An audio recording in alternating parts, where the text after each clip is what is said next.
Hey, what's up? What's up? Give me a second here. I'm trying to figure something out.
Alright. Hello, hello. IW님 안녕하세요.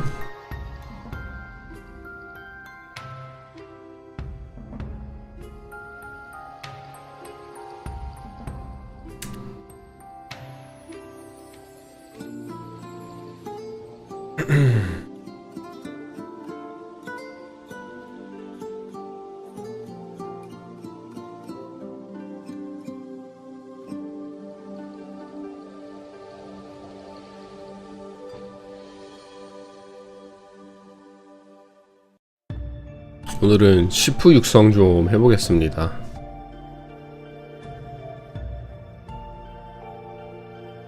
아! 경험치 쿠폰. 뭐야, 다 쓴 줄 알았는데 좀 남았었나?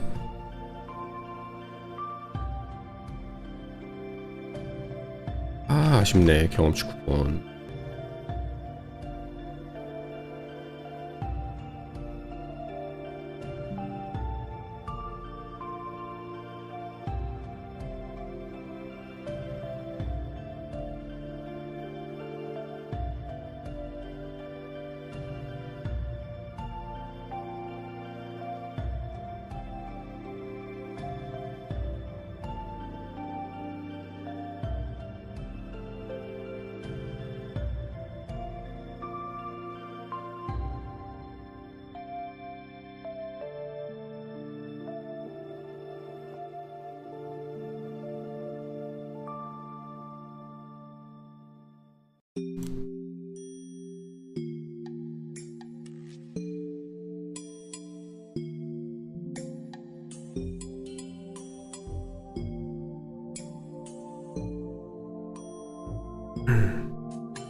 looking 굿이네요.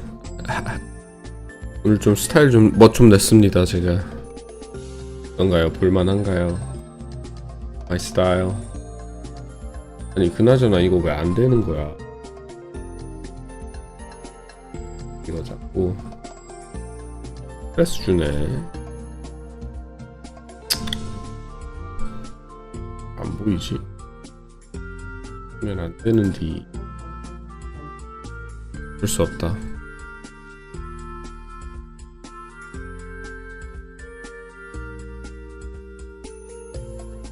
되는 거지.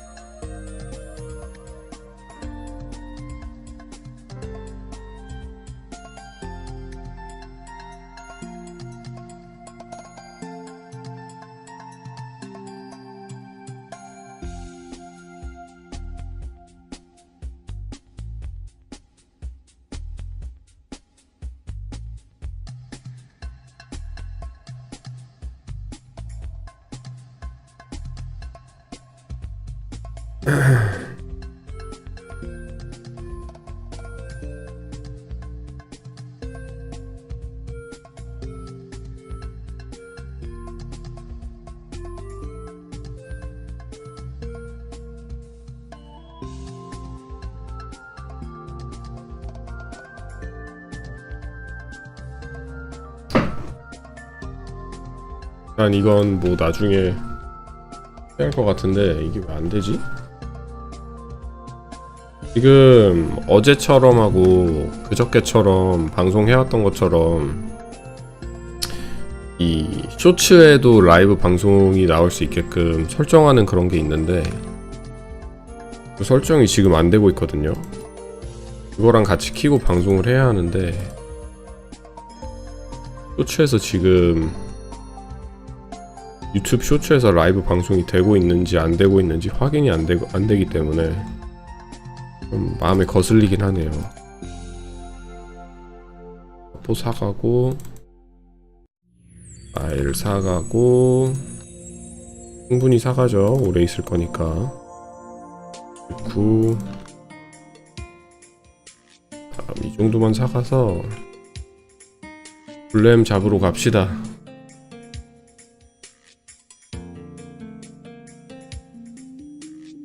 Giving vacation vibes? I had a rough bedhead today, so I gotta cover it up.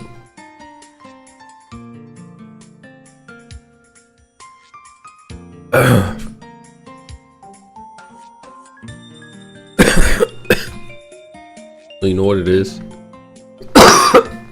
Someone beat me up, and I actually have a black eye. I'm trying to cover it up. My bloody head.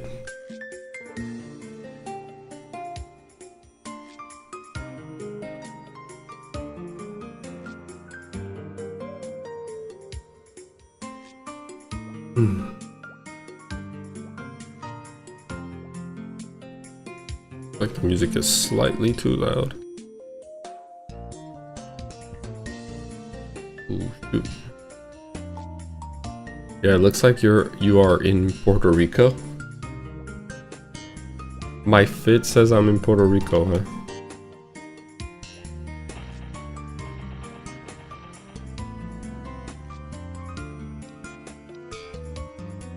Why not? Makeup, no shame. K-pop do it all the time.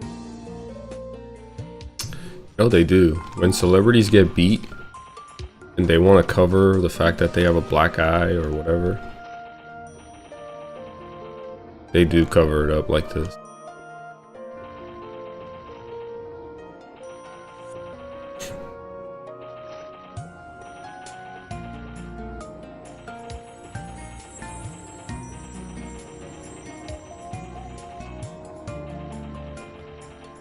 Good morning, Faye.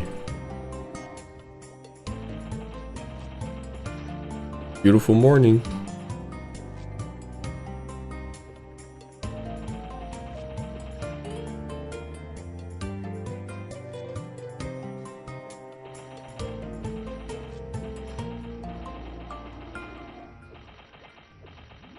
Right.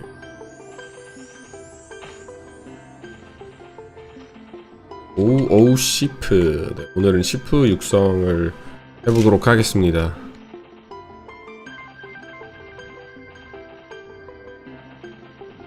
오늘은 약간 칠링하면서 여러분들과 소통도 하고 이런저런 얘기 나누고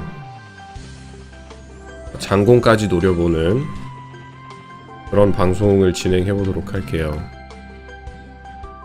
Today I'm gonna play Bandit and probably gonna be here all day just grinding. Hopefully I can level. I think I'll be able to. And communicate with you guys and talk to you guys about classic Maplestory, about life, about the weather, about the food, whatever.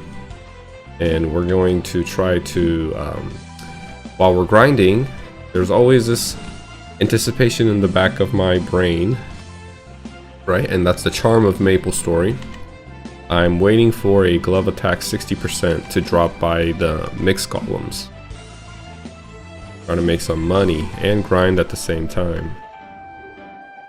But stone golems and golems in general drop really good equipment. They have a, I feel like they have a, some reason these guys have a higher than normal chance at dropping equipment items. Maybe that's just me. I feel that. They drop a lot of equipment items. Stuff that you can just NPC to replenish your pots.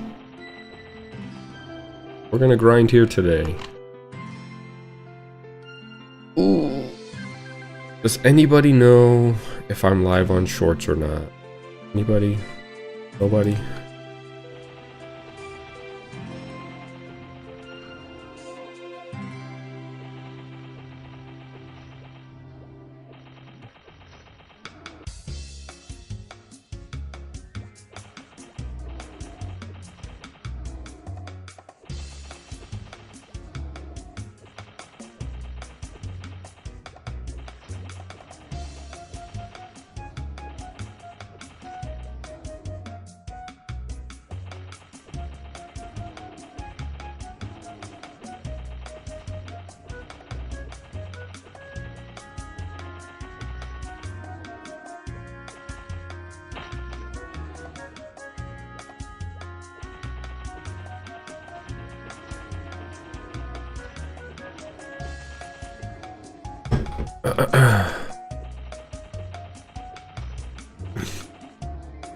Try to get to level 58 today. Once I hit level 60, I can go probably to the back to Elnath and train there with people, like actually party grind at White Fang and Hector's. I wonder if they'll take me now or maybe at 58. Probably not though. I don't think they'll take me until I hit 60 and change my weapon.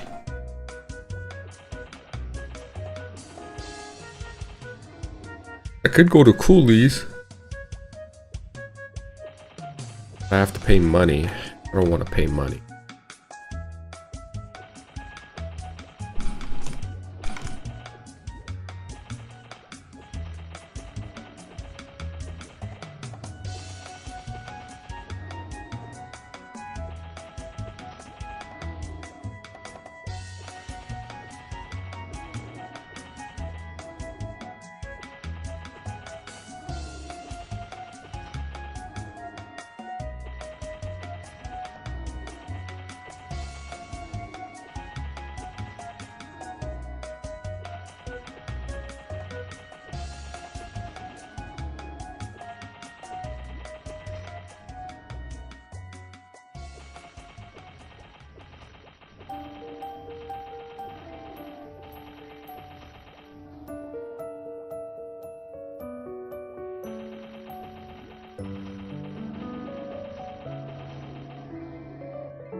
We'll see how much EXP I get from this place in an hour. I think I started at 61%.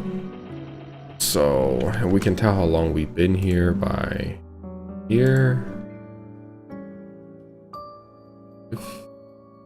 7. Here for 5 minutes.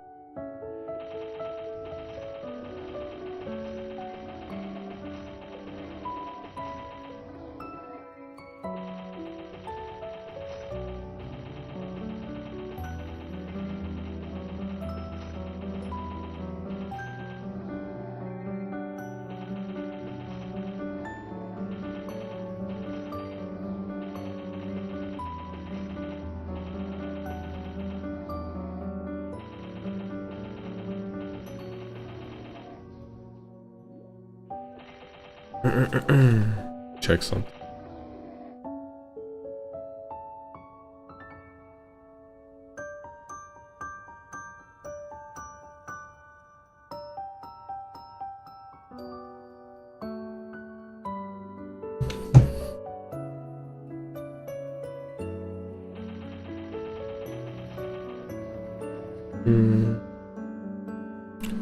Why is my short?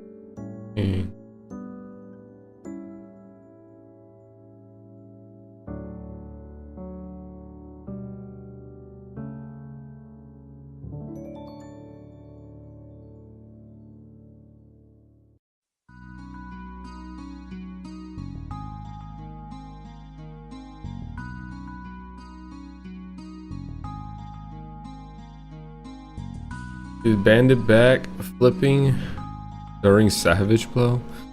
I don't think bandits are back flipping per se, but they are doing some fancy footwork. Sure.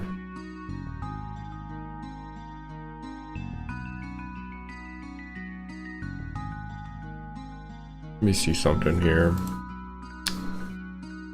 Trying to figure out how I can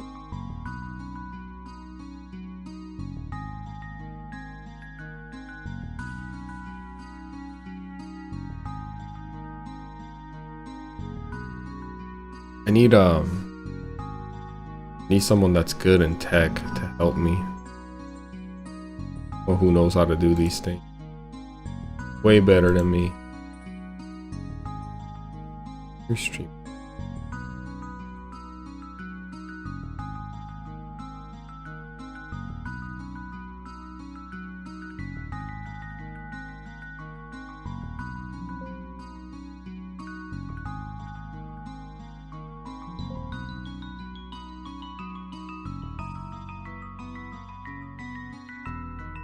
What the heck, man?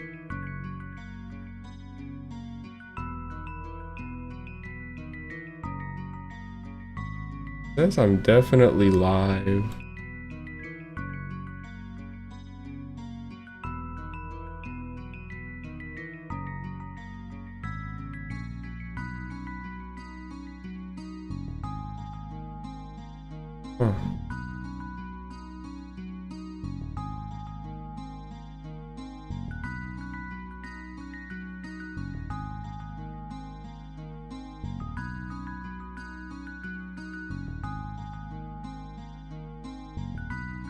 I don't know what the heck's going on. I don't know why it's doing this.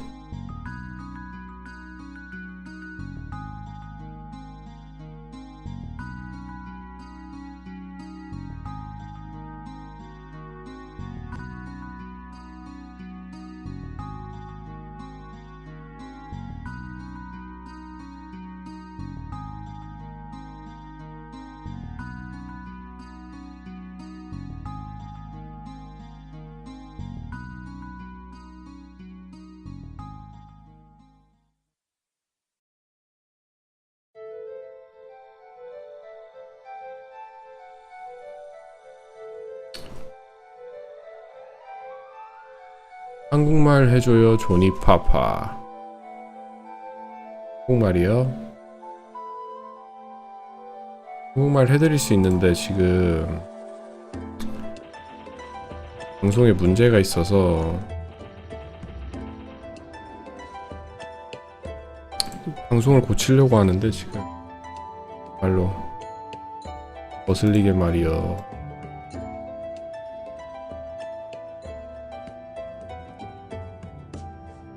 어서오세요, 듀듀님. 처음 보시는 분 같은데 어서오세요.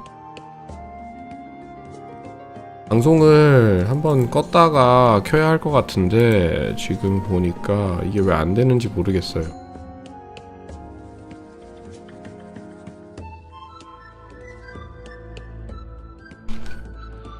오늘은 그냥 해야 되나?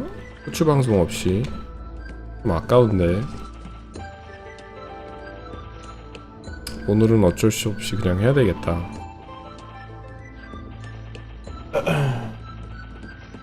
쇼츠 라이브로 통해 가지고 방송을 오시는 분들이 꽤 많거든요. 그것까지 키고 하면 좋은데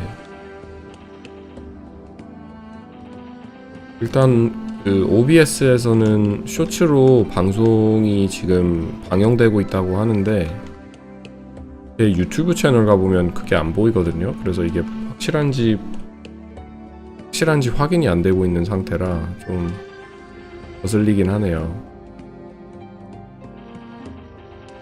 아, 여기 플레이리스트 별로다. 다른 데로 가죠. 뭘로 갈까? 엘나스 노래나 들을까요? 오, 오늘 패션 뭡니까? 멋지네요. 오늘 제가 좀 꾸며 입었습니다. 맨날 식상하게 입는 것보다 좀 변경을 줘서 보는 맛도 좀 색다른 맛을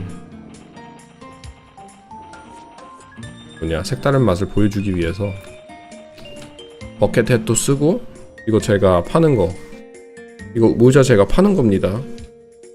버켓햇하고 선글라스까지 끼면서 멋지게 꾸며 입고 방송을 진행하고 있습니다. 근데 약간 이게 안 좋은 점이 있을 수 있는 게, 사람들이 흥미를 가지고 방송을 보는 이유가 큰 이유 중 하나가 외국인이 메이플랜드를 하는, 이 사람 뭐지? 외국인같이 생겼는데 한국말을 하네? 이거 보시고 오시는 분들이 많은데 제 눈을 감추니까 모르죠. 한국인인지 외국인인지.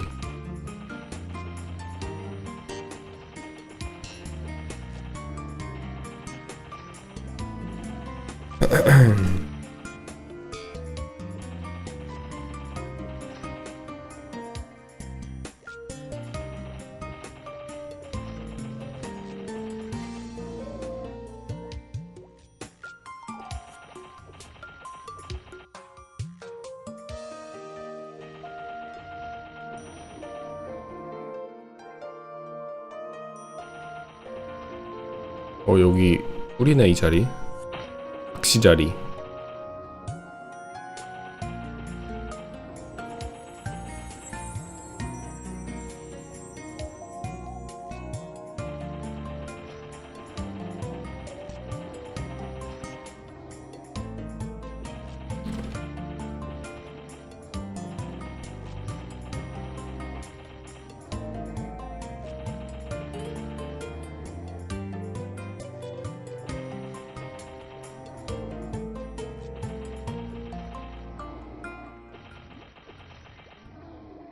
먹방은 안 하시나요?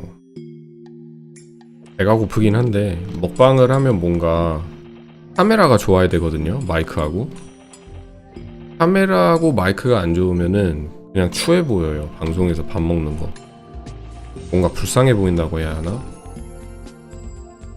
카메라 조만간 바꿀 생각이 있기는 하거든요. Maybe then I'll do it?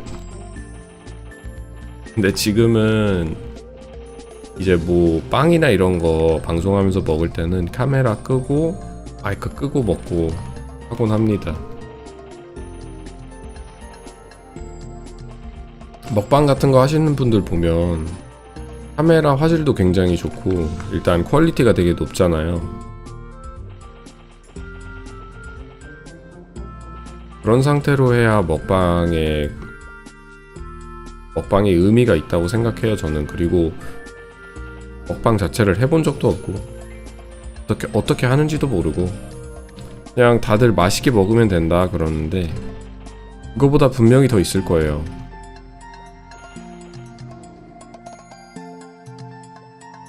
그리고 또 많이 먹어야 되잖아요, 먹방은.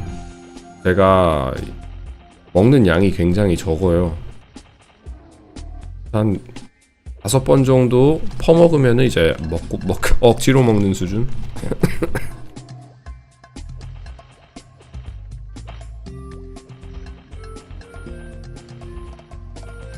700명 달성 축하드려요. 구독 감사합니다. 700명 됐구나, 드디어. 구독자분들 굉장히 감사합니다. 700명 나이스. 1000명까지 달려보고 10,000명까지 가고 10만, 100만 쭉쭉쭉쭉 있도록.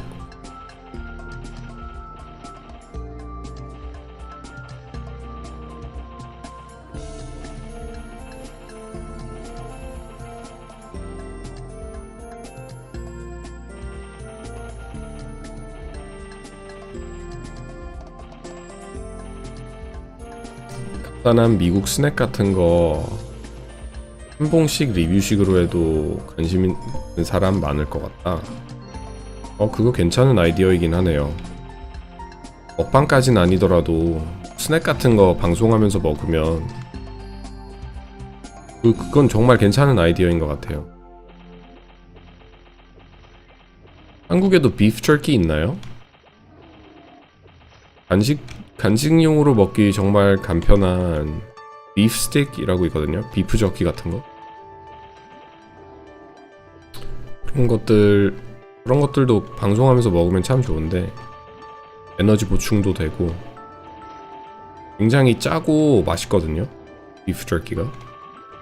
단 것들도 있는데 그냥 일반 오리지널을 굉장히 짜가지고 제가 또 하도 물을 많이 마셔서 나트륨 섭취가 필요할 때가 있어요. 소디엄.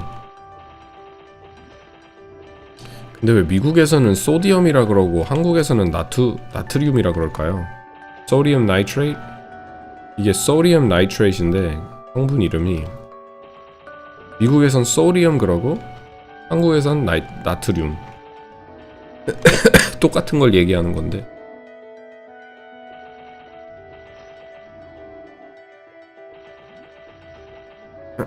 미국에 근데 그 이유가 좀 거기서 좀 막힐 게 뭐가 있냐면 미국 간식들은 정말 별로 맛이 없습니다. 입맛에 안 맞아요. 우리 한국같이 초코파이 오리지널 거의 다 이제 대부분 좋아하는 초코파이 꺼리는 사람 별로 없잖아요.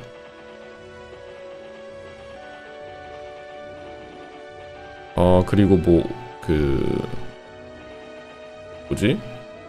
초코파이도 있고 빅파이 그리고 또 맛있는 거 많은데 카스테라 같은 빵 같은 종류의 간식 같은 것들 많잖아요. 한국은. 미국은 약간 그런 게 없어가지고. 시나몬 시리얼 엄청 바이럴 돼서 궁금하긴 하다. 시나몬 시리얼이 바이럴이 됐어요? 난 그거 시리얼 엄청 흔한데 미국에서. 한국에도 맛있는 시리얼 많은데 왜 시나몬 시리얼이 바이럴이 됐을까? OS도 맛있고 전 첵스 좋아해요. 첵스도 좋아하고 한국 시리얼은 누가 뭐래도 콘프러스트가 최고 아닙니까? 저는 시리얼 기억이 콘프러스트밖에 없어서 어렸을 때 먹었던 시리얼이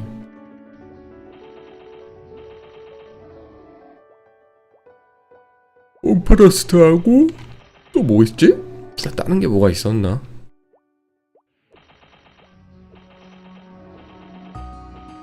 맞아, 오리오 오즈. 근데 시리얼은 어렸을 때 먹고 잘 안 먹는 편이라 미국 시리얼은 또 너무 달아서 싫고. 저는 간식을 먹을 때 빵 같은 걸 좋아해요.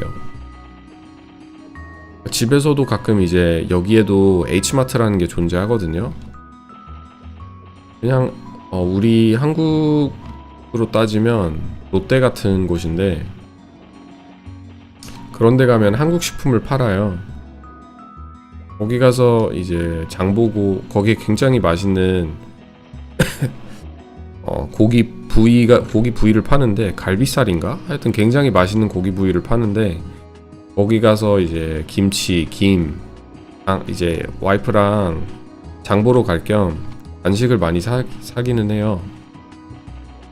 거기 가면은 간식을 사고 싶다 그러면 OS 맛있고 초코파이도 많이 사고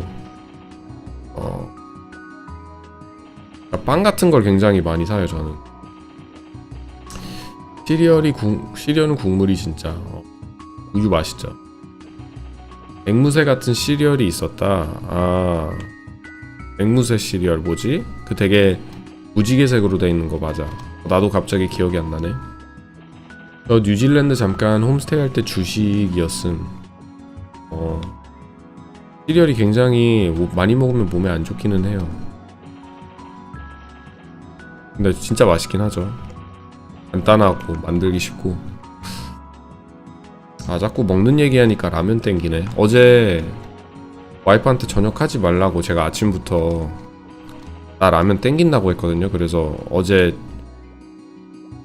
어제는 그냥 저녁을 라면으로 때우려고 했는데 생각해보니까 제가 한 일주일 전부터 생각하고 있던 게 6시 이후로 밥을 먹으면 안 되겠다. 배를 좀 굶겨야 그게 몸에 굉장히 좋대요. 밥을 굶고 밥을 먹지 않으면 몸 내에 있는 세포들이 재생을 한대요. 막 회복 상태로 안 좋은 세포들을 먹으면서 세포 청소 같은 거를 한다고 하더라고요. 밥을 안 먹으면. 그래서 이제 다이어트도 할 겸 6시 이후로는 먹지 말자라는 생각을 지금 일주일째 하고 있는데 계속 어기고 있거든요. 밤만 되면 왜 이렇게 배가 고픈지 엄청 다 먹고 싶은 거예요. 냉장고에 있는 게. 근데 어제 시간을 보니까 방송 끝나고 이제 가족이랑 시간 보내고 시간을 보니까 배가 고픈데 시간을 보니까 7시 반인 거예요. 그래서 내가 한번 뱉은 말이니까 계속 한다 해놓고 안 하면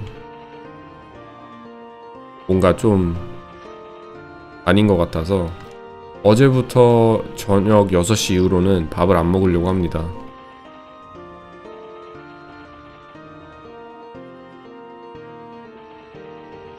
그 정도는 할 수 있죠. 6시 정도면 6시 한 5시 반에 라면 하나 먹고 6시 딱 되기 전에 간식 같은 거 빵이나 이런 거 먹고 그 뒤로는 안 먹으면 되는데 이게 잠을 일찍 자면은 그렇게 힘들진 않아요. 한 일반 취침 시간이 10시, 11시 된다. 그러면 힘들진 않은데 저는 한 1시 정도에 자거든요. 대부분 12시 반, 1시, 어쩔 땐 1시 반. 근데 그때가 되면 엄청 출출해져서 너무 힘들어요. 밥 먹기가, 야식을 하기가.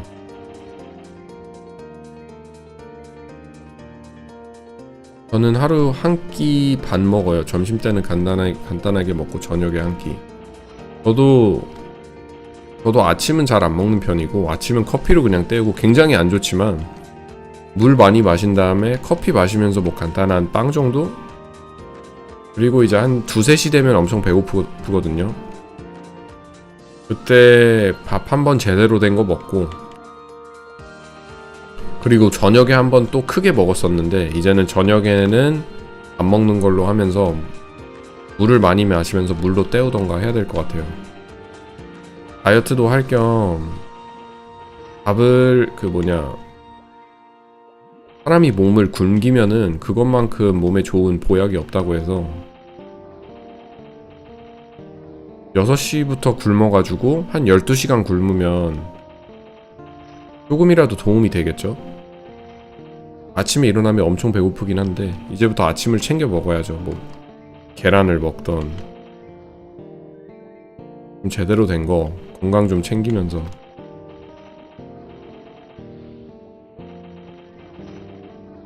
미국은 기독교 나라잖아요. 기독교를 따르는 분들이 많잖아요. 근데 그 종교에 몸을 그러니까 배를 굶기라는 그런 명령이 있나봐요. 뭐 배를 굶으면은 명령이 아니라 그게 신이 하나님이 좋아한다라고 해석을 하시는데, 기독교 종교분들이. 그래서 기독교이신 분들 보면은 밥을 한 며칠 동안 안 드시는 분들도 계세요. 근데 그게 몸에 좋아서 하시는 게 아니라 무슨 신을 존중하면 그렇게 한다 뭐 그런 쪽으로 해석이 돼서 하시는 것 같은데, 뭐 더블이죠. 윈윈이죠. 신을 존중하는데 뭐 밥을 안 먹는데 존중도 되고, 기독교에 대한 존중도 되고, 그리고 몸에도 건강에도 좋고.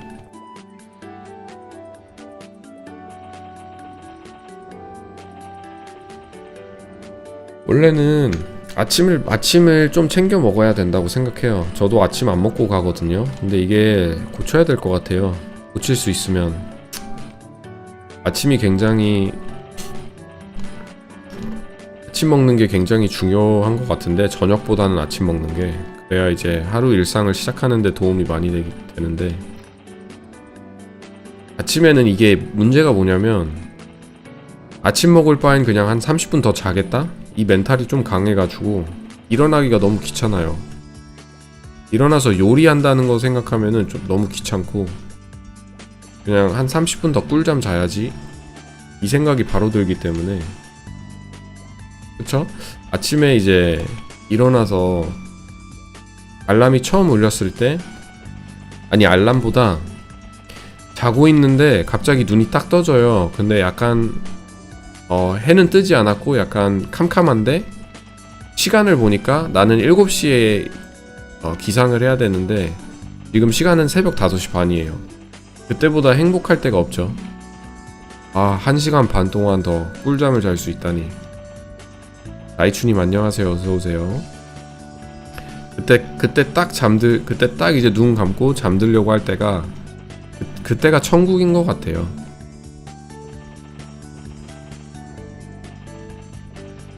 어쩜 그렇게 잠이 잘 오는지. 알람을 한번 누르고, 그리고 이제 정말 저도 옛날 얘기 좀 해보자면, 군대 생활할 때는 아침 되게 일찍 일어나가지고 집합을 해야 돼요. 근데 한참 게임을 좋아할 때라 게임을 한 2시, 3시까지 하고 아침 5시 반, 6시까지 집합을 해야 되는데, 그때마다 진짜 5분마다의 간격으로 알람을 설정해 놓으면서 알람이 울리면 바로 스누즈 누르고 또 자고, 한 3분 지났다 알람이 또 나를 깨우고 다시 스누즈 누르고 또 자고. 알람 컨트롤.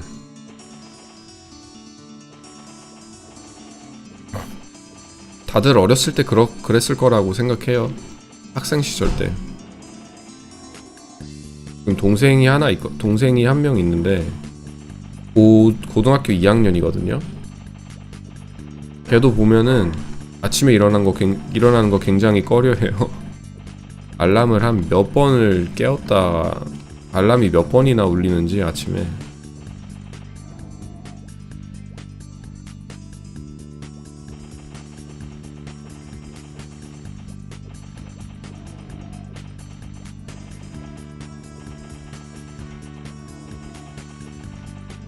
오, 밑에 많다. 뭐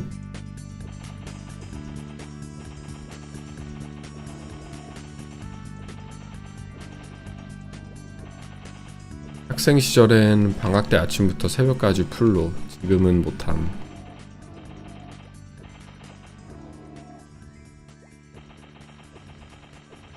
아 진짜 옛날에 국민학생 때, 초등학생 때 방학,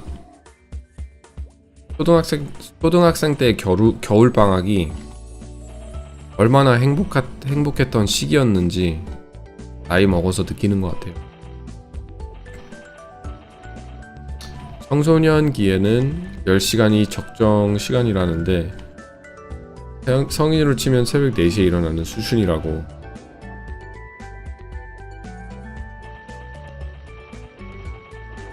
아니 왜 이렇게 일찍 자는 게 저도 힘든지 이게 몸이 피곤함을 못 느껴요. 10시 때, 11시 때 내가 아무리 자고 싶어도 침대에 누워도 이미 뇌가 그 시간대는 핸드폰 만지는 시간이고 뭐 다른 게임을 즐기는 시간이고 하여튼 되게 바쁜 시간대라 뇌가 적응을 못해요. 10시에 자려고 누워도 1시간 그냥 뒹굴 굴르기 때문에 시간이 너무 아깝기도 하고, 그 시간에 차라리 다른 거 내가 뭐 즐길 수 있는 엔터테인먼트나 메이플을 하던가 뭐 다른 게임을 하던가 아니면 영상 제작을 하던가 다른 거 손볼 일이 있으면 그런 걸 하던가 차라리 그런 생각이 많이 나게 되지.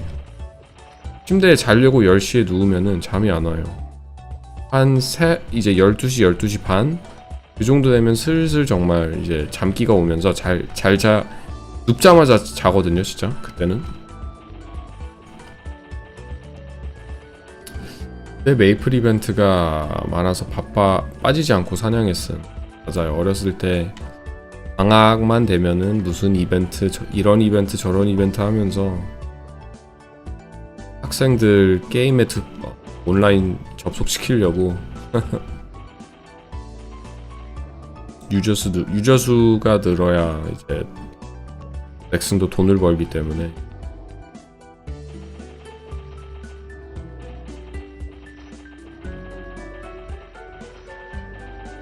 어제 방송을 하는데 외국인 시청자분이 본매 유저들이 자꾸 자기를 무시하고 태클을 건대요.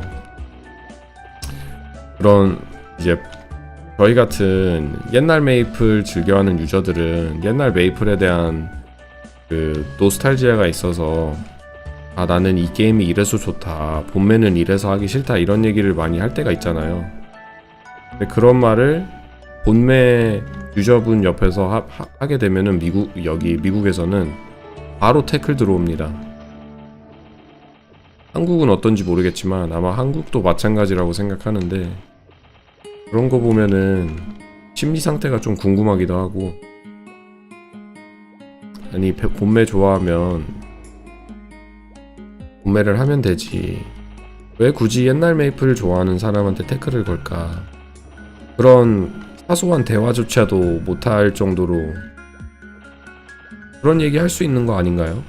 옛날 메이플 하는 사람하고 본매를 즐기는 사람하고 어디서 뭐 차이점이 뭐고, 나는 왜 이 게임을 즐기고 나는 왜 본매가 싫고, 아니면 본매 입장에서는 본매 메이플 유저 입장에서는 나는 왜 옛날 메이플이 싫고, 이런 점에서 불편함을 느낀다거나 뭐 불쾌함을 느낀다, 반대로 그런 입장 표현을 할 수 있는 거고.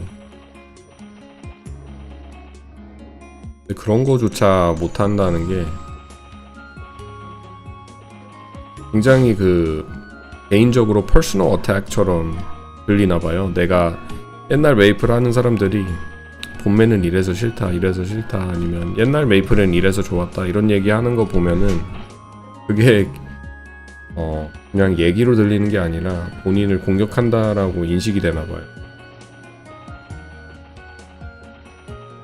Thoughts on Bandit changes for Maplestory Classic World? Well, they definitely added the 35 attack for the Bandit, right? With the steel, and it's like an active buff. I like how they made it into a personal buff, because if it was 35 plus attack on the enemy that you use steel on, you know, if it was a targeting skill, I think it would be like pretty much useless.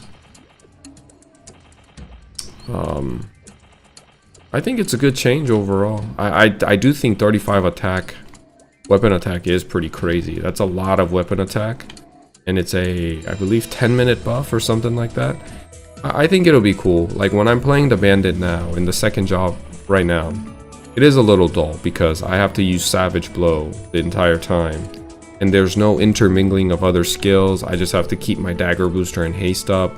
And Savage Blow, because it's not like Power Strike with Final Attack, has some variability with the patterns and the tempo of how the attacks are being triggered. But when it comes to Bandit, it is kind of unfortunate that the alternative skill that they get in the second job advancement is Steel, which really, like, who uses Steel? You know what I mean? But it's just something that you can weave in between Savage Blow, although it won't be a lot because you won't use it for like it essentially has a 1-minute cooldown because the buff lasts about 1 minute.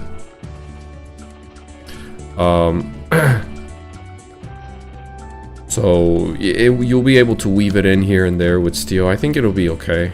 Now the 35 attack damage, I can't make a judgment call, or I can't even have an opinion on that because I don't even know relatively like how strong 35 attack damage actually is, how strong it will be in classic Maplestory. Maybe it'll be benign, maybe it's not as big as we think, because when we hear 35 attack damage and you're playing classic Maplestory, you think, oh, that's huge. I mean, it is huge number, even here in Mapleland. And if you think about how 10 attack Work Gloves is like tens of millions of mesos, it's one of the best gloves you can get. And essentially it's 3.5 times that. That's a lot of weapon attack. It goes well with your view of wanting some classes to be solo played. I think so. Yeah, you're right actually, Rama. I think it'll make the class a little bit more easier to solo grind. Although I don't think that's really the issue. Like, I'm solo grinding now and it's fine. It's a little slower, it's fine, but as long as you enjoy the class and you're having fun, it's not that unbearable. You know, like right now I've been here maybe 30 minutes, maybe less, and I'm probably gonna be here all the way till the end of the stream today. And there's some easy, it makes it a little bit easier that I'm doing a live stream and I'm talking to you guys and I'm continuously like communicating. But if you can find a buddy to come here as a party, or even not within a party, but you find someone to just kind of be in the same space with and can chat, or maybe it's on Discord, you have your buddies on Discord that you can chat with, it makes it a little easier. 저도 본매하는 친구한테 옌매 권했는데 못하겠다고. 성향 차이인 것 같다. It goes well, yep. I think the idea of Steel was for trying to fish rare drops, because I think the drop can drop twice if you are lucky.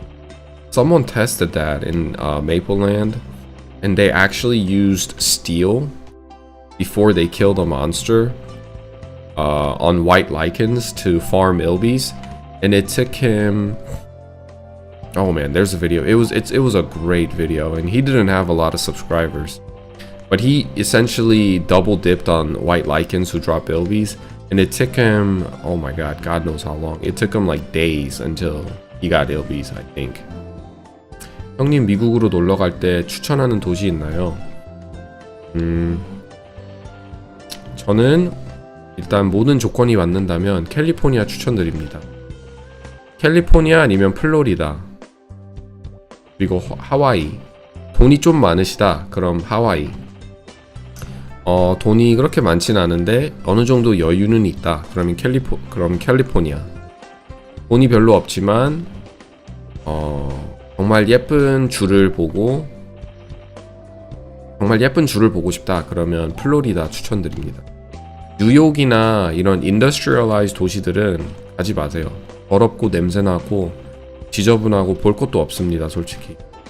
뉴욕시티는 밤에 나가면 좀 예쁘긴 한데 뉴욕은 솔직히 막 정말 시끄럽고 진짜 도시의 느낌이 나요. 영화 보시면 뉴욕시티 나오는 영화들 있잖아요.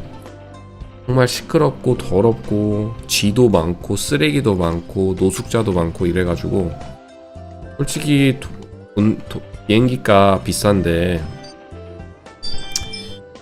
비싼데 와서 정말 그러니까 이게 취향 차이인데 저는 예쁘고 즐기는 게 자연을 많이 즐겨요. 그래서 산 가는 거 좋아하고 바다 굉장히 좋아하고 좀 온전하고 조용한 걸 좋아하는 편이라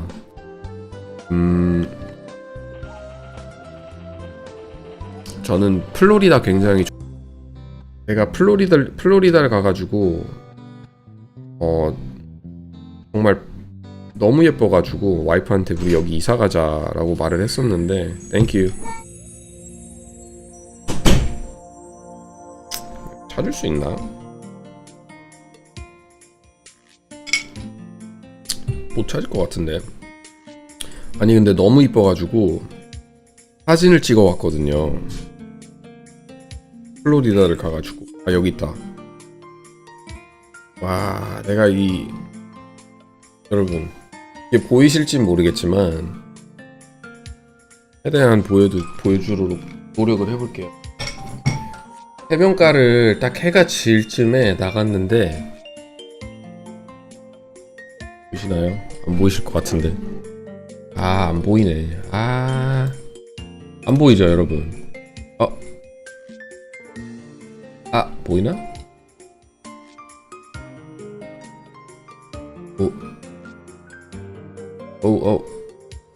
하여튼 잘 안 보이실 텐데 해변가예요, 저게.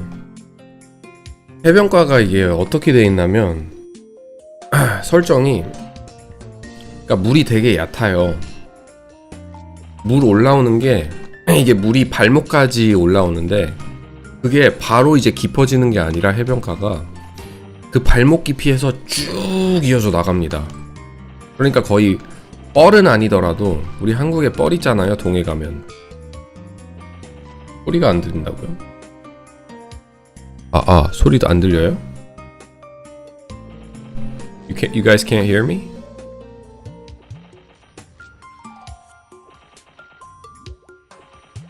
소리 들리실 텐데.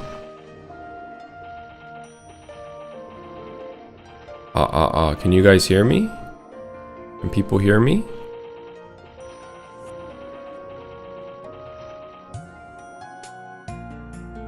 소리 안 들리십니까?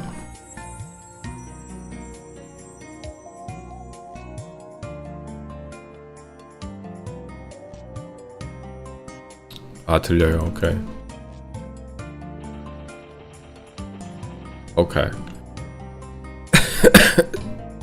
그 플로리다에 템파라는 곳이 있어요. 템파, 플로리다. 근데 템파에서도 거기 밑에 템파가 약간 큰 도시인데 한국으로 치면 이제 어떻게 설명해야 되지? 한국으로 치면 강남이라고 합시다. 템파, 플로리다가. 근데 템파, 플로리다 밑쪽에 있는 약간 템파보다는 조그만 도시지만 템파 근처에 있어서 그 해변가는 플로리다가 그냥 우리 한국처럼 아일랜드식인데 위에만 이제 토지가 연결돼 있는 그런 방식의 주인데 사이즈도 거의 비슷하고. What's up, Dasbola? What's up? 그 해변가를 가면은 일단 그 물이 굉장히 얕아요. 근데 쭉 이어져 나갑니다. 한 몇 마일 동안. 몇 마일은 좀 에반가? 그래도 굉장히 오래 그 긴 거리를 이렇게 쭉 이어져 나가는데 뻘처럼 물은 한 발목까지 올라오고 물이 일단 굉장히 따뜻해요.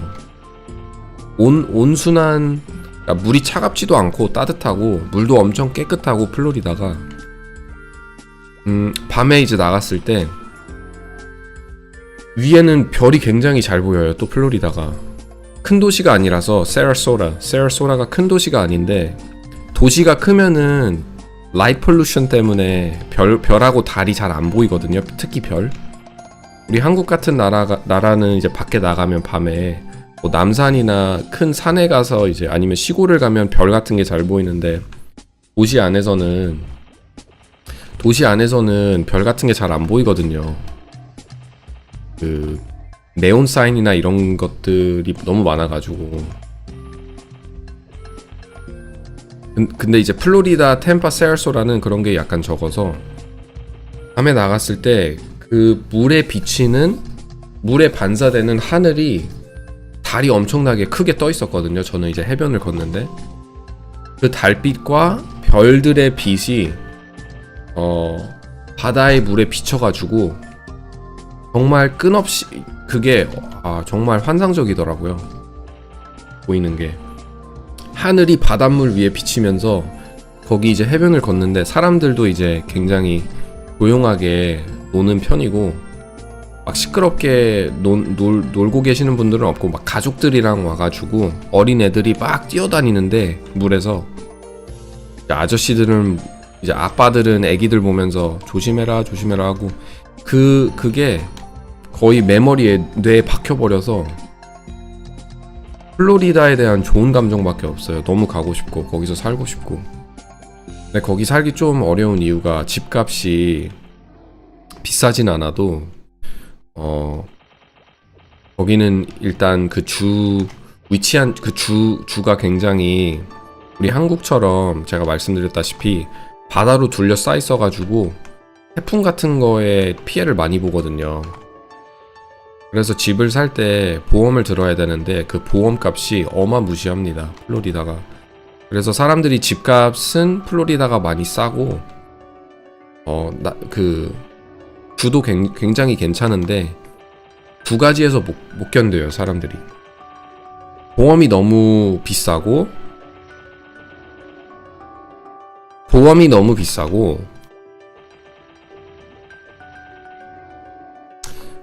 그리고 습기. 어렸을 때 너무 더워요. 이분 멜보님 자주 찾아오시는데 아바타가 굉장히 귀엽네요.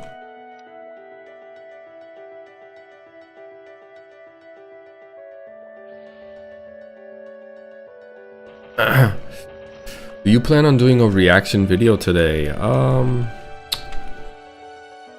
I could. Maybe I will. Which one are you thinking, Rama? What age did you get your sleeve? I got my forward sleeve, this one, in 2019. I'm 32 now.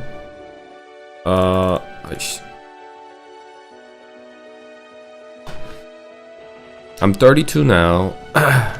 I got it 5 years ago. I would have been like 27, mid-20s. GTA 6로 플로리다 가볼게요. 플로리다 꼭 가보세요. GTA 6에서 아마 진짜 구현 잘 됐을 거예요. GTA 6 정도면. 템 세팅 구경 좀요.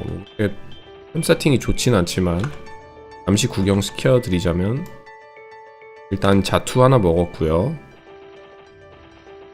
코는 뭐 이제 사라질 코지만 기간제 06코, 뭐 훈장도 사라질 거고 그냥 노작 망토에 노작 옷, 노작 상의, 노작 바지, 그냥 득템한 것들 끼고 있는 중이고, 이게 제가 굉장히 너무 좋고 멋진 시프의 방패. 이게 얼마 하는 줄 아십니까, 여러분? 이게 한 몇백만원, 600만? 700만 정도 해요.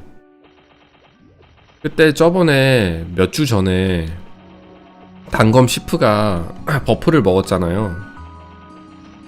그때 버프 먹고 시프 키우시는 분들이 엄청 많았거든요. 그때 이게 한 400에서 700까지 급 펌핑 됐어요.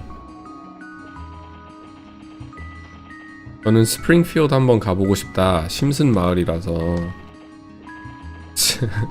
심슨 마을 스프링필드라는 곳이 있나요? 저는 심슨을 그렇게 많이 본 적이 없어서.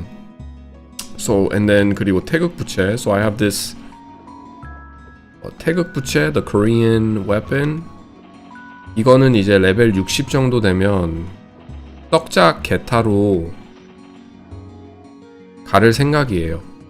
굉장히 오래 썼으니까, 잘 썼으니까 갈고 60대 한번, 그리고 이작된 슈피겔만의 목걸이. 굉장한 건 아니지만 그냥 사소한 것들, 좀 낄 수 있는 것들, 어떻게든 스탯을 땡길 수 있는 것들, 있는 방법은 돈 많이 안 드는 방법으로 땡기고 있습니다. 그리고 이제 09 노목, 이거는 제가 돈을 모아서 한 2천만원? 2천만원 주고 산 것 같은데, 2천만원. 그리고 노작 아이젠, 이게 끝입니다. 뭐 별거 없어요 솔직히. 무자본 캐릭터라 이 정도까지 뭐 공구 노목에, 그리고 주르건 리스트까지 샀다는 게 굉장히 만족스럽죠. 정말 운이 좋았던 게 뭐냐면, 제가 시간의 길 1에서 파티 사냥 말고 골프를 많이 했거든요. 근데 거기서 솔플 하면서 인트 2짜리 에스터 실드가 2번이나 떴나? 한 번 떴나? 2번 떴나? 하여튼 거기서 그 실드 뜨고, 그리고 돈 되는 캐스트들 있잖아요. 장공 캐스트를 깼는데 10호가 나와서 거기서 또 돈을 벌고, 그리고 그 이카루스의 망토도 이속 이카가 나와서 그것도 한 400 정도에 파니까, 뭐 이런 거 저런 것들 파니까 돈이 모이더라고요. 그래서 최대한 맞출 수 있는 정도로 템 맞추고 그냥 육성하고 있습니다. Class balance suggestion by Keydoor. I think I haven't done one, right? There's 3. I can definitely take a look at the last one.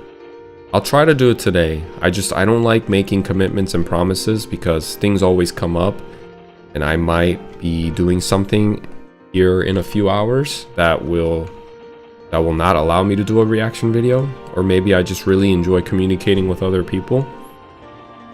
But if not today, I'm sure I'd be willing to do it. I enjoyed the 2 times that I reacted to Keydoor's video. I think her videos are very informative. Her pair system was very interesting as well. I have to upload that to YouTube actually. I only uploaded 1 video. And I have the second one just kind of sitting in my drive, and I need to upload that video to my YouTube.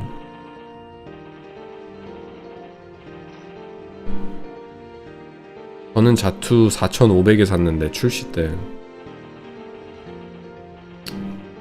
I watched 자투가 4,500이었나요? 출시 때? 잠깐만.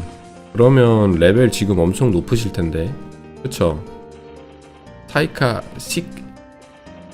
시카이야, 미스터 시카이야님 레벨 굉장히 높으시겠다. 자투를 출시 때 산 정도면, 그쵸?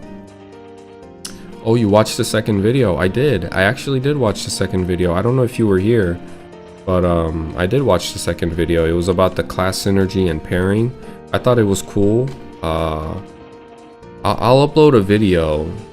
I'm gonna upload a video on YouTube of the video that I did. I think I had to cut it short because but I did watch almost all of it.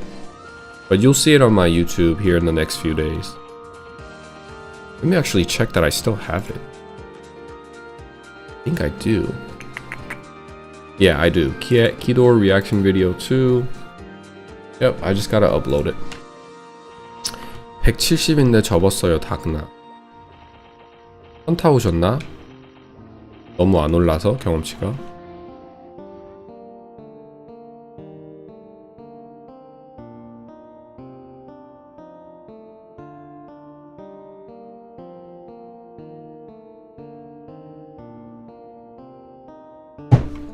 근데 170 정도 되면은 1시간을 해도 막 3% 오르고 4% 오르고 그러지 않나요?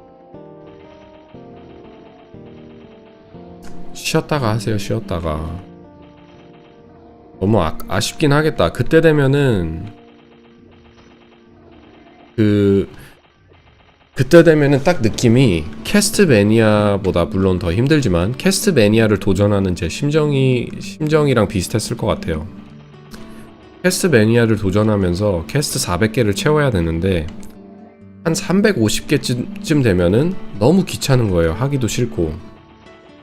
근데 거의 다 왔으니까 포기하기는 좀 그렇고, 거기서 그냥 막상 내가 원하는 사냥이나 아니면 파케나 그런 거를 하기에는 너무 아쉬운 거예요.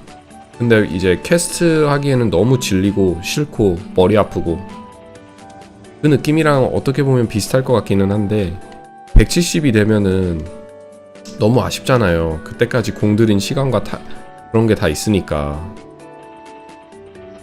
포기하기는 좀 너무 아쉽고, 접기는 너무 아쉽고, 계속 하기에는 너무 막막하고 그럴 것 같은데, 내가 볼 땐. 근데 거기서 이제 밸런스를 찾는 게 중요한 것 같아요. 즐기면서 좀 천천히 쉴 때는 쉬고, 접었다가 이제 뭐 부캐도 키우던가 아니면 지금 하시는 것처럼 남들이 육성하는 거 와서 소통도 하고 다른 사람들과 얘기도 하면서 천천히 하시면서 꾸준히 하시는 게 좋지 않을까.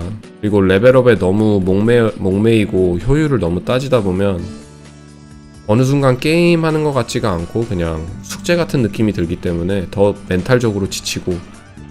Do you think with the buff to drain it will be a viable skill, or do you think it will still be an afterthought? Do you think with the buff to drain?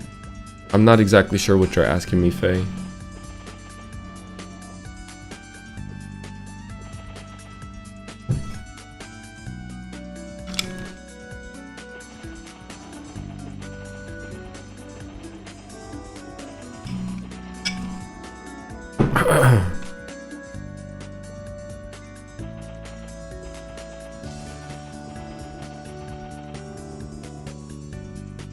Come on, baby, let me get that glove for attack 60. We all want to see it, right?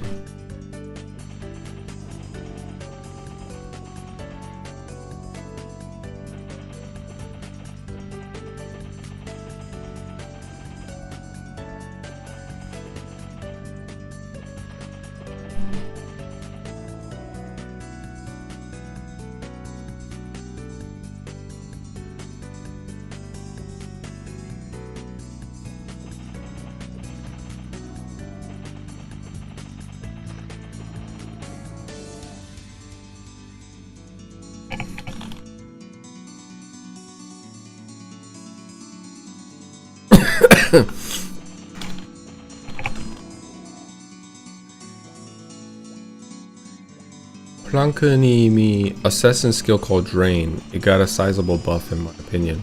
Oh, the assassin assassin skill Drain. Yeah. I gotta look at it again. Can you explain to me what the buff was so I can have a educated opinion? I remember seeing it, but I can't recall what the change was. It's been a while since I looked at those videos.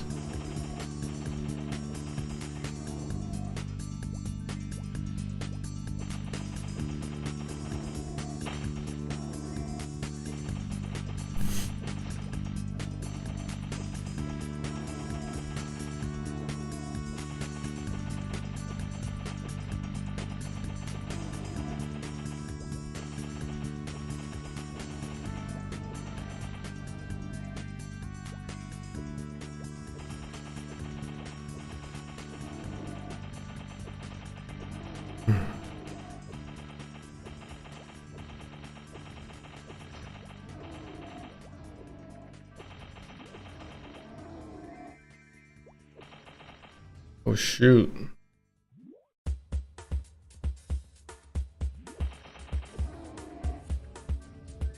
Wow, I have a bucket hat on and these thick sunglasses, and it was still able to do my facial recognition. My phone still recognized my face. Now, is the facial recognition bullcrap at that point, or is it real, or is it like smarter than we think? Who knows? Basically, its damage is listed as 300, whereas L7 damage listed now at 260. What is L7? There's a lot of words you're using that I'm not. A lot of acronyms, I think, that I'm not familiar with. You're making me feel stupid, man. Why do you know so much, Faye? You're not making me feel good about myself. Go ahead and do that.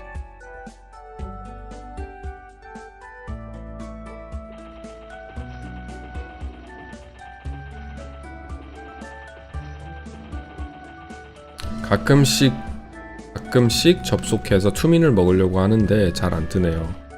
저도 투민 먹으려고 파밍 굉장히 오래 해봤거든요. 저도 하나도 못 먹었어요.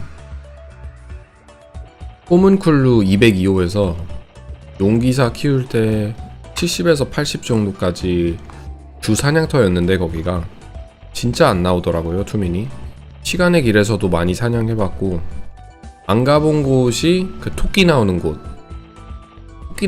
토끼 나오는 곳은 안 가봤는데 아랫마을에 시간의 길 4하고 202호에서는 사냥 굉장히 많이 했거든요. 저도 한 장도 못 먹었습니다.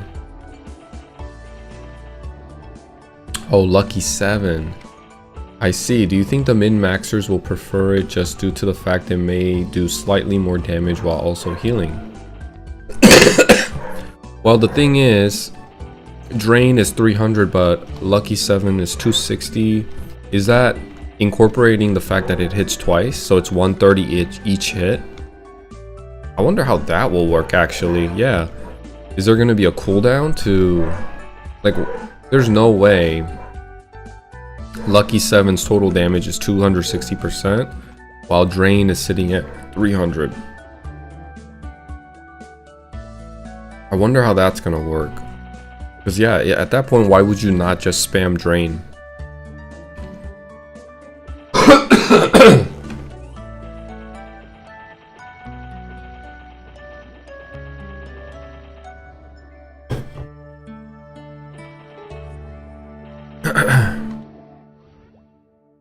Get some water on me. Dead.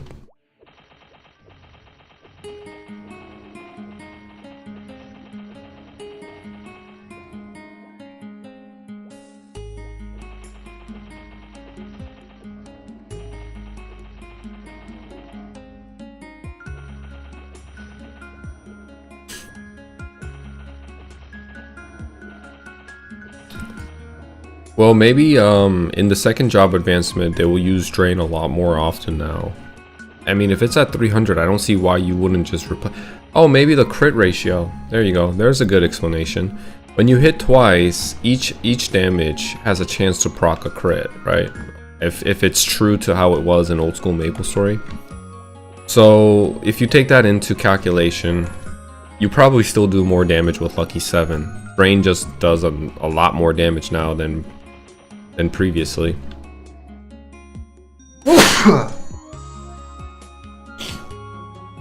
But because of the crit, I'm sure people will still prefer to use Lucky 7 over Drain.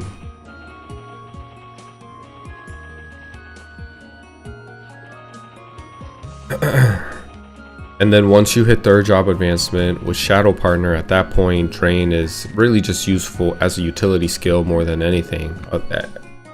I can't imagine people using Drain as a main source of attack skill. You think about it though, let's say crit does 2x the damage, and you hit crit on Drain 300 times 2, that's 600, you know, versus 260, you hit crit on one hit, that's 260 in one hit and 240 on one hit, that's only 600, so it's about the same if you crit one time. Bless you, Johnny. Thank you very much. May the Lord bless me with this glove attack, 60%. May that energy of the bless carry over into the digital game and drop me a glove 60.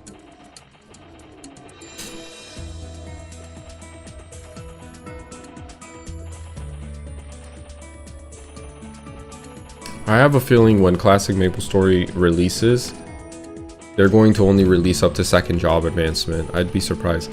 I saw somebody, there's a YouTuber called Layman's Commentary, and he recently, you know, I'm always looking for new content about Classic Maplestory on YouTube, and he made a video recently talking about how I don't think he's happy with the playtest that's going on from the 15th of January to February.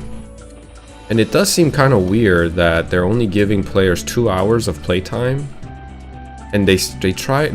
I have there's this like weird feeling, right, that they're trying to limit how much they want to let the players know. Is it to keep the anticipation high? Is it to keep the mystery element high, to get people excited and guessing and like get people talking about it? Or is it because it's really not complete and incomplete and unpolished, you know, or they're just like, they're still like very much working on the game and it's not even close yet? But that goes against what Inkwell said. He said the game is essentially ready to be released and played. They just want to be safe and get more public opinion. Well, my thing is, if you want to get more public opinion and you want to do more tests, you have a playtest going on here, what, like in 2 days, all the way into February. How come only give 2 hours of game time play, and the rest is what do you do for the rest of the time? Do you just rotate people so everybody gets 2 hours that come? Maybe that's why they're doing it that way, but I'm not sure. It does seem kind of weird, like they're holding it in person in California, and you know, if you live in Virginia like me, that's a 5 hour, maybe even 6 hour with a layover, maybe even more with a layover, flight travel time that I have to do to California to even participate. And I don't think you have to pay for your own hotel or Airbnb. And I would love to be in California, but I'm not trying to drop $1,000 to go play 2 hours of Maplestory in California and stay there for 2 weeks away from my family. It's just it's not gonna happen. But it does seem a little I don't know, it doesn't seem too coordinated, I guess, or organized. To be honest, I would rather they hide everything and let us discover the game live in servers online. I wish they did a closed beta, or an open beta, open up to maybe first 10,000 players and do it for about a month, and they could actually live watch how the people are, you know, just as spectators. They could be one of the players and see how people play in the first 5 minutes of game opening. What are people gonna do? You know, you can engage how they chat in game, but if it's here's the thing. I was about to say maybe that won't be possible because a lot of people like to talk on Discord now.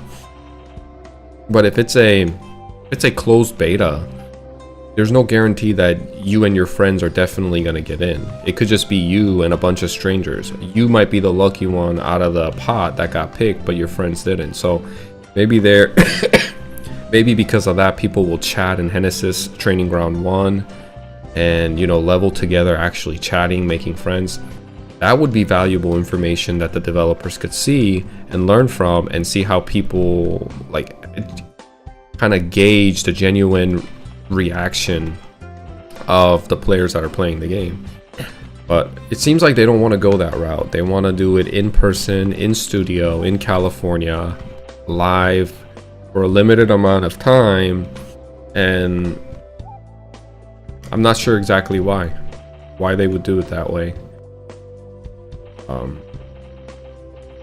I don't want to think bad, right? But how can you not? How can you not? Like, I just have this like an inkling of feeling that maybe they're trying to hide something. Like, they don't want us to not hide something in a good sense, but hide something in a bad sense. They don't want to show the game at its incomplete stage.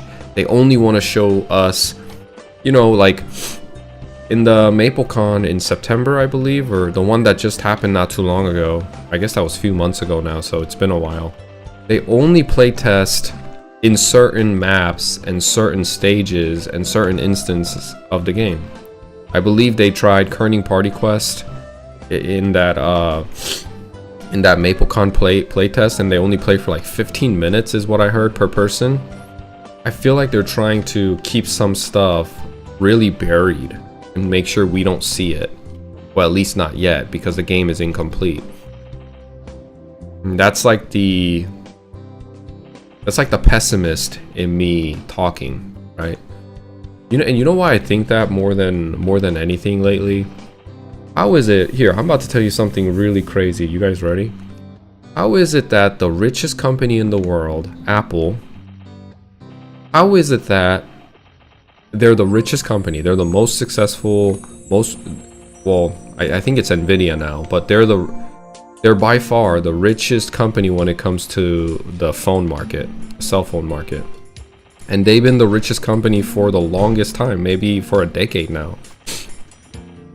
How is it that they have all that money and all that resources, yet they can't figure out AI, but other companies can? Other small startup companies can.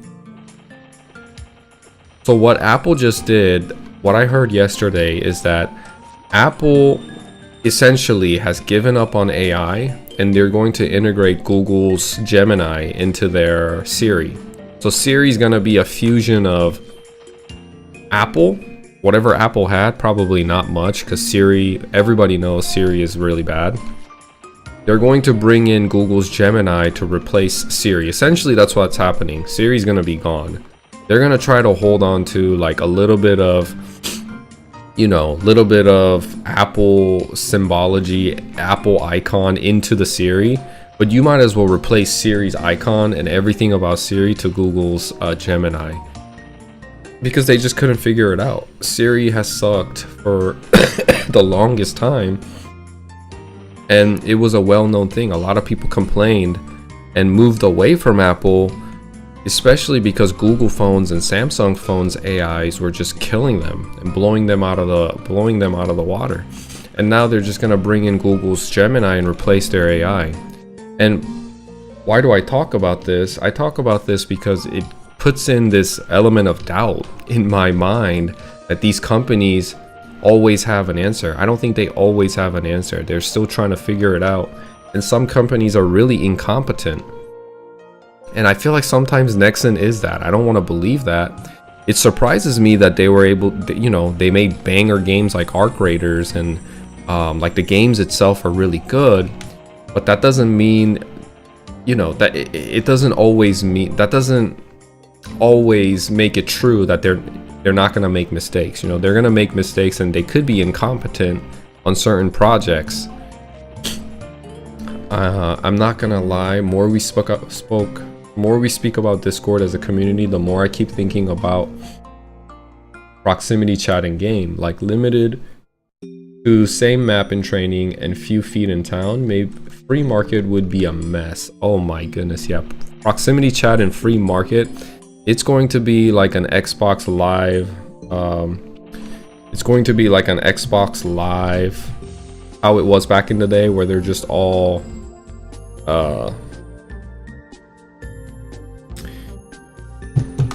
where they're all just using slurs and calling each other the N-word and saying the F-word, KYS, all that stuff. It was crazy back in the day.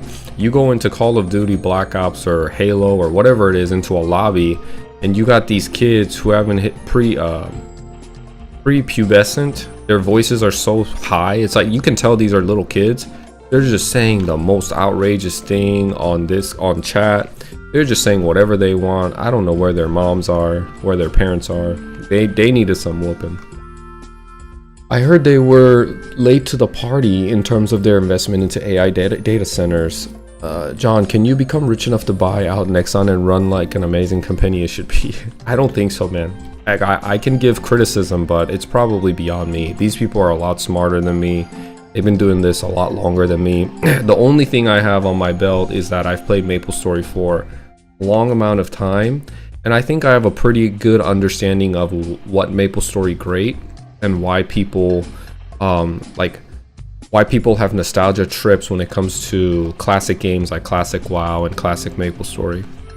People think it's the gameplay, people think it's this, that, but I think it truly was because it was so easy to socialize with people and make friends online. I think that's the huge element, especially in today's world where everybody feels a lot lonelier than we did back 10-20 years ago. due to the introduction of internet and social media and all this stuff and just overall busy lives, I think that hits home for a lot more people than we think. Like the ability to socialize easily and actually be in an open world where players get together as a community to form efficient training grounds or work together, and it's not like a developer holding your hand entire way telling you to click here, click there with dailies, weeklies, battle passes, all these chores. Like you go to work and you get in the video game to do more work, and it makes no sense. It should be a hangout place. Let's see.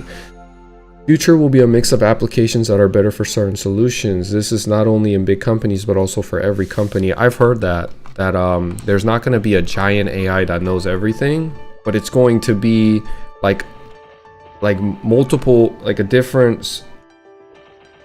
Give me 1 second.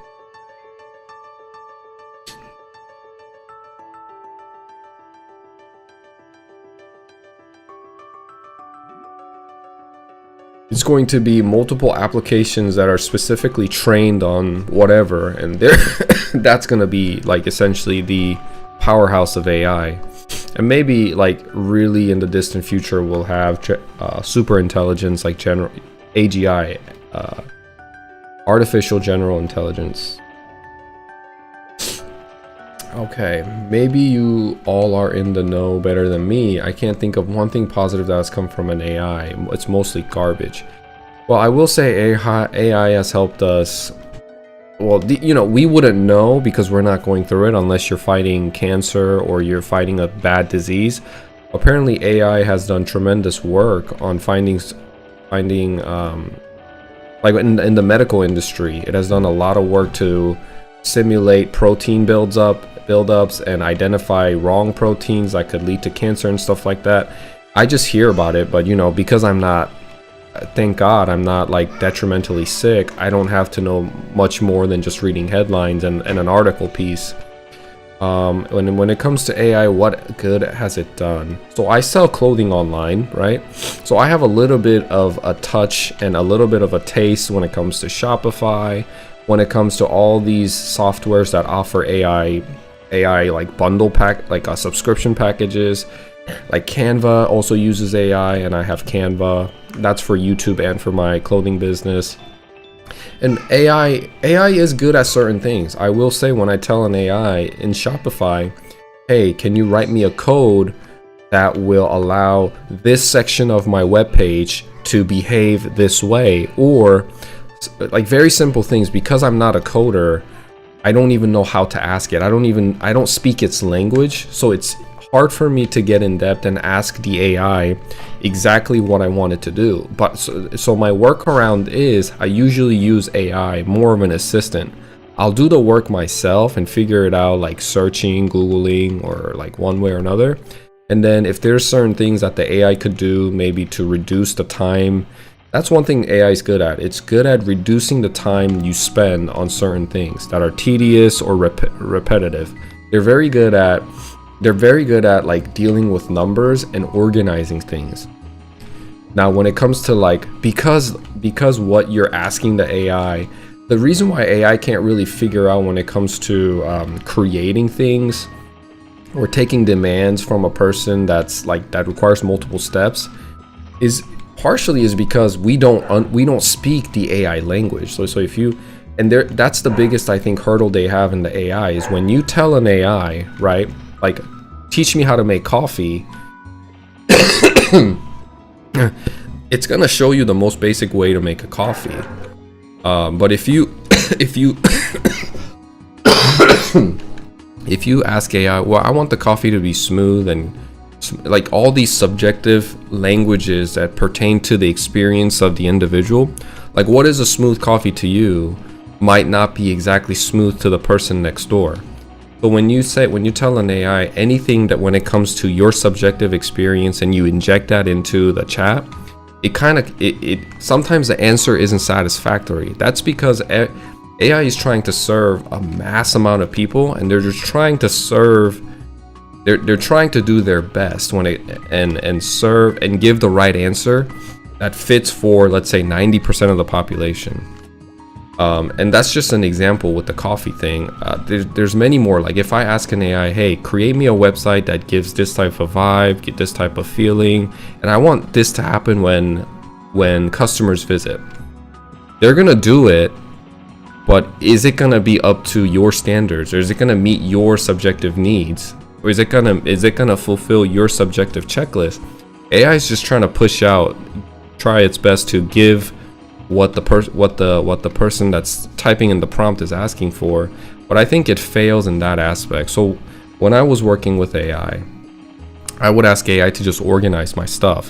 One time I asked AI, hey, can you make a ledger for this tenant that I have, and you know, this is that, just can you make me a ledger for a year?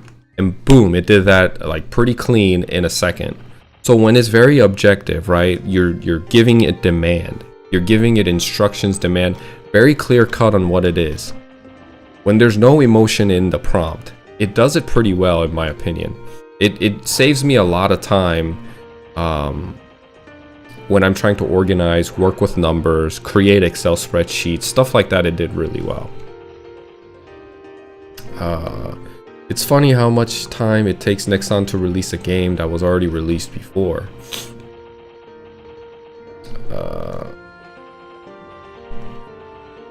I know, right? But maybe they've lost the archive files. But like, it is taking them a while to release Classic, huh?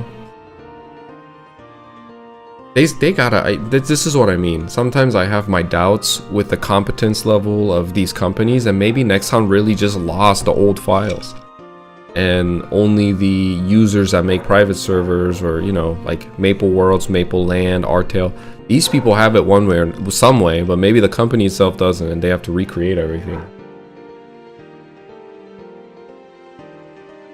Do you resell or create your own clothing?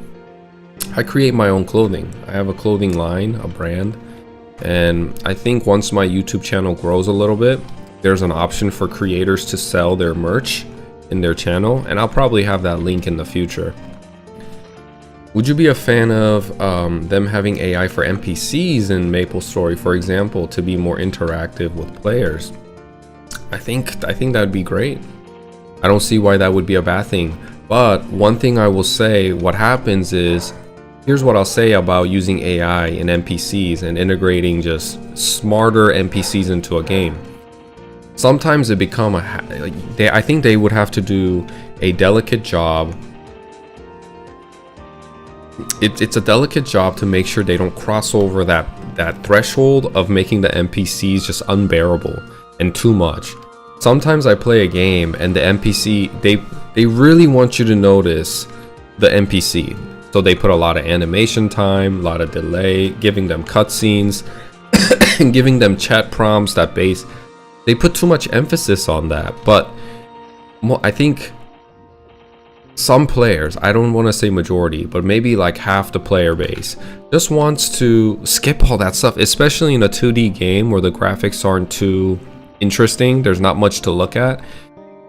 I don't think majority of the players are willing to sit there and hold a conversation with Chief Stan about, you know, how whatever the prompt may be, you would just rather spend time with real life people. So an AI and NPC, that'd be cool. Maybe they can add it into, I don't know how they could add an AI element and make the NPCs a bit more interesting. But what I don't want is for chat prompts to go for 10 clicks. That's too much. I like how it is now, keep it short, but maybe in a subtle way they can incorporate the element of AI into the NPCs to show facial expression. When you run into them or when you attack them, they like frown or something, you know.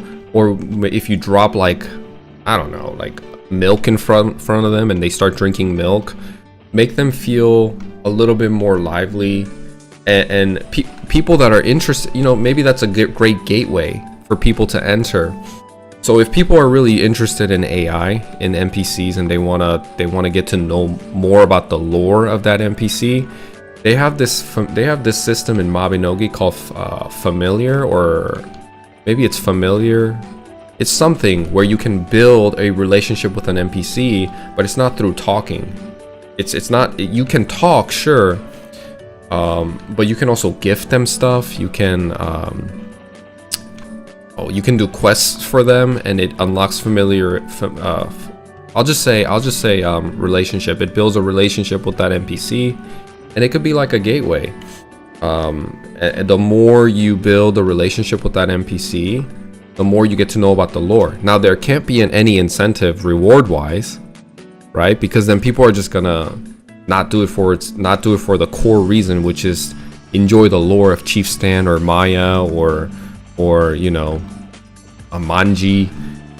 They're gonna do it for the incentive. If the incentive is it gives you a good medal or a necklace or some sort of an item that enhances your character's buff, then people are just gonna speed click through that thing. Like, people are just gonna be clicking, yeah, okay, whatever, because there's an incentive to get by. So if you want it to be like a secondary content that people can enjoy on their off time, don't put any reward structures. Don't put any type of anything in there. Maybe give a silly little hat, like a Cheif Stan's nose, or something cosmetic where it doesn't affect your character's primary stats. It could be a secondary stat. It could be just simple as movement speed and jump buff, but nothing crazy, right? Like maybe 5 movement speed and 2 jump because you're best friends with Cheif Stan. And it could be something like a title, like something cute, but pure aesthetics, no primary stats. Because what's gonna happen is there's definitely a set of people that are not like me, that likes to sit there and read through the quests and want to understand the lore of Maplestory, and even on an individual character basis. I have some sort of interest, don't get me wrong. I would like to know why the golems became this way. I would like to know, you know, what is up with the Black Mage in Maplestory? Why are the Wyverns and Horntail upset in Leafray? These are general things that I would like to know, but maybe not in a game setting. Maybe I would like to watch a nicely put together presentation on YouTube. When I'm playing Maplestory, I don't necessarily want to be shown. I don't want them to read me a book. I want to go to a training ground and hang around other humans and talk about some bullcrap, whatever it is, and just be around other people in that same digital real estate, in that digital realm, in the same area, and just know that I exist alongside them, and other people are going through the grind as me, and have some really non-meaningful conversations to fill in the void. That's what I'm looking for when I'm playing Maplestory. So like, but some people like to really be alone, you know, and they would rather go through and do all the quests and learn about the world that they're in and really immerse themselves. And I think that's a great way to enjoy a video game. I actually am a little jealous of people that have the patience to go through each quest and learn about the lores that they do, not just in Maplestory, but in other games too. I have an issue where, like, if the game isn't that interesting, and when I open a quest log or a chat log, and it's literally like 3 pages, I'm reading an essay for each prompt that I get into an NPC. Maybe about the second time I kind of get to understand the vibe of that game, and it's too lengthy. Then I start just not reading. I just don't care, you know, to go through all that. But some people will. So if you can make an NPC an AI and incorporate that somehow, and make it work for that group of people that enjoy questing and enjoy being told a storyline of how things came to be, I think it would be a great integration into the game. It would just feel more modern, and, you know, and give people other alternative things to do on their off time if they just want to be alone, right?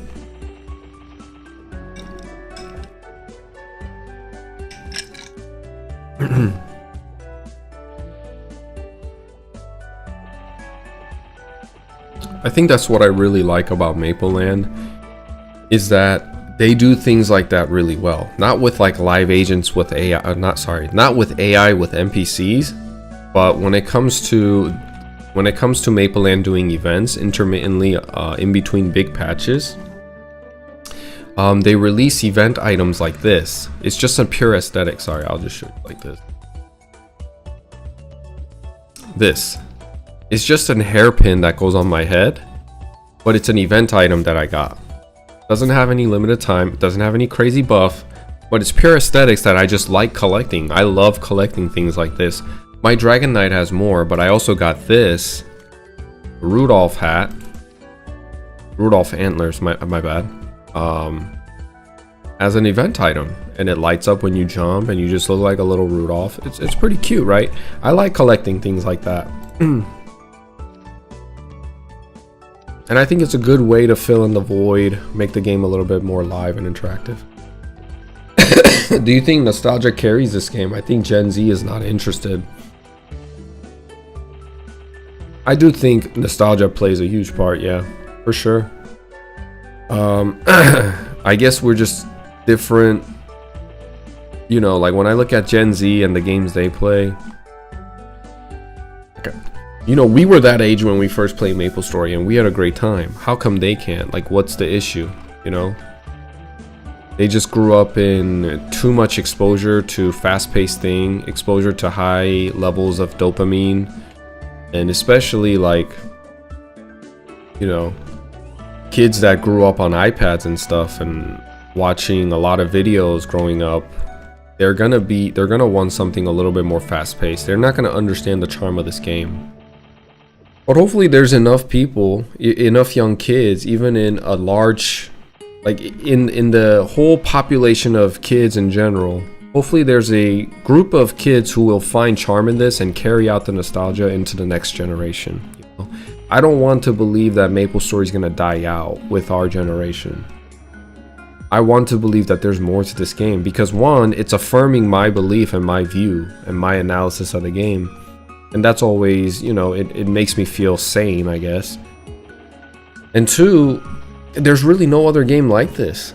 And if this dies out, what do we have where if we want to experience this sort of gameplay, what game do we have in the gaming industry now that offers that? Some people say Roblox, Minecraft, that there's proximity chat and you can make friends there and do silly things. Maybe, but maybe I just haven't given it a try. But I don't know. I can't see myself giving Roblox a try or Minecraft a try. I gave Minecraft a try. I thought the game was too rough on my eyes. I was getting like a headache because it was too pixelated. You have to be like right in front of the mine as you're mining, and everything's so pixelated, my eyes started to hurt after a while.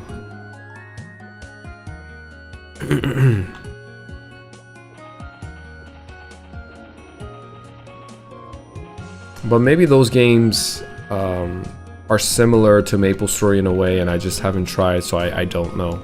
You know?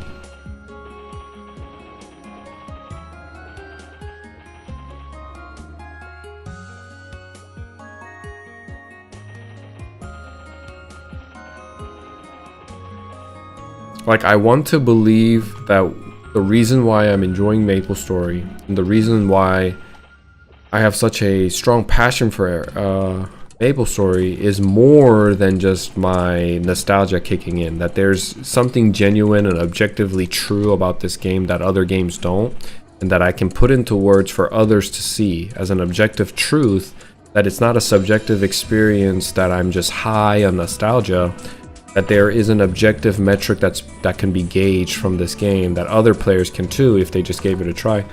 I want to believe that's true. I don't want to think like, oh, I'm just stuck in nostalgia.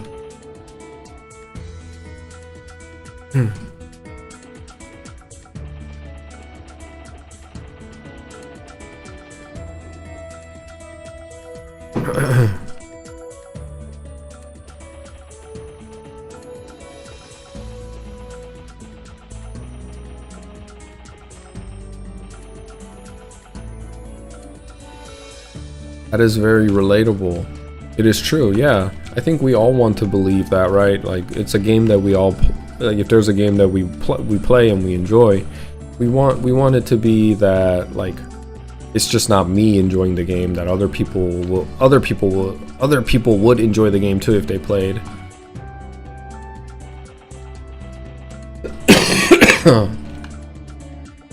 오늘은 시프네요.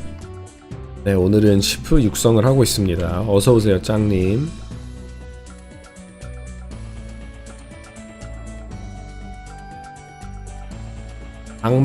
낭만의 직업 시프. 지금이 제일 힘든 고비지만 여기만 넘기면, 여기 넘기고 70을 찍으면 굉장히 플레이가 수월해지고 재밌을 것 같기는 해요. 어설터를 배우면. 세비지 블로우만 너무 쓰니까 뭔가 약간 지루함이 좀 있기는 해요. 한 가지만 쓰니까 여기서 어설터만 믹스를 딱 해줘도 재밌을 것 같은데. 그리고 또 시프는 간지나지 않습니까? 간지의 직업 시프. 지금은 약간 추하지만 캐릭터가 추후에 많이 멋있어질 거예요.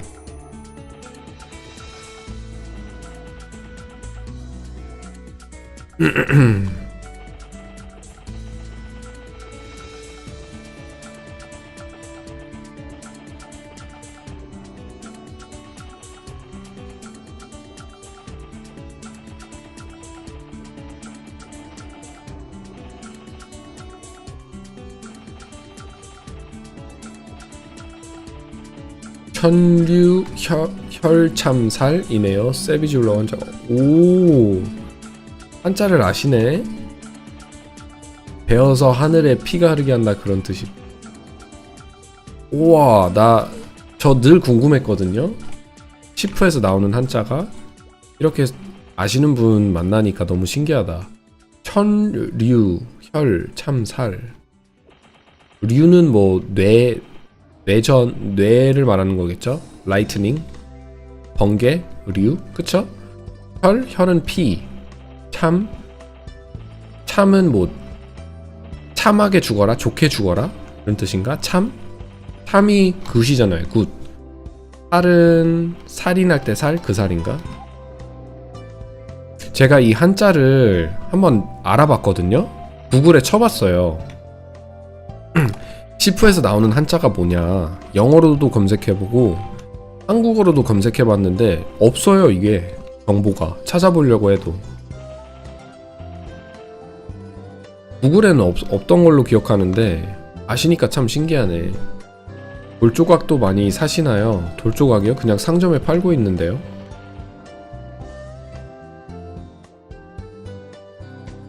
천류, 하늘천, 흐를류,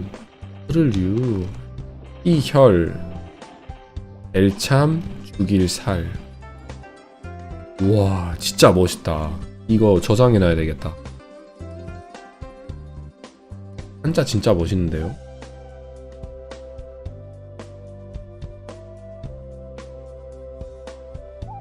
아, 흐를류구나.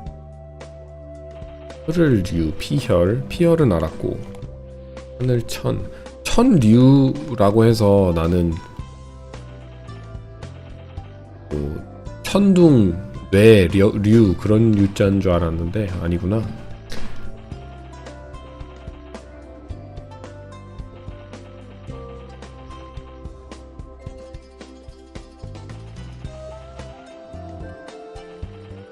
아, 진짜 멋있긴 하다.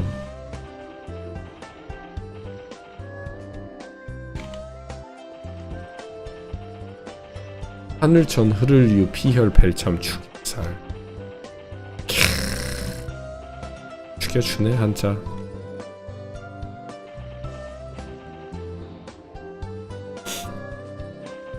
역시 간지의 직업도 굉장히 멋있네요, 한자가.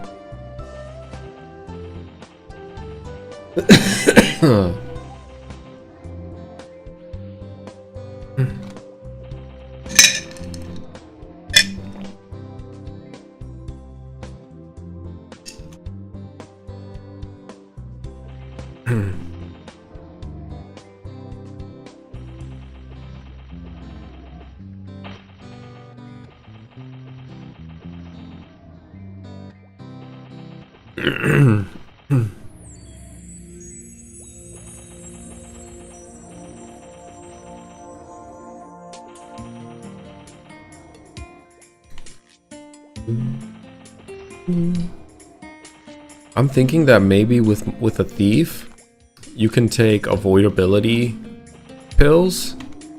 You see how much misses are coming? Like, there's a lot of times when these guys try to hit me and they hit miss. And if I add on to the avoidability stat and increase my avoidability more, I think it would be a really good option. 돌주가 개당 500에 팔린다. 사람한테 팔아야 되겠다. 어제도 얘기해 주신 것 같은데 정신이 없어가지고 상점에 판 것 같거든요. 오늘은 방송 끄기 전에 다 보내놔야 되겠다.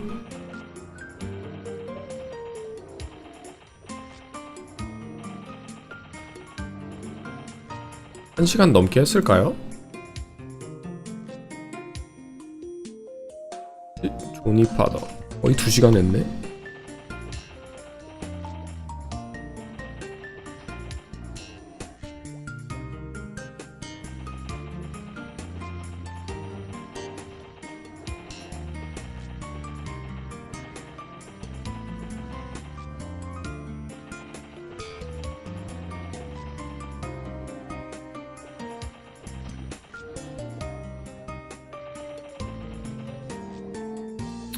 아, 메이플랜드 하고 싶어지네.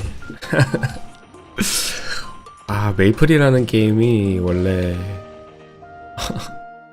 할 때는 접어야지 재미없다 지루하다 느끼는데 이제 한 어느 정도 안 하다 보면 계속 생각이 나고 그런 게임인 것 같아요.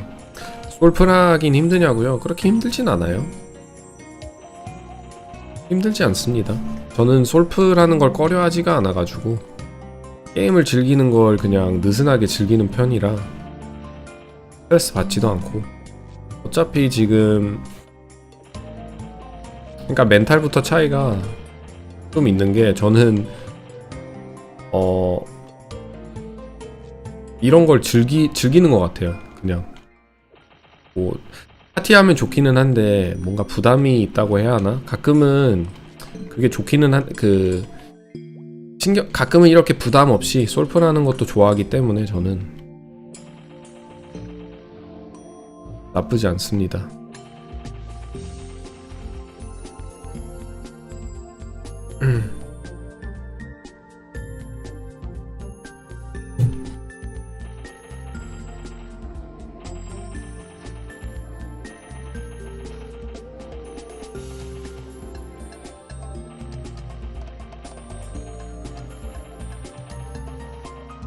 무자본으로 천천히 키워보세요. 어떤 캐릭터 키우시게요?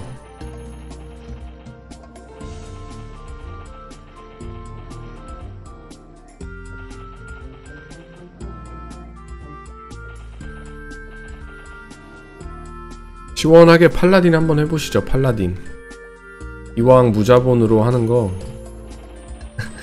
정말 무자본에 좋기도 하고 플라딘이 다시 돌아오시는 건데 이번에는 좀 빡빡하게 하시지 마시고 천천히 게임처럼 즐기시면서 낭만의 팔라딘 한번 가보시죠. 골풀 위주로 하는.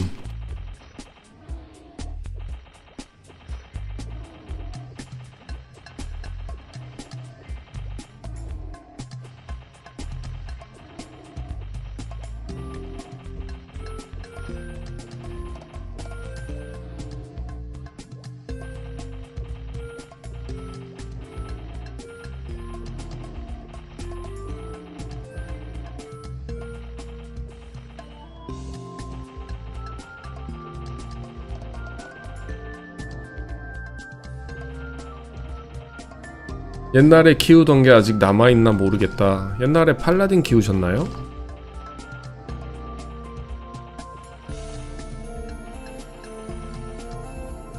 팔라딘 이미 키우셨으면 다른 걸 키워봐야 되는데 저를 본삼아서 시프 육성하시죠.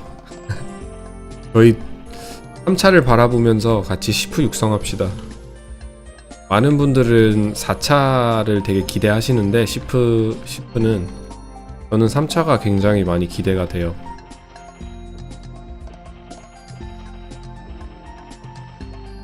표도랑 클레릭은 짱님 표도랑 클레릭은 너무 많잖아요. 사람들이 낭만이 없잖아요.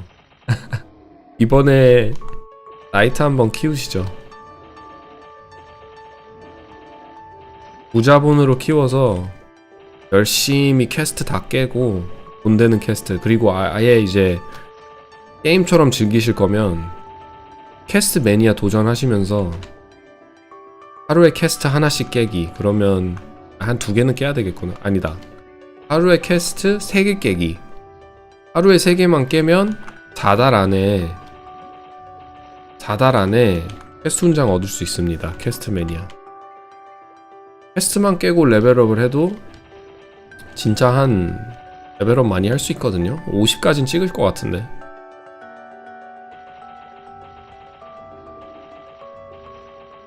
옛날에 제가 선발대였거든요.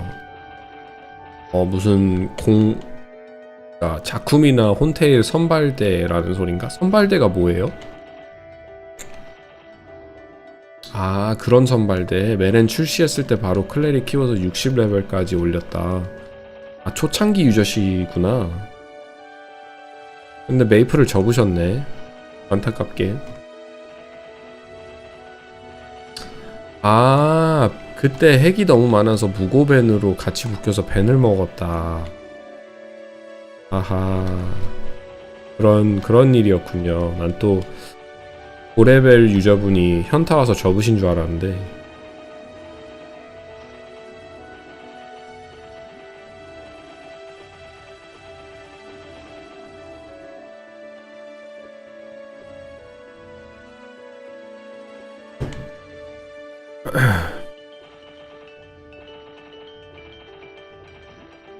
문의를 했는데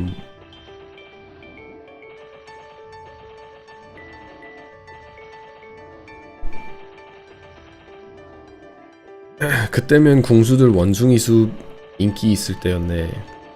그때 인력도 부족하고 사람도 너무 많고 그래서 처리하는데 48일인가. 되게 오래 걸렸네.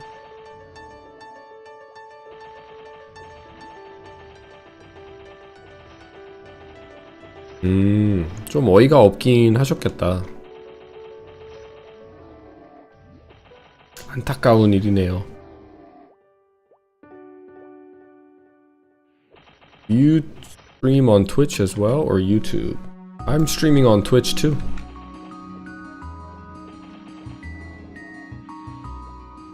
지금 밴 풀리셨으니까 지난 일은 잊어버리고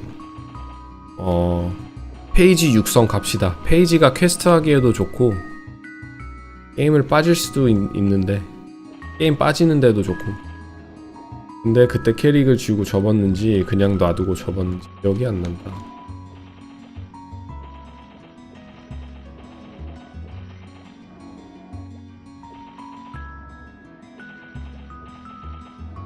아니 근데 그 원숭이 숲은 그럼 사라진 건가요? 저도 원숭이 숲을 그 전사 키울 때 가보고 싶어서 찾고 있었는데 3단계로 된 원숭이 숲 있잖아요. 1단계, 2단계, 3단계. 그리고 거기서 에로오붐을 날릴 수 있는 자리가 있었는데 엘리니아에 있는 원숭이 숲, 거기가 전사가 사냥하기도 좋아서 찾아봤거든요.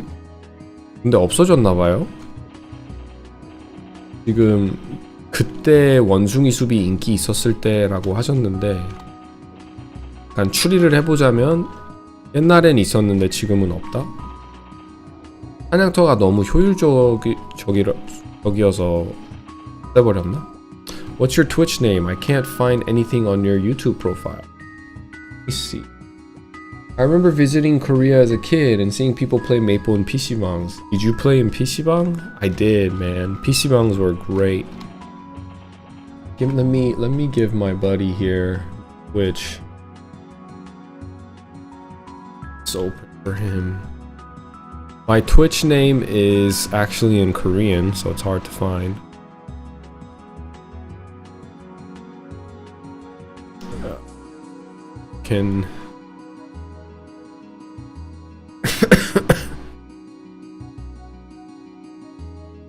Here you go. Here's my Twitch. I'm gonna put this in my chat, I think.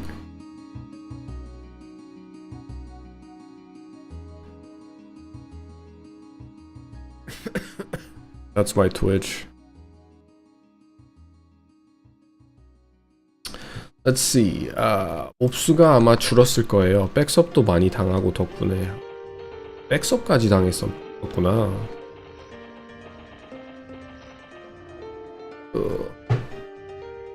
Infernal Ginger. Who is that? There we go. Are you Chipmunk? Nice, man. Nice. Are you a Twitch user? Do you use Twitch often? Is that what's going on? Why do you prefer Twitch over YouTube? Because you said much better.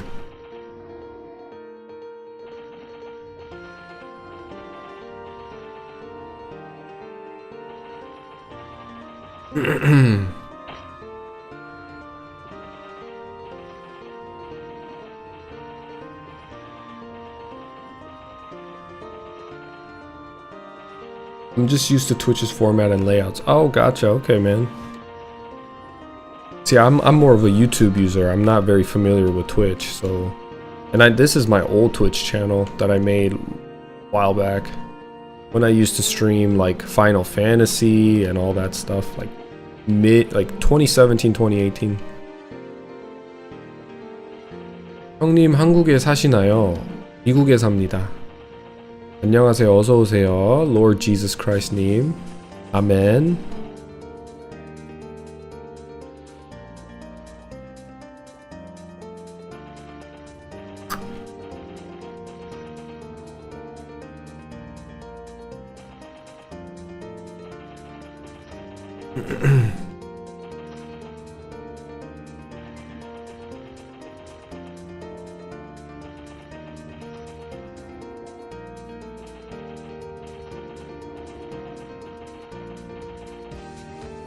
치프는 캐스트베니아 훈장보다 이제 루돌프 훈장이 사라지고 이벤트 중간에 낄 훈장을 찾아야 되는데, 제가 듣기로는 빅토리아 아일랜드 탐험가인가? 뭐 어디지? 무슨 모험가 탐험가인가 훈장이 굉장히 좋다고 들었거든요. 다시 퀘스트매니아 도전하기는 약간 꺼림칙한데 400개의 퀘스트 도전한다는 게 쉬운 일이 아니라 이게 너무 쫓길 것 같은 느낌이 들어서 하기 싫거든요, 솔직히. 아 맞다, 크림슨 우드 배지 있지. 근데 그거 퀘스트 굉장히 어렵지 않나요? 실버스타일 거예요 아마. 그게 실버스타 훈장 뭐 이렇게 알고 있는데, 크림슨 우드에서 받을 수 있는 거 그것도 정말 받기는 해야 할 텐데. 아 근데 그게 훈장이 옵션이 너무 좋던데요? 그런 옵션이면 다른 훈장 정말 쓸 이유가 없는데, 그쵸? 스탯 거의 5씩 주던데. 그게 빅풋을 잡아야 주는 건가?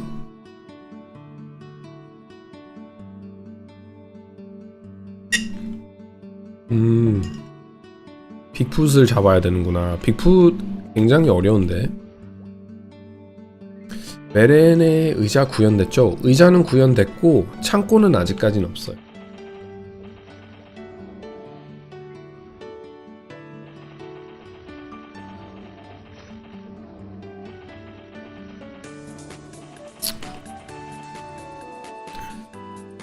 그게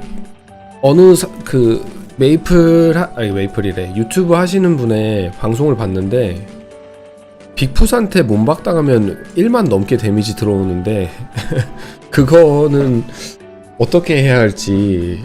제 용기사가 다크나이트가 이제 레벨 114인데 하이퍼바디 쓰고 1.2가 안 되거든요. 12,000이 안 되는데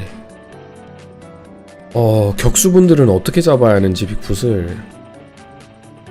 연막탄 필수일 것 같은데.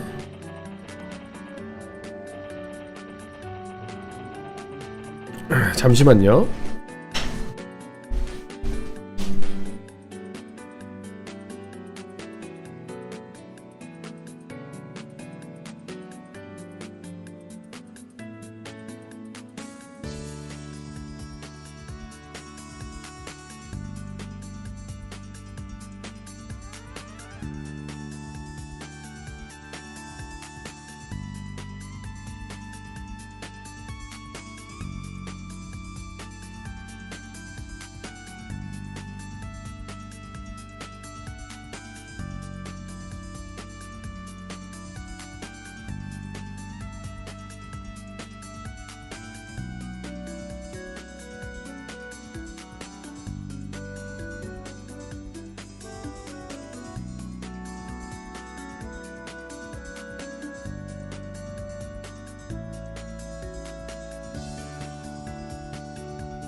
아킬레스 마스터는 전사들이 돌진해서 어그로 끌어서 잡는다. 오. 캐릭터 만들었다. 팔라딘 키워볼게요. 친추 주세요. 같이 친추 해놓고 뭐 나중에 만나면 뭐 만날 수도 있고 제가 찾아갈 수도 있고 열심히 키워보세요. 재밌을 거예요 아마. 너무 포율이나 뭐 이런 거 따지지 않고 그냥 천천히 즐기시면서 하면서 캐스트도 대부분 캐스트 깨는 것도 사람들이 목적을 두고 캐스트를 깨잖아요. 뭐 돈을 벌려는 목적으로 돈 되는 캐스트들만 한다든지 아니면 캐스트 매니아의 훈장을 달기 위해서 정말 간단한 퀘스트들을 깬다든지 목적을 두고 하는데 그런 거 없이 그냥 게임에 좀 빠져가지고 퀘스트들도 천천히 읽어보고 거기서 나오는 퀘스트에서 보상으로 주는 아이템들도 간직하면서 하시면 천천히 하시면 재밌을 거예요. 분명히 다른 방식으로 게임을 플레이하시면 너무 효율에 목매이지 않고 그리고 이제 파티 사냥 개념과 다른 사람들이 추구하는 그 다른 사람들보다 우리 모두 다 추구하는 방식 플레이 스타일대로 가는 게 아니라 그냥 나만의 길을 걷는다는 느낌으로 그게 완전히 팔라딘이지 않겠습니까? 그런 식으로 하시면 참 좋을 것 같아요. 그냥 친구 추가요? 여기서 하면 되는데 이렇게 Why not just go to Forest of Golems instead? I could. Forest of Golems is a little bit bigger of a map. And because I don't have much mobility other than haste, if I don't have to climb ropes, it's better for me. And there's no ropes in this map. I can just jump up and down and this is a lot quicker from the interval between me hitting a monster to the next monster is a lot shorter here than in the Golem of Forest because the map's bigger. You actually have to climb the rope for about a second or two. 팔짱맨 Level 1.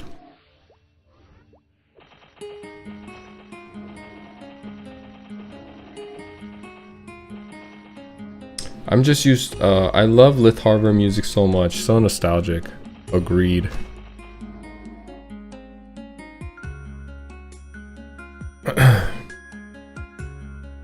Lith Harbor's iconic. All the Victoria Island towns are iconic.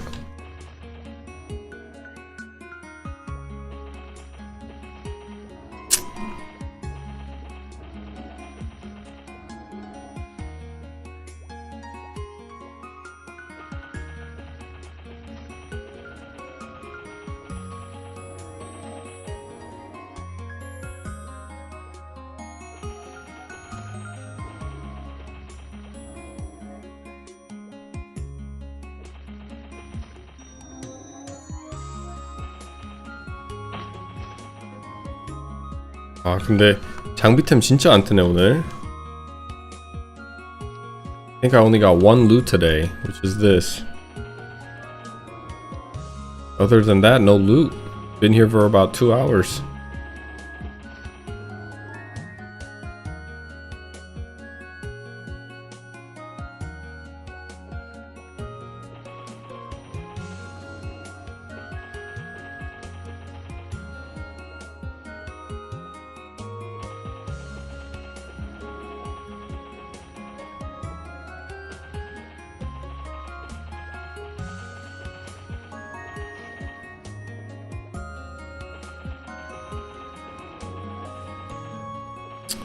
What's one thing you like about modern Maplestory?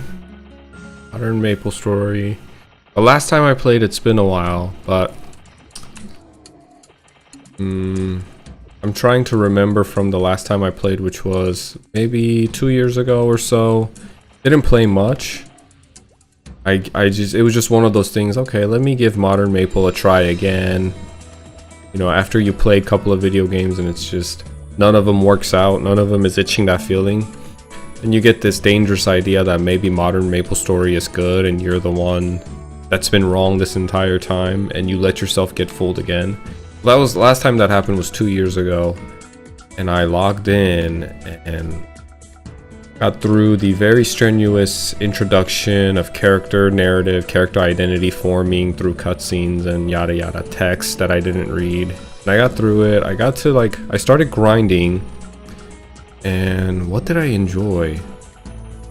I think I remember I just enjoyed that cheap dopamine that I got for the first 100 levels, where it just continuously levels you up and it fills your brain with so much cheap dopamine. And then I got to level 100 and I quit. You can skip all that now. Oh really? You can skip it? It wouldn't let me skip when I played. ¿Puedes recomendar algún otro juego que sea como Maple? Déjame pensar. Algún otro juego que como sea Maplestory. Pues no sé si jugaste Classic WoW o RuneScape, pero muchas personas les gustan ellos juegos. Es básicamente un juego que sea similar en los juegos de Maplestory, RuneScape y Classic WoW tienen similaridades que es muy grind. Hay que poner mucho tiempo en el videojuego a avanzar el character. Y otra cosa es que es un juego muy simple. No hay cosas tan sí, yo lo digo así, que es RuneScape o Classic WoW. Yo los recomiendo. Es muy difícil de hablar en español de cosas que son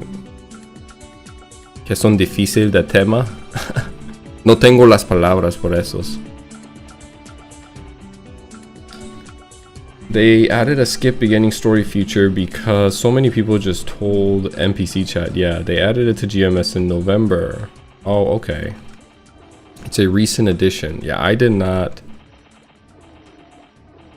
enjoy talking to the NPCs to learn about the character's history. I wish they would have just made it into something that's not forced, but more of a participatory, like you can choose to do that, but it's not mandated, you know. You're a lore Andy. That's good. Nothing wrong about that.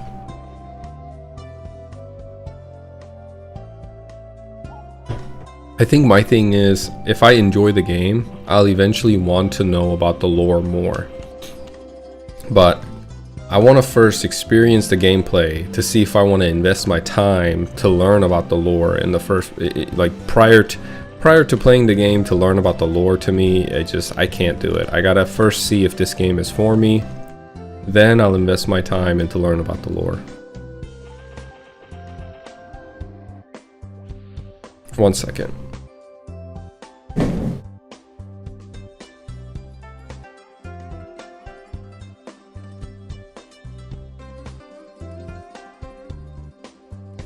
Man, I want some fries. Hablas muy bien español. ¿Dónde aprendiste? Yo aprendí cuando era en militar por 6 años, de 2013 a 2009. Yo era un lingüista de español y el militar me lo enseñó. Mi español no es muy bueno.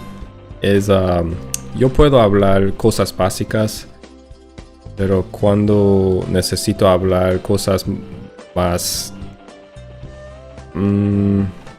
profundo, no puedo pensar las palabras rápidamente, y eso es lo que es difícil en español. Pero entiendo mucho, yo puedo entender mucho más que hablar. Damn, dude, how many languages are you speaking? I'm speaking 3 right now. That's all I know. You're not gonna hear anything crazy from me again. I speak Spanish because I learned it in the military. Korean's my mother tongue, and then I speak English, which is essentially my comfort language now because I've spent so much time in the States.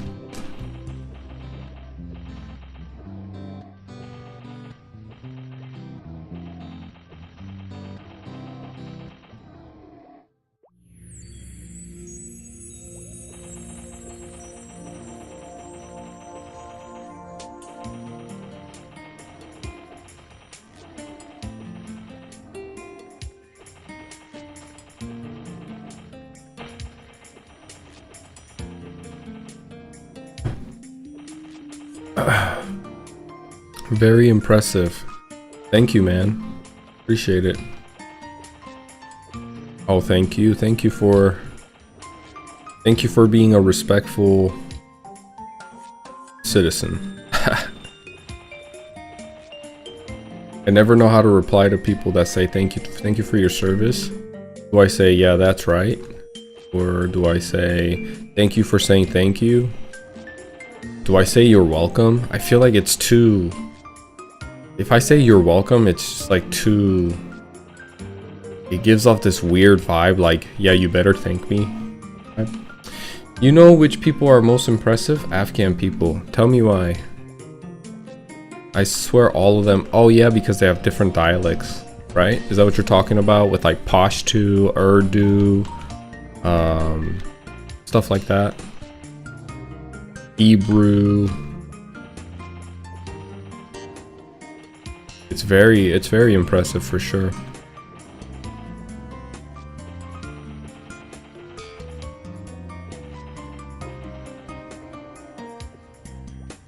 Nah, you respond how you wanna.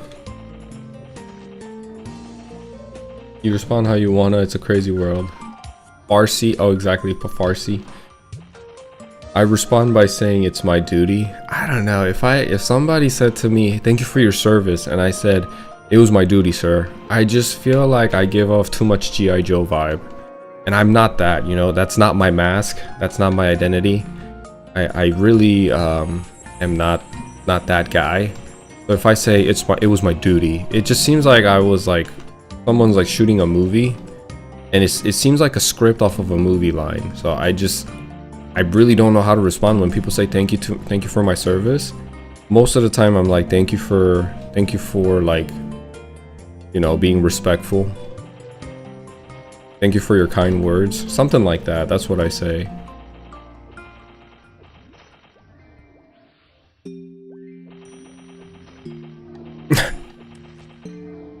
I'm not Afghan myself, but I was always stunned that they can speak so many languages so well.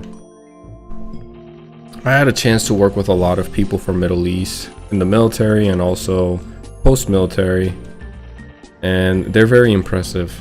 They're very well put together people, like all the Middle Easterners. I worked with a guy from Lebanon. He was a nice guy, always dressed well, always on time for work. Older gentleman, probably in his 60s, loved football, loved soccer, and he spoke like 3 dialects too.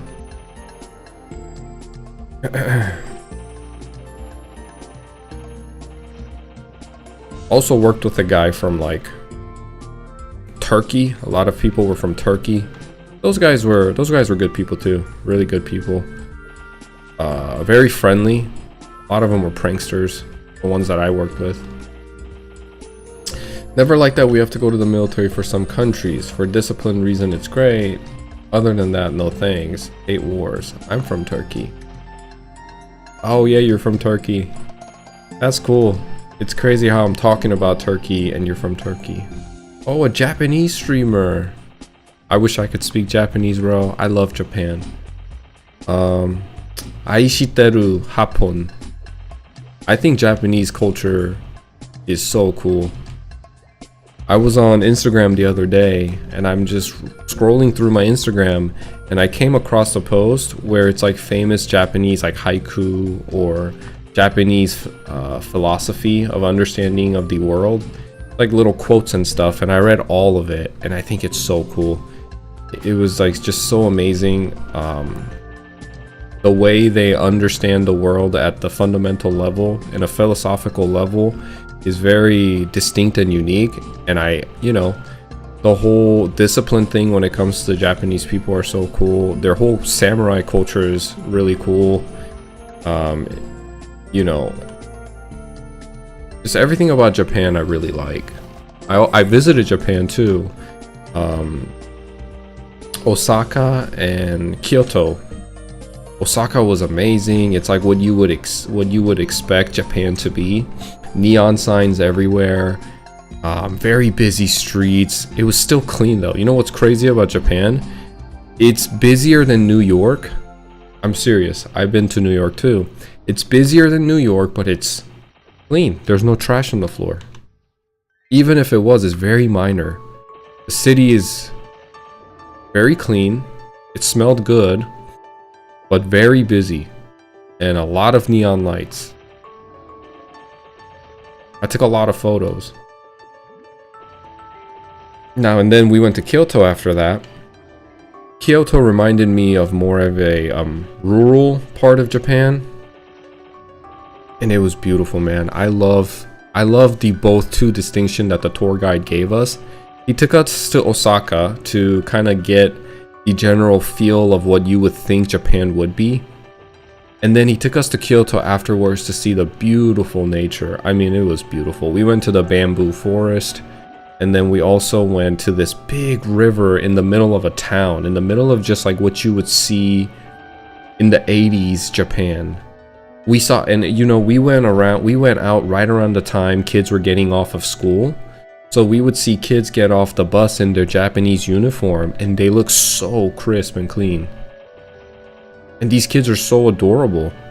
They're actually like taking the bus home, like just public transport bus home. No danger.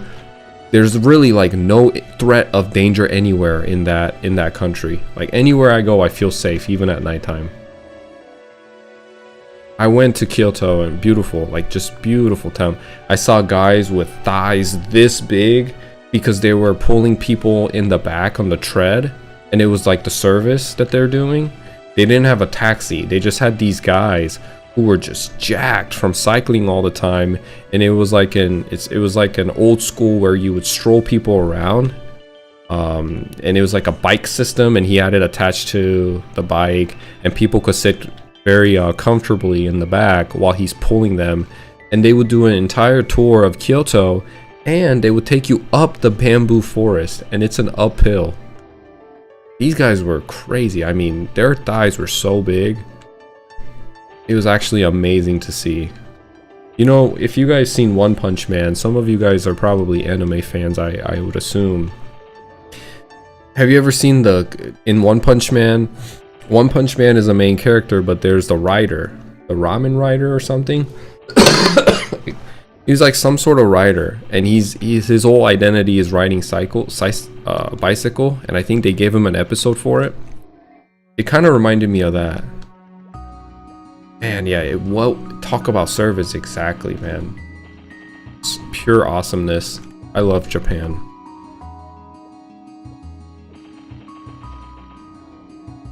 The food was okay. One thing I didn't like about it too much was the food didn't. I didn't enjoy the food as much as I thought I would. Me being a ramen lover, I was like, let me try the ramen and stuff. I didn't enjoy the food as much as I thought I would. Like the ramen was pretty bland. I like the Korean ramen better. I like Korean food better. But that's probably because I grew up on Korean food, and my taste buds and my brain wiring connection when it signals that this food is good is already wired so much into the Korean calculation that my taste buds probably can't enjoy any other food as much as Korean. Moomin Rider, exactly. He knows Moomin Rider. Kind of reminded me of Moomin Rider. I've been snowboarding in Japan before. Solo seats in restaurants is what surprised me the most in Japan. They normalized going to restaurants alone. Yeah, they did, man. Apparently Japan is another country along with South Korea where, you know, the birth rate is extremely low, and people are, it's a dying out population. It makes me so sad because I think South Korea is a beautiful country too. There's so much goodness there. People are very kind. The culture is rich. Food is great. And it's the same thing as Japan. But for some reason, they can't figure out this fertility thing. And it's so sad to see. When I go to Korea with my son, when I was there in September, so many people just loved seeing little kids. A lot of older 할머nis and 할아버지s would see my son and they would just lighten up. We would take him to the mall. But you know what was sad? Is that women and men in their 30s and 40s, most of them did not care that you had a kid.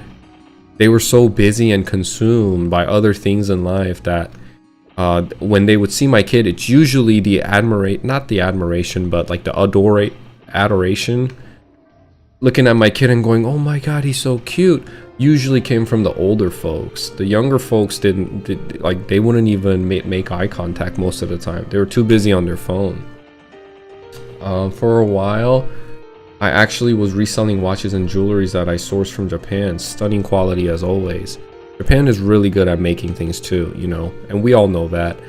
Honda, Toyota, you talk about a Honda, the Toyota, in the United States, everybody understands those cars, you know, they're made solid. They're good cars for average day, normal working American. Hongdae probably has the highest fertility rate, probably, with all those party goers. If you walk around Hongdae alone, it's just weird. I'm surprised Korea has dying birth rate. No, they have a really bad, I think they're the worst in the world. They're the worst in the world. I believe it's something like 0.67 is the last time I heard. It might be lower than that now. They're trying to get it up. And you know, I have a cousin that lives in I have a whole family that lives in Korea, and my cousin is about to get married and he wants to settle and have kids, and I'm not sure how that's going because the last time I talked to him, which was last week, he told me they're having issues because of finances. And I'm just like, man, and that's probably the number one thing that's prohibiting younger folks to get married and have a life. Is that they want a certain lifestyle. They're not okay living in the conditions that their grandparents lived in. They want a certain type of standard, right? And especially men with no money, they just have no family background and wealth, and they didn't really do much with their education. And it's really hard in Korea, the economy, to find a job. And even if you have a decent job, they take so much out of your taxes that, you know, I can tell you a story about what my cousin said. He's a chef. He's a captain chef in one of the nice hotels, and he makes decent money. But he says it's better to not get a promotion and get a raise, but go from a job to a job that gives more social benefits, or there's more benefits to be reaped.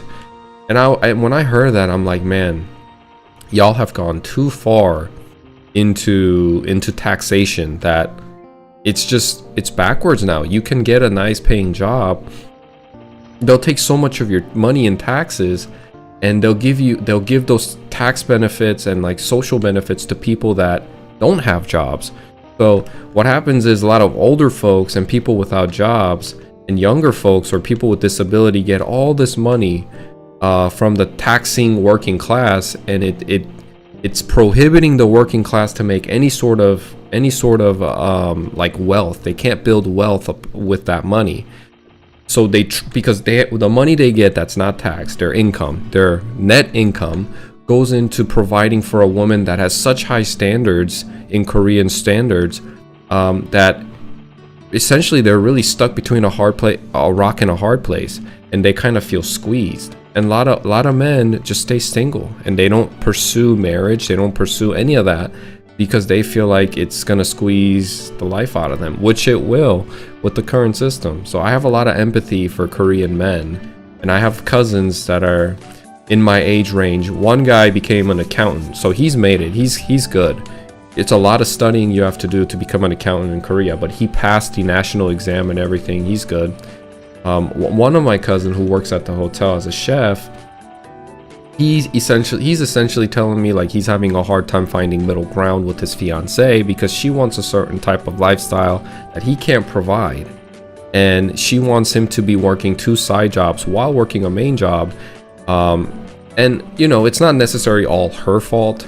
There's more to the story. Basically, she's not an evil witch, but he also feels this squeeze that's gonna be inevitable. Maybe he really feels it now. When you're dating a woman, when you're dating a girl, you don't necessarily think that far ahead unless you've already been there and been divorced and you learn from your lesson. You have to, you know, there's a lot more to a marriage than just being in a relationship and going on dates. And we had a talk about that because this is his first time being in a long-term relationship, and also now going into the next step of being engaged and potentially getting married and potentially having kids. He loves kids. When he sees my boy, he always talks about how cute he is, and he held him all the time. So I know he wants kids, but it's just so sad, the state, like how much he has to give and how much he has to sacrifice to have a family in Korea as a man. Let's see. My cousin just got married too. He works at Samsung in Korea, but his pay is low. He took out a massive loan for his wedding and house. Yeah, man. I'm gonna talk about that in a bit. There's no life if you're just working all the time. 100%, brother. What advice did you give him? I'll tell you that too. For a while, I actually was studying. They will be a big player soon, only a matter of time. Essentially, when I talked to him, let me talk about the situation about the massive loan for a wedding and a house. Let me just tell you how crazy this is that two of my cousins are getting married. Like I said, all my cousins are generally in the same age frame as me, so we're all pushing like early 30s, mid 30s now, and you know, it gets to that point when you're in that age, like you start thinking about marriage and having kids, and you're not exactly sure. Nobody's really sure if that's what they want because they don't know what they don't know. But it's getting to a point where you have to make the decision, and you have to do it now because you know, everybody knows time, especially girls, that time is not on their side. Eventually they're going to get to a point where there's going to be risks with pregnancy and chances of things going wrong when you're too old and you try to hold a baby.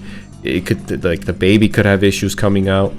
A lot of things, it's just high risk, and it's not worth it to wait too long. A woman, once you push 40, you know, you pretty much cemented yourself. There's women that have kids in their 40s, and it's possible. Yes, my mom had my younger brother when she was 38, you know, so she had kids way late into her age as well. Not way, but pretty late. But you get what I'm saying. Women kind of feel this urge and this tendency, this squeezing feeling that's coming upon them as it gets closer, as they get older and older each year.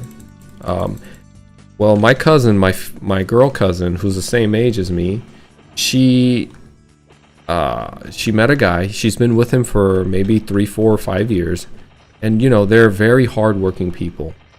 My cousin works probably 6 days a day, 12-hour days, 6 days a week, 12-hour days at a nail salon, I believe. And her fiance works as a delivery driver full time, all the time. He's out essentially all the time, and he takes breaks only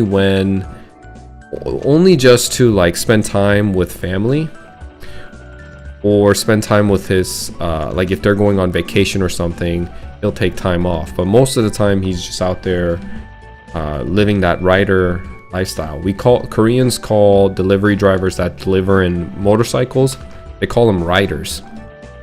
And he's essentially a rider in his 30s. And they're about to have a wedding in May, and I'm not sure what their finances are, and maybe they saved up money. But here's why that doesn't really make it any better, because in Korea you can rent out a wedding hall, level 58. Oh, thank you, arigato. You can rent out 1 hour of space, like a commercial space that's fit for weddings, for, oh man, I don't know, you can rent it for 1 hour, and I think it comes with like basic stuff like food, and maybe it doesn't come with food, but other things that come with it. But the cost is, there's so many other costs that goes into it to rent it for an hour, like food, services, you know, like maybe a person that's narrating on the mic, someone that's gonna read the vows and stuff, photographers, all these people you have to hire. And you rent it for 1 hour. 1 hour. Here in the West, if you go to a wedding, you're staying there essentially all night. It's an all night thing. You go at 4 p.m., you're there till like 8 or 9, depending on how wild the wedding gets, maybe 10. But here, they rent it by 1 hour, like on the dot. So you have to do everything within the hour and you dip out.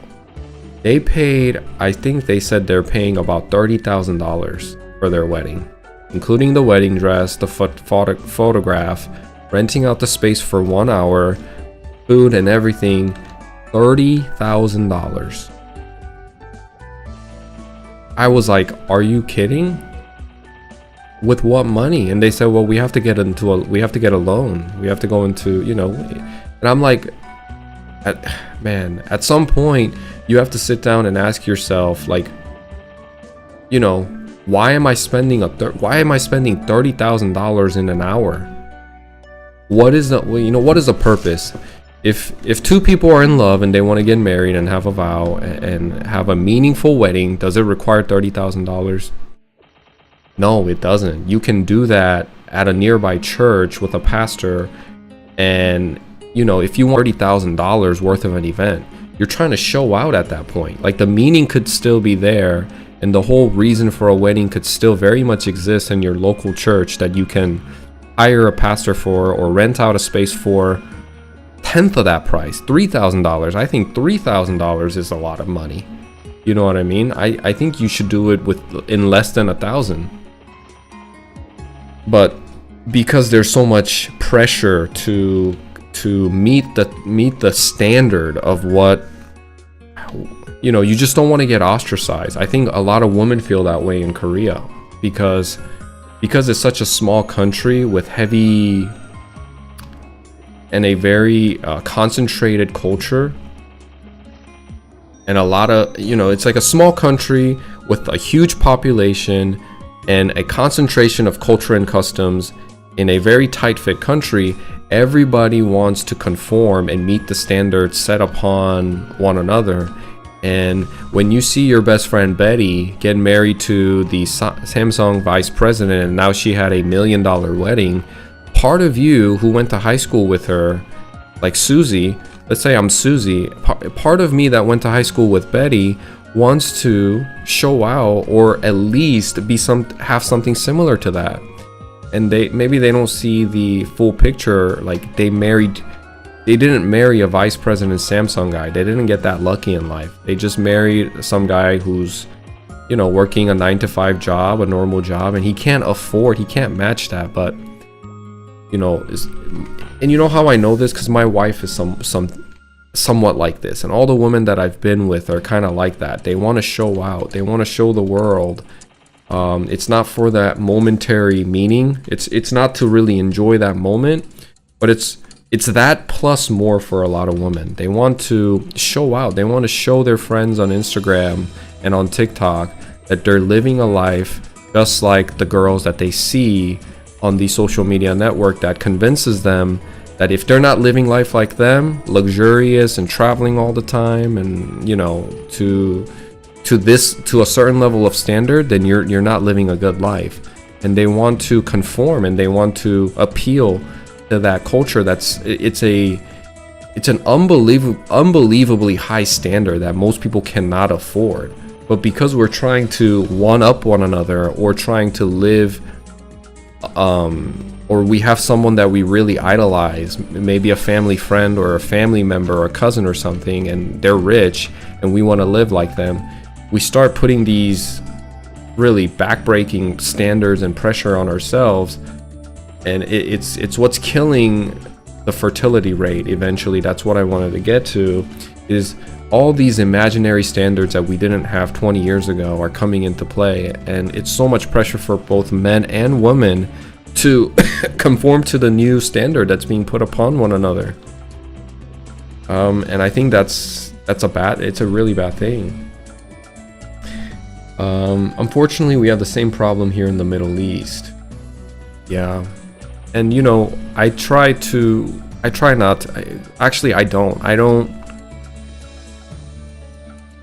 It's always a difficult thing as a husband and as a man to be reasonable and logical with a woman that you love, and you're trying to give her a great life, a life that she dreams about as a young, I don't know, maybe innocent woman.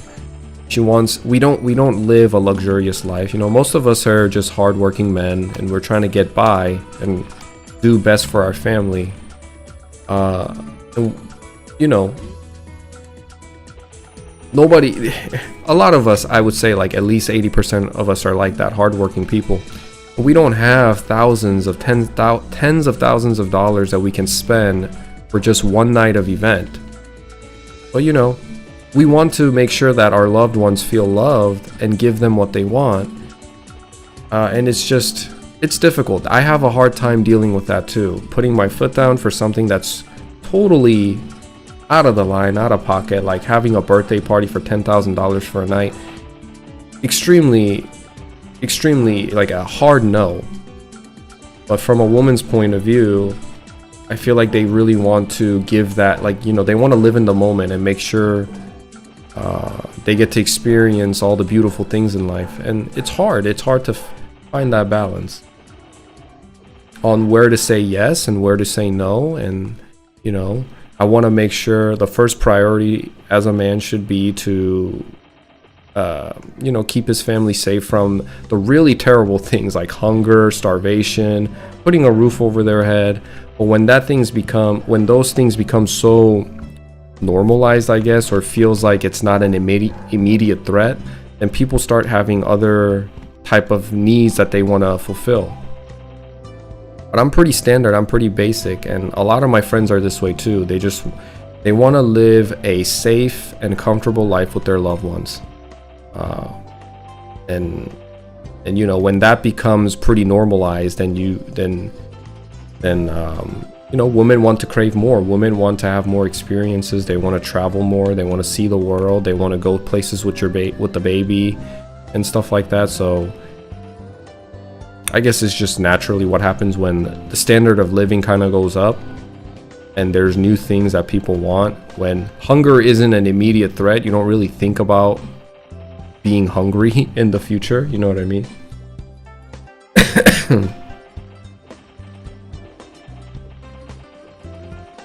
It's hot outside today.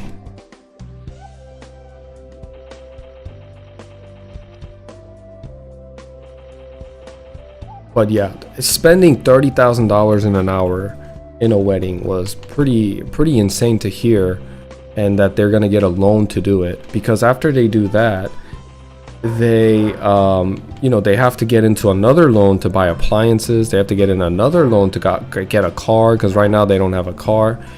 And at some point,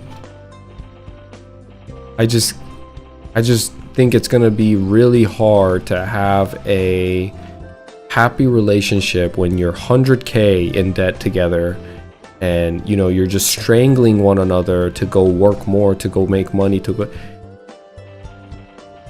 I hope it's, you know, maybe I'm just too pessimistic and dark. 메이플 아일랜드 다시 못 가죠. 퀘스트 하나 안 깨고 나와버렸네요. 메이플 아일랜드는 한번 나오시면 다시 못 가십니다. Do you have that kind of pressure to provide a lifestyle above your means for your family? I think all men do. I think all men, you know, who have families are happy to meet the standard of just providing the basic needs. You know, you get a huge satisfaction and you feel pretty content in life knowing that you're providing a safe space. And my dog is barking. I don't know if you guys can hear that. Providing a safe space and the basic needs for my family to survive. But then you have every man probably has this feeling like, I want to give more to my family. I wish I could give more. Maybe I shouldn't worry about our savings account and just go ahead and buy a world tour ticket around the globe, and we'll just hit all the countries up. We'll just live for the moment.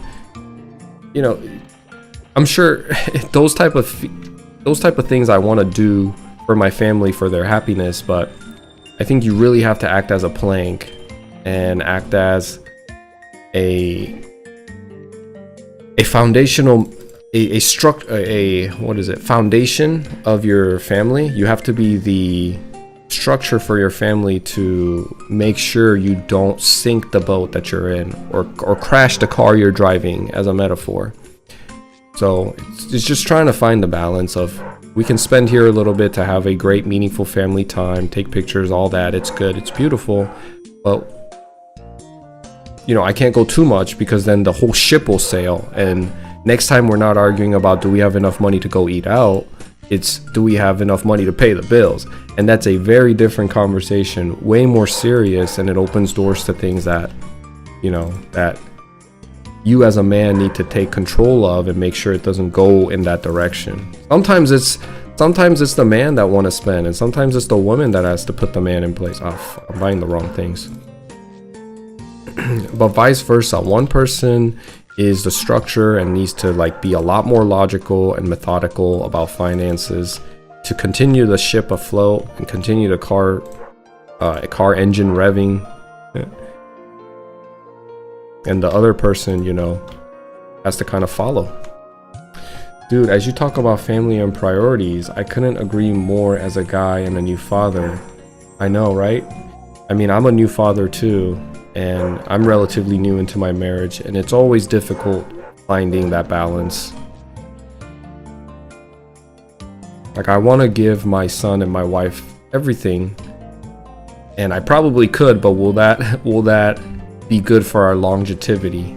Do we want to burn fast and like burn fast and essentially burn fast and die fast, or do we want to, you know, have a healthy healthy and longevity, safety, and all that? Just finding the right balance.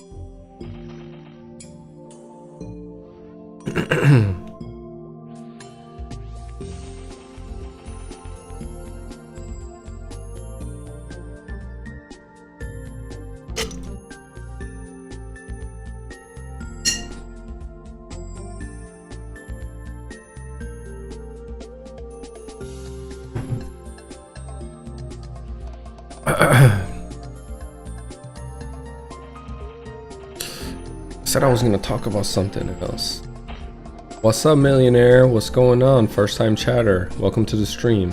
So you talked about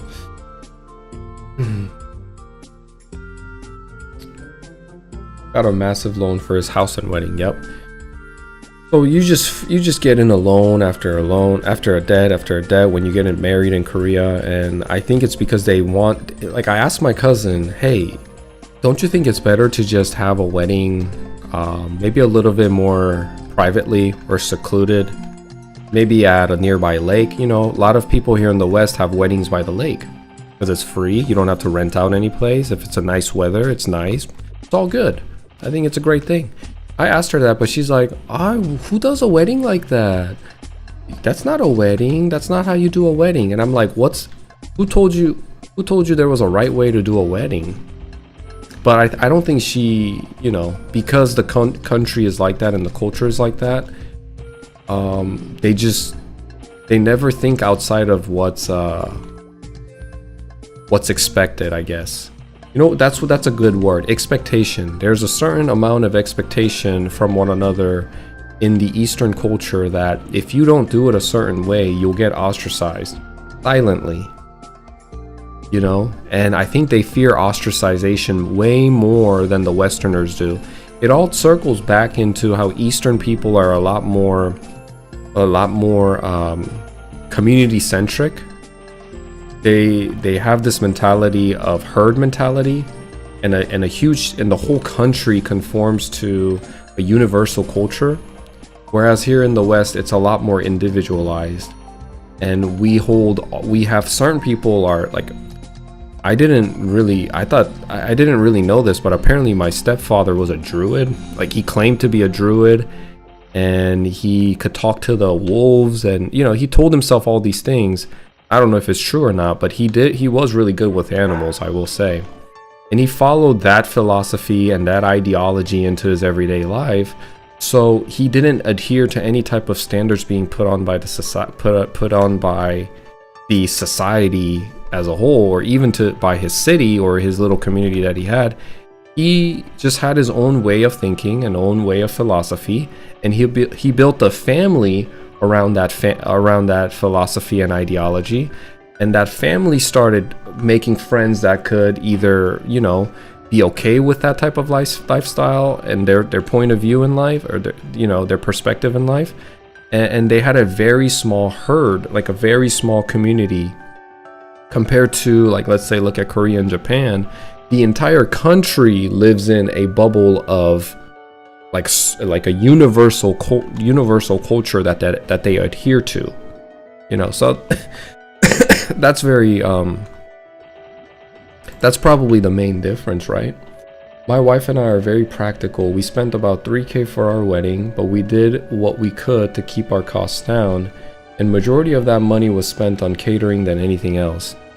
Good for you, man. Good for you. That's really good to hear that you guys were able to plan out and not get into too crazy debt or spend too crazy money for a wedding, because at the end of the day, who's the wedding for? It's for you two. So if you and your wife can agree on things like that, I'm sure you guys will have a bright future, because that's a lot of times that's the issue people run into, is that they can't have a common place or common understanding at the foundational level. So the arguments that are happening at the upper level of dimension all just kind of don't click, because at the fundamental level, you guys have a different like some couples and some newly married people don't agree at the fundamental level. And that's kind of what's going on with my cousin right now, is that him and his fiance do not agree on just life in general, on their perspective in life in general. So the arguments that they're having at the level of, oh, maybe you should work 3 jobs, or oh, maybe we should maybe we should buy used appliances, and she wants something new. It just doesn't click, you know. They're gonna argue a lot on little things. Your stepdad reminds me of the movie Grizzly Man. Just by me telling you he thought he was a druid.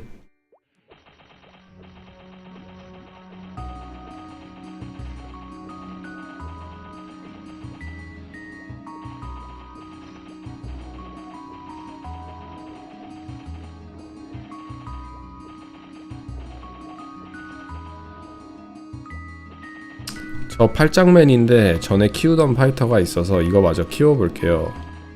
초보자부터 키우려니 답답하다. 그쵸, 좀 힘들긴 하죠. 천천히 키우세요. 조금만 하다가 아까 뭐 빅토리아 아일랜드 나오셨다고 하셨는데 한 레벨 10 정도 찍으셨으면 거기까지만 하시고 가서 다른 게임 하다 오시고 쉬다가 오시고. Yeah, it's a very interesting documentary, to be honest. What did you tell him? What did I tell who? Sad ending, but long story. Long story short, this guy filmed himself living with grizzly bears for months and eventually got mauled. Oh my. That's not a... It sounds like a lot of people that feel connected with animals. Like Steve... What was his name? Steve... Is Steve Irwin? Is that the right guy? The animal guy. Irwin, right? Yeah, Steve Irwin died to a stingray. Now, it was an accident, but still, it's very sad. He got stung by a stingray in the chest. Apparently, it like pierced his lungs or something. What game is this? This is Mapleland and Korean Maplestory server. He thought he was a grizzly bear spiritually, but what advice did you tell him about getting third job for his wife? Oh, I essentially, when we had a conversation, he told me, he kind of reached out to me, because I think he, you know, Another thing is Korean men are very guarded. And I don't think he has, even with his friends. I know he definitely doesn't do it with his mom or his sister. He's very much like a stoic guy, and he's very guarded. And the only emotion you'll really see out of him is happiness from enjoying the things he likes to do, like laughter and stuff.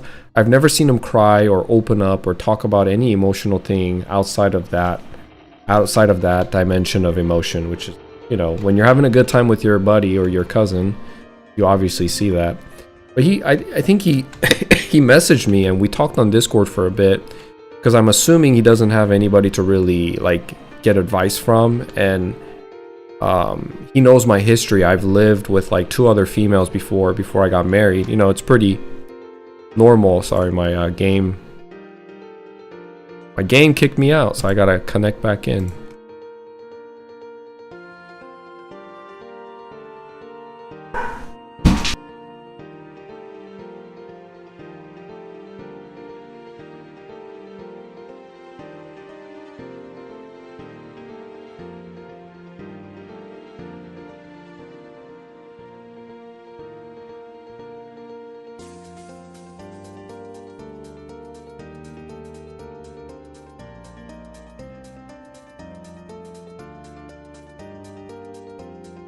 Okay. And I told them, you know, I already had told him prior that, like, when he told me, yeah, once I move in and start living my life with my fiance, I don't think I'm going to take my computer. I don't think I'm going to, you know, be gaming. And I was like, look, I understand that's how you feel right now, but make sure you don't lose yourself. Make sure you're not setting yourself up for failure by changing into someone that you've never been. You've been a certain person for 30 plus years in your life, and you think it's going to be that simple to leave a hobby that you've been enjoying all your life? You know, maybe it is something small, and some people can, and most people can, but what is that? What kind of expectation are you allowing your fiance to have? And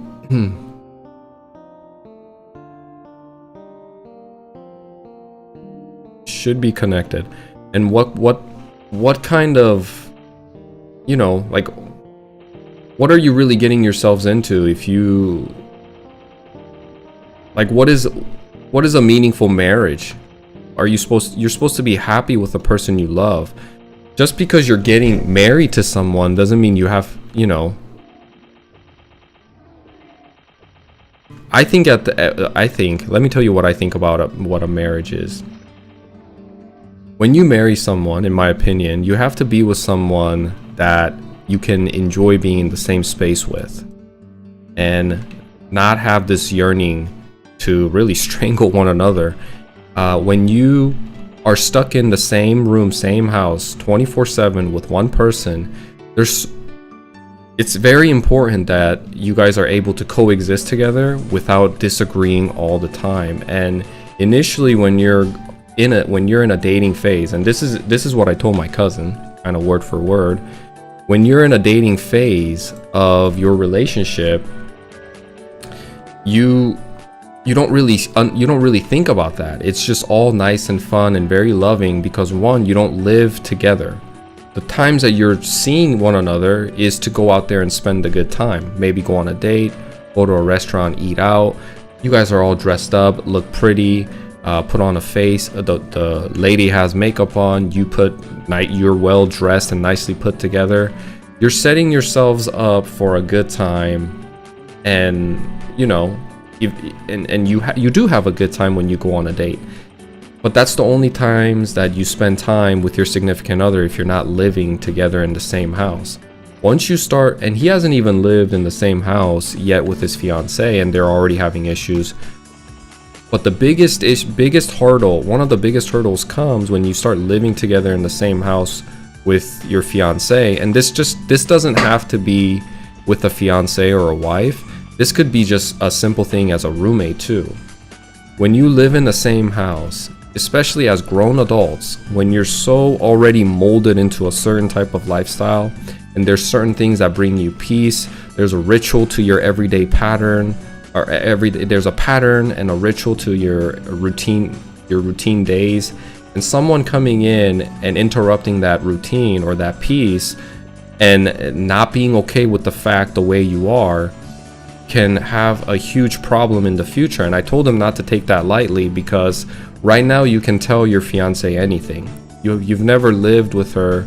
You haven't been in tough, serious situations with her. The things that he's gone through in 2 years of living separately, the hardships that he had, won't compare to those that he'll truly have once he starts living together in the same house with his fiance.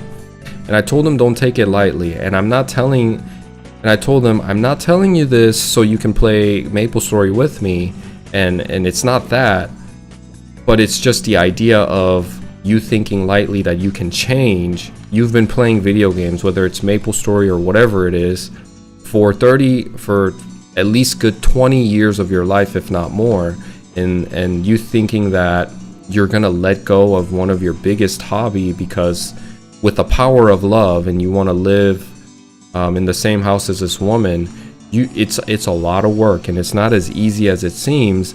And it's much easier to kind of come to a negotiation type of, like, have a conversation and negotiate with your fiance that you need at least 2 hours in the weekend or 1 hour before bed every night of your alone time for you to have a sanctuary, for you to have some peace. Because once you start living with your fiance or your partner or roommate, whoever it is, you guys are gonna argue about just about anything, just littlest things. When you look back, was that really worth an argument? Was that really worth raising a voice over? 99% of the time it's not, but it's just being in the same space with someone. You're gonna run into issues and problems and start arguing, and you're gonna see the ugly side of them. You're gonna see more sides of that person that you didn't know when you only saw them in good light and good setting, and you're gonna see the dirty parts of them and all that stuff. And right now, when you're not living with them, it might be such an in the initial phase, you might think, oh, I can change for them. I can definitely stop smoking for them. I can definitely stop playing video games for them. I'm gonna turn into a handyman that fixes everything, and I'll work 3 jobs. And once I get married to this person that I love, I know I can change. And I just don't think, I told him to think about that a little bit more, that make sure he doesn't lose himself and become miserable and get into all this crazy financial debt without seriously thinking about what he wants to do and what his plans are. If he's already having hardship talking about finances, about getting a loan for the wedding and appliances and for a new house, and she's already kind of on you, telling you to why aren't you out there doing delivery right now after you worked? And I think he said he didn't feel good, he was kind of sick, and she didn't like that answer. So it just goes to show you gotta really be careful, because if it's a marriage, if it's just a marriage certificate and you're just gonna get a divorce, it wouldn't be too much of a problem, because both parties, my cousin and his fiance, are poor. They're broke. They're poor people in Korea. But what they're trying to do is they're trying to build a life, and they're, like I talked about earlier, they're trying to live in the expectations set upon society, and get into a lot of debt for the wedding, get into a lot of debt for a decent car, a lot of debt to lease a home, and get into a lot of debt for appliances. You just got to be really careful, is what I told him. His situation sounds tough, but you gave good advice. I think she's a good. So there's part of the story where his fiance is also doing a lot for him. She had a lot of money saved up, he didn't. So a lot of the money that she's putting down as down payment, I think she's the one financing all of that. So if I was in his shoes, I would feel somewhat obligated too, because if she's putting her savings in the line to create a successful marriage for us, then I obviously am gonna feel more of a responsibility to make money and work on my off time. I get that part, but I told him, don't, you can't go from 0 to 100. If you've been playing Maplestory every day after your work for a certain amount of time, and now in those times you have to you don't get any break, like you can't even go to the gym and you have to do a delivery driver, you just can't go from 0 to 100. I told him to communicate that this is his hobby, and he feels a sense of peace or whatever he feels, a relaxation when he plays Maplestory, and that he needs his time, and that they need to form a life around the hobby. Just like maybe I heard that she likes to do scrapbooking and create diaries and journals and digital vlogs and stuff like that. She's gonna spend an hour or two on that, and that's gonna be her downtime, where she steps away from the man and she can do her thing and her hobby. And some women, it's just watching TV or being on TikTok. I just think it's important to understand the need for space, even living in the same house. And it's silly to say I'm going to give up my hobbies so I can dedicate myself more, because that's what he's doing. He's dedicating himself to his wife and to his marriage, and really taking the time away from himself to have relaxation and peace. And you have to incorporate your downtime into all of that, or else you're just going to be continuously feeling like you're working nonstop. You're going to get more irritable, you're going to have less patience, and all of that. I just told him to consider that as an equation, because he took it very lightly, and he said that he was going to quit Maplestory and all gaming and not take his computer into his newlywed house. And I just had concerns about that. And C players play on Maplestory Classic? I believe so, when it comes out. Do you think a marriage without or minimal argument is possible? I'm conflict avoidance. I don't like arguments. I just walk away and let the other person be right if they want to be right. I don't think you can do that if you want to have a marriage. Avoiding does not always equate. Avoidance is good in place of violence. You should never get loud, not because I'm like this person who says, yes, it's always bad to get violent and angry, but it's just fundamentally is not effective to get violent or angry or even walk away. It's way better to sit there and work it out with your significant other. Avoidability is going to create unresolved issues that you hold on to, and eventually that will come up in different ways, in different type of settings, and it's going to get way too messy. It's just so much easier to kill whatever resentment or nasty feeling you have, if not instantly in that moment, or take a step away and reattack it in 10 minutes and find a solution, a common understanding, almost immediately, if not within like 10 minutes. If you need to cool down and walk away, that's completely fine. But I don't like when women also get silent on me, because it's just the some women are like that too. I'm more of a person, I try to listen, and I try to see it from the other person's point of view, and kind of come to a conclusion logically on where things could be, if I can meet halfway, or if I can do something a little bit more to help, or if I feel like that person is wrong, then I will kind of tell them why I think they're wrong. I like to communicate more than avoid, and I think if you want to have a successful marriage, you can't just avoid problems. There's going to be problems all the time, and it's important to have not lengthy but simple conversations, and analyze the situation as a man, and have a profound thought. Even if it's a silly thing that you're arguing about, you can really sit there and think about, well, why are we arguing about this silly thing? At some level, somewhere in your foundation, something is not clicking. And do you guys see the world differently? Do you guys understand certain words a different way? Maybe the word clean, right? Like clean is a very subjective word. We think it's very objective. Something is clean, right? But something simple as the word even clean is very subjective. Your level of clean and another, if you guys had roommates, you would know this. If you had any type of roommates before, I've had a lot of roommates in the military. The word clean has different meanings for everybody, I'm telling you. We used to share a bathroom and I told them, okay, you clean the bathroom this week, I'll clean it next week. When I cleaned the bathroom, because of my Korean culture and my mom raised me to be a clean freak, I literally just like bleach everything down, and my level of clean is very different from other people's level of clean.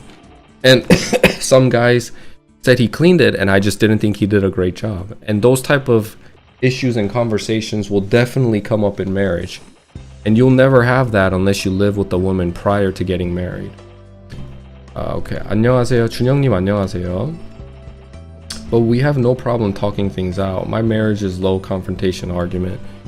My marriage is too, and you know, I try to like, if I feel like there's an argument or confrontation, I tackle it almost immediately, or I'll take a step away and I'll cool down if things get a little heated, and I'll try to come up with a logical conclusion, and I'll talk it out and have a dialogue and a conversation with my wife, and you know, take what she's saying into consideration to come up with a solution for both of us. I never try to take on too much on my load because I know that's not sustainable. So we have to really talk about things and find the middle ground on what we can do and what we can't do. Did you play Maplestory when you were young? I sure did. 시프만 키우시나요? 시프하고 레벨 114인가 이제? 용기사 하나 본 게 있습니다. Dr. Phil? I don't know about that one.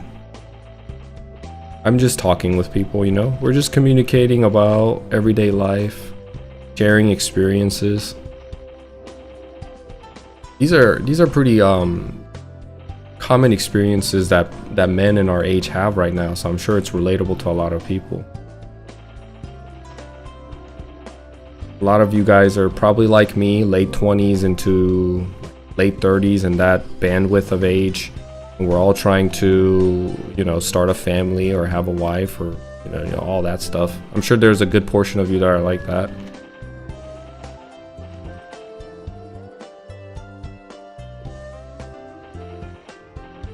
용기사 시프 조합 신선하다. 원래는 용기사 말고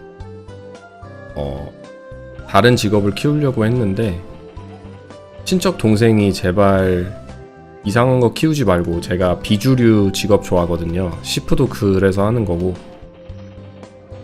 나이트를 키우려고 했었어요. 나이트 아니면 파이터. 근데 제발 나이트는 하지 말라고 말려가지고 파이터 하려다가 그 시기에 친척 동생이 프리스트도 키우고 있고 하니까 프리스트하고 용기사하고 파티 사냥하면 좋겠다라고 시작을 했는데,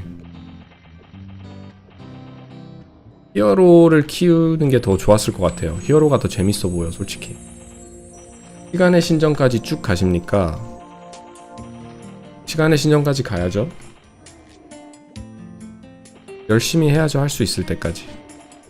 지금은 그렇게 생각 중입니다. 시간의 신전도 가고, 최대한 게임 많이 하면서, 방송하면서 게임하고, 육성 쭉 하는 걸로.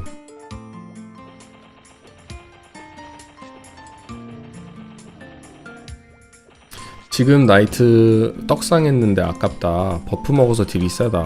네, 저도 보니까 유튜브에 나이트 게임 플레이 올리시면서 그런 거 설명해 주시는 분들 있잖아요. 나이트 플레이 하시는 분들. 보니까 나이트 딜 엄청 세긴 하더라고요. 친척 동생 말 들으시길 잘했다. 다들 그런 말을 하시는데, 아직까지 용기사가 재밌기는 해요. 그래도 용기사도 재밌게 게임 플레이가 재밌어서. 드래곤 스피어 버스터 쓰면서 몹을 사냥하는 게 아직까진 재밌거든요. 근데 4차 하면 돌진도 배우고 버서크 배우면 데미지도 많이 펌핑 되니까 거기서 재미를 올려주지 않을까. 근데 그거 있잖아요. 원래 메이플이 68, 69대 정말 행복해요. 70이 눈앞이니까. 근데 막상 70을 찍으면 너무 질려요. 목표를 달성을 했고 이제 다음 목표는 120인데 그게 너무 멀어 보이고 약간 현타도 오고, 그리고 70을 딱 찍었을 때 스포 하나 주잖아요. 스킬 포인트 하나. 전직하고 하나 주나? 전직하고 하나 주는 것 같은데 그 스킬 포인트 하나로 70대 뻐기기가 솔직히 굉장히 힘들거든요. 그래서 120대 돌진 배우고 버서크 배우고 재밌겠다 이런 소리 하지만 막상 딱 120 찍고 뭐 돌진 하나 배우면 재밌긴 할 텐데 좀 현타가 올 것 같기는 해요. 목적을 이루고 달성을 했으니까 다음 목적은 200이라는 엄청난 큰 산이기 때문에, 아니면 목표를 좀 낮게 잡아가지고 뭐 레벨을 목표로 두는 게 아니라 어느 스킬 마스터를 목표로 두면서 하면은 그래도 할만하지 않을까? 향후 컨텐츠, 결혼 해적 메이커, 시신전, 엘린수, 핑크빈, 무릉도장, 패밀리식. 와, 왜 이렇게 많아? 혼줌. 혼줌하고 백줌은 진짜 안 나왔으면 좋겠네요. 무릉사원은 진짜 재밌었는데 무릉사원 나왔으면 좋겠다. 어린 시절에는 70은커녕 30, 40 정도가 한계였다. 정말 힘들었죠, 어렸을 때.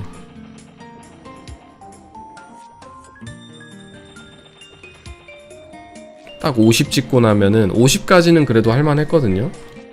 50까지는 커닝 파케 있고 몬스터 카니발 있고 루디 파케 뭐 이렇게 해가지고 어떻게든 견디면서 잘 버텼는데 51부터 70, 제가 지금 딱 겪고 있는 이 시기가 좀 많이 루즈하기는 해요.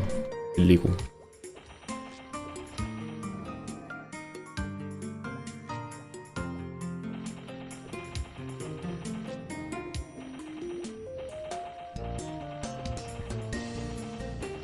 북미 글로벌 서버에는 루디 메이지 파케라는 캐스트가 있는데 51부터 65인가? 70까지인가 하는 캐스트가 있어요. 파티 캐스트. 근데 그 파티 캐스트 질이 떨어져서 솔직히 루디 파케만큼 재밌진 않거든요. 그거보다 나는 오르비스 파케가 어떻게 개선이 돼가지고 경파를 없애고 오르비스 파케를 좀 많이 했으면 좋겠어요, 사람들이. 오르비스 파케도 굉장히 재밌거든요. 완파하는 식으로 가서 파파픽시 잡으면 얼마나 재밌습니까? 클레릭 데리고 가서 파파픽시가 은근히 아프기 때문에 우리가 레벨 한 35에서 40 사이에 루디 파케를 처음 했을 때 알리샤르한테 두들겨 맞으면 기겁하는 그런 게 있잖아요. 막 데미지가 5, 6, 700씩 들어오니까 피통은 800, 900인데 그 느낌으로 파파픽시가 굉장히 강해요. 가서 오르비스 완캐를 해보시면 아실텐데 전사들은 어느정도 뻐긴다고 해도 적수들이 파파픽시한테 한번 맞으면 정말 아프거든요. 그리고 파파픽시도 알리샤르처럼 디버프나 막 저주 이런거 걸기 때문에 클레릭이 있으면 굉장히 좋고, 오르비스 파케가 좀 아쉽기는 해요. 정말 경파라는 시스템이 나와서 사람들이 그 파티 캐스트 전체를 즐기는 것보단 경험치 위주로 너무 효율을 많이 따지니까 그런 방식으로 진행이 된다는 게 오르비스 파케가 좀 많이 아쉬워요. 괜찮은 파티 캐스트인데 루디 파케보단 조금 어렵긴 하지만. 지금 방송 유튜브만 켜져 있나요? 지금 유튜브하고 트위치 켜져 있습니다.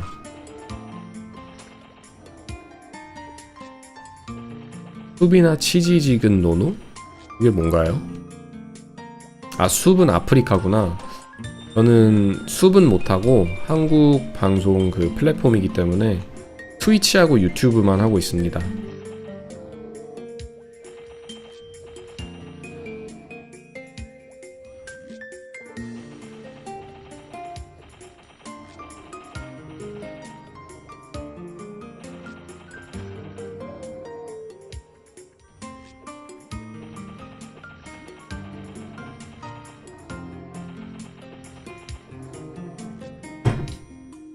숲은 아는데 치지직은 처음 들어보네. 치지직도 숲이랑 비슷한 건가요? 아니 근데 그 아프리카 아닌가요? 원래 숲이? 그거가 썰 좀 풀어줬으면 좋겠다.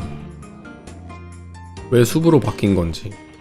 아프리카 TV 굉장히 인상 깊고 그 얼굴 있잖아요. 삐에로 얼굴, 광대 얼굴 굉장히 좋게 봤는데 이름이 약간 문제가 되나? 아프리카 TV? 그래서 바꿨나?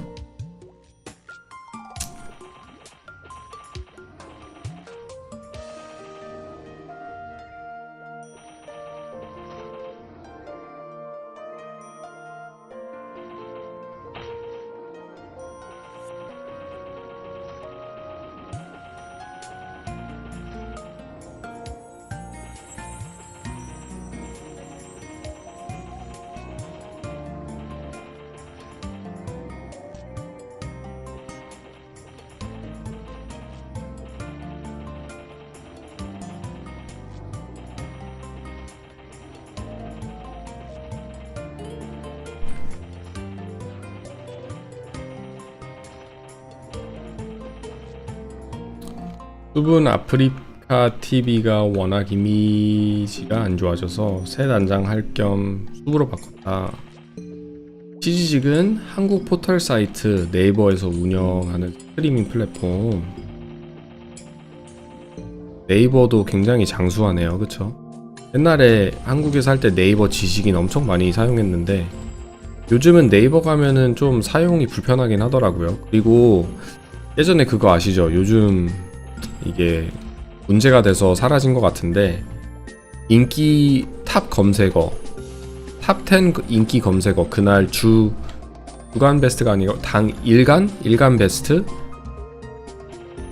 그래서 이제 사람들이 뭐를 검색해보나 뭐가 제일 핫토픽인가 이런 걸 알려주는 방식이었는데 그런 책이 굉장히 좋았는데 이제는 없어졌더라고요. 지식인도 되게 사용하기 껄끄럽고 옛날에 지식인 굉장히 많이 썼는데 네이버 지식인 거의 레딧이랑 비슷하게 커뮤니티가 서로를 도와주는 거기에 그냥 정말 디테일한 문제를 적어도 어느 누군가 그 똑같은 문제를 경험을 해서 답변인이 써주는 답변인 보고 막 문제 해결하고 그럴 때가 있었는데 지금은 그런 게 없죠.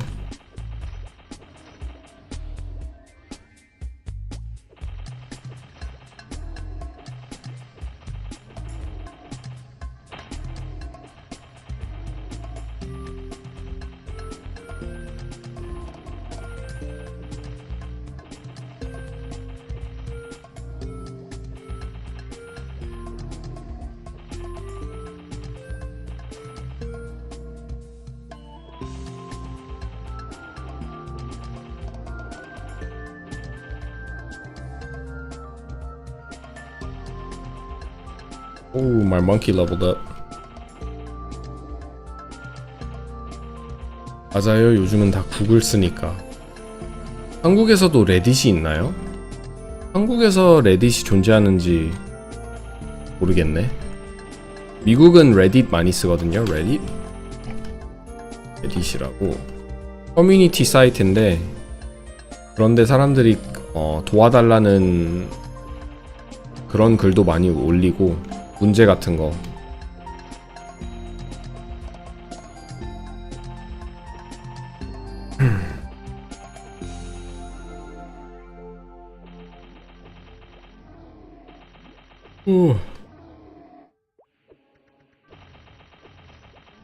세비지 블로우가 2차 스킬 중에서 제일 멋있기도 한데 사운드 이펙트가 굉장히 좋아요. 안 그런가요? 이렇게 몬스터가 몰려있을 때 세비지 블로우를 그냥 누르고 있으면 몬스터 긁히는 소리가 너무 좋아.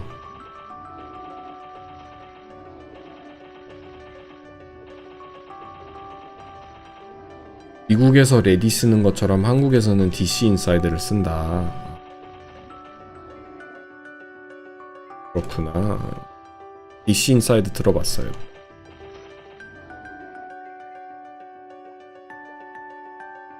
인정합니다. 굉장히 좋죠. 이펙트 스킬도 굉장히 화려하고 사운드도 좋고.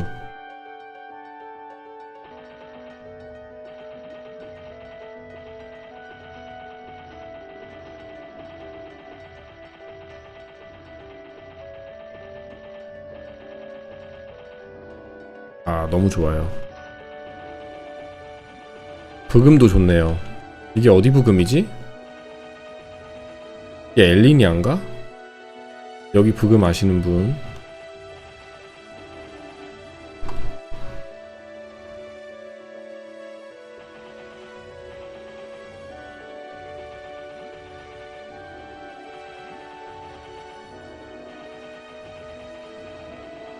Hey, are you gonna play classic when it comes out? I am. 엘리니아 브금.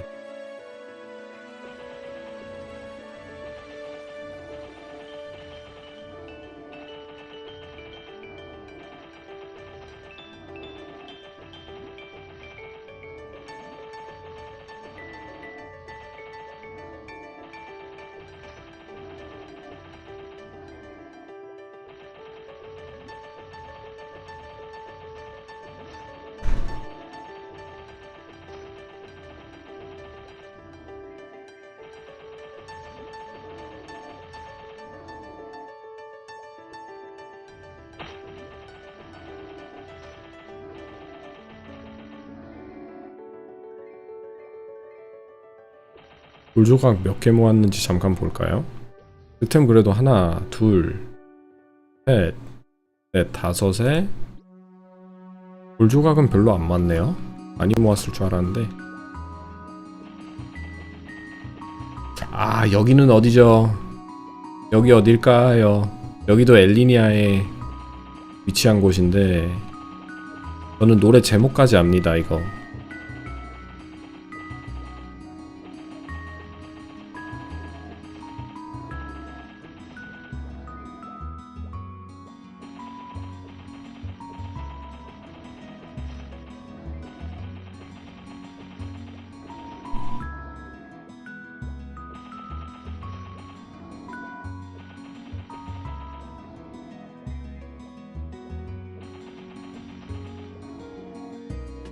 옛날 메이플 브금 중에 탑3 꼽으라면 어디고? 어렵네. 옛날 메이플 브금 탑3. 슬라임굴 아시네. 엘리니아의 나무 던전 노래인데 노래 제목은 Missing You.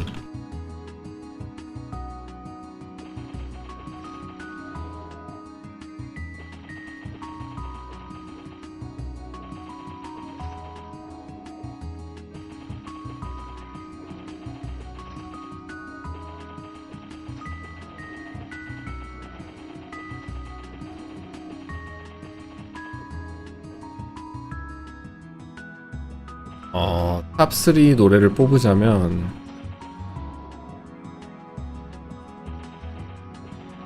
아마 엘리니아 마을 부금, 그리고 나무 던전의 Missing You, 그리고 마지막 하나가 고민되는데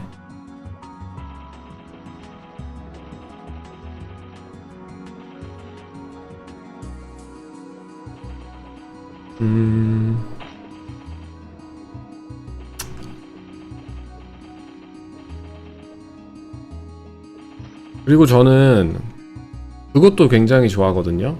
이게 약간 느낌이 다른 느낌으로 엘리니아 마을과 나무 던전 부금이 탑2에 들어가면 마지막 세 번째는 wolf, 여기 그 노래 제목이 무슨 Wolf's Cry라는 제목인가 있는데 그게 화이트 라이칸 나오는 맵에 나오는 노래예요.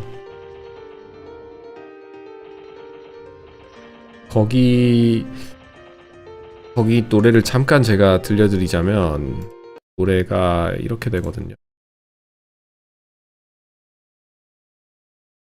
Wolf's Wood 이 노래인데 잠깐 감상해보죠.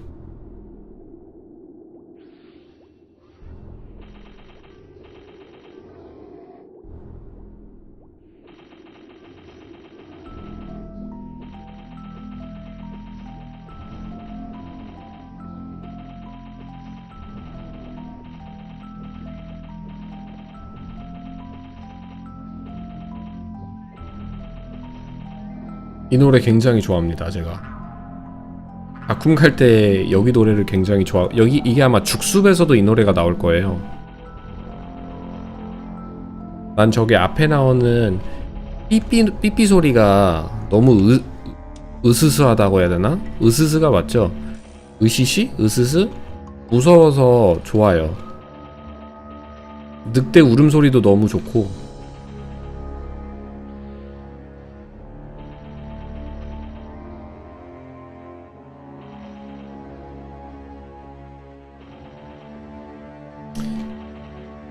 Is it old school Maple official? Maplelands? Hope we get it soon in Europe. This is Maplelands and Korean Maple server. Classic Maplestory hopefully will come out this spring. I think they're gonna come out in May though. 노래가 이게 단가? 한 번 더 하는데. 메이플랜드 엘나스까지 나왔던 시절에 라이칸한테 일비 캘려고 정말 수천 명이 매일 라이칸 잡았다. 그 전설을 저도 들은 바가 있습니다.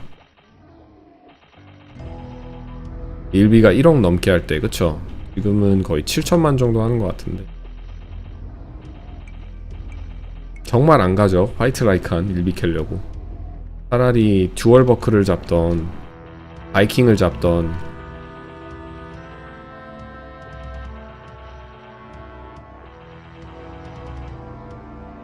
Alright, thanks. No problem.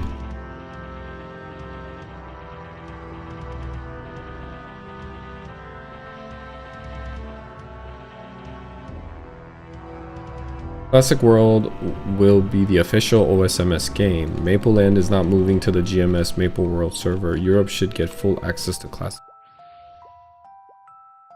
Yeah, I think the smart way they could do to get more players to be online and essentially broaden their audience and have a successful launch is allowing the game to be playable on mobile. So you can actually play Maplelands on your phone.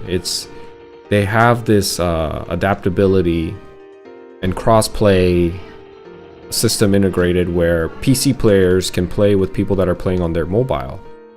And if they can incorporate that into Maplestory Classic, I think we'll have a really good chance that the game might take off.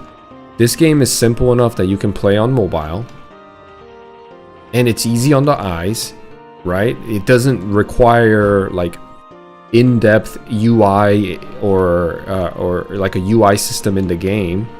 All you really need to open is your item bag and your skills and stats and maybe your quest.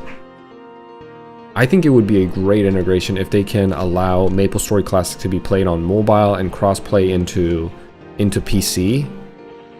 I think you'll see a lot more players that way and a lot more success.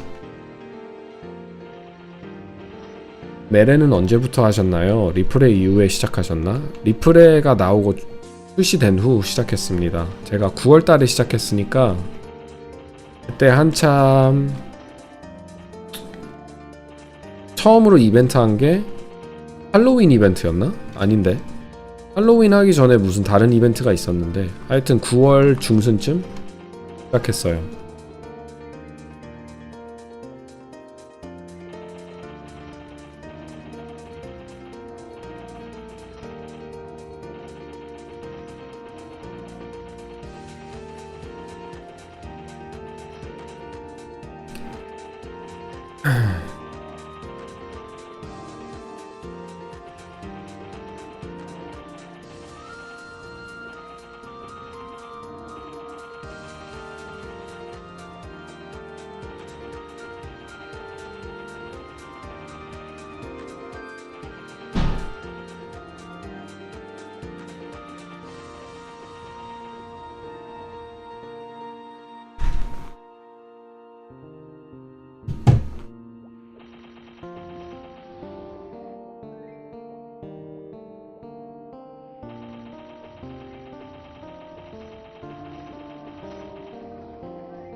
여기랑 골렘의 숲 중에 어디가 더 잘 벌리냐고요? 돈? 비슷한 것 같기는 한데 일단 여기 맵이 좁아서 좋기는 하거든요. 그리고 밧줄을 타지 않아도 된다는 점이 굉장히 좋기는 한데 헤이스트가 있으면 굉장히 수월하게 사냥할 수 있어서 좋긴 하지만 골렘들이 믹스 골렘을 잡아야 돈이 벌리는데 여기는 스톤 골렘도 많이 섞여 있기 때문에 그게 아쉽기는 해요. 스톤 골렘 드롭 테이블이 그렇게 좋지 않은 걸로 알고 있는데 스톤 골렘 잡을 바에는 다크 골렘 잡는 게 더 좋거든요. 경험치도 덜 주고 얘네들이. 그래서 경험치 효율적으로 뭐 비슷한 것 같아요. 밧줄을 타야 되니까 골렘의 숲은 거기서 이제 시간이 좀 지연되고 하긴 하지만 여기는 일단 밧줄이 없지만 스톤 골렘들이 섞여 있는 게 좀 아쉽긴 하다. 경험치가 170밖에 안 주거든요. 다크 골렘은 200 주는 걸로 알고 있는데 드롭 테이블도 다크 골렘이 약간 더 좋기도 하고. 근데 우리가 원하는 건 믹스 골렘에서 뜬 장공 60%이기 때문에 별로 상관이 없기는 해요. 돈 벌리는 거에는 비슷비슷하다? 근데 여기는 일단 자리 경쟁도 별로 없는 것 같고 제가 볼 땐 골렘의 숲은 가끔 이제 가면은 채널이 이미 자리가 있거든요. 사람들이 이미 사냥을 하고 있어서 차라리 여기 와가지고 채널 옮길 필요도 없고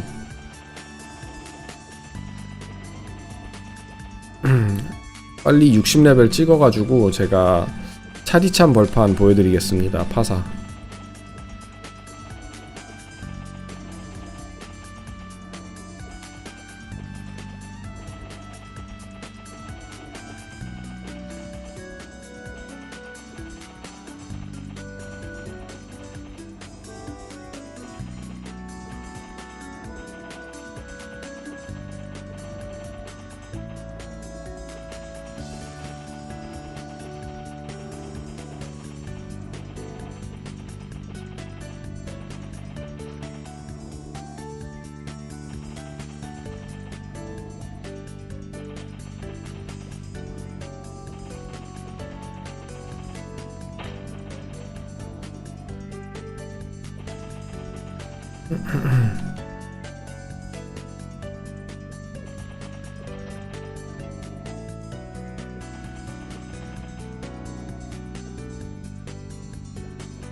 좀 했냐고요? 흙을 오늘 하루종일 하면서 1개, 레드크로스 실드도 여기서 먹은 것 같은데 2개, 3개, 4개, 5개의 주문서는 없고 5개 장비템만. 주문서를 못 먹고 있다는 게 좀 아쉽긴 하네요.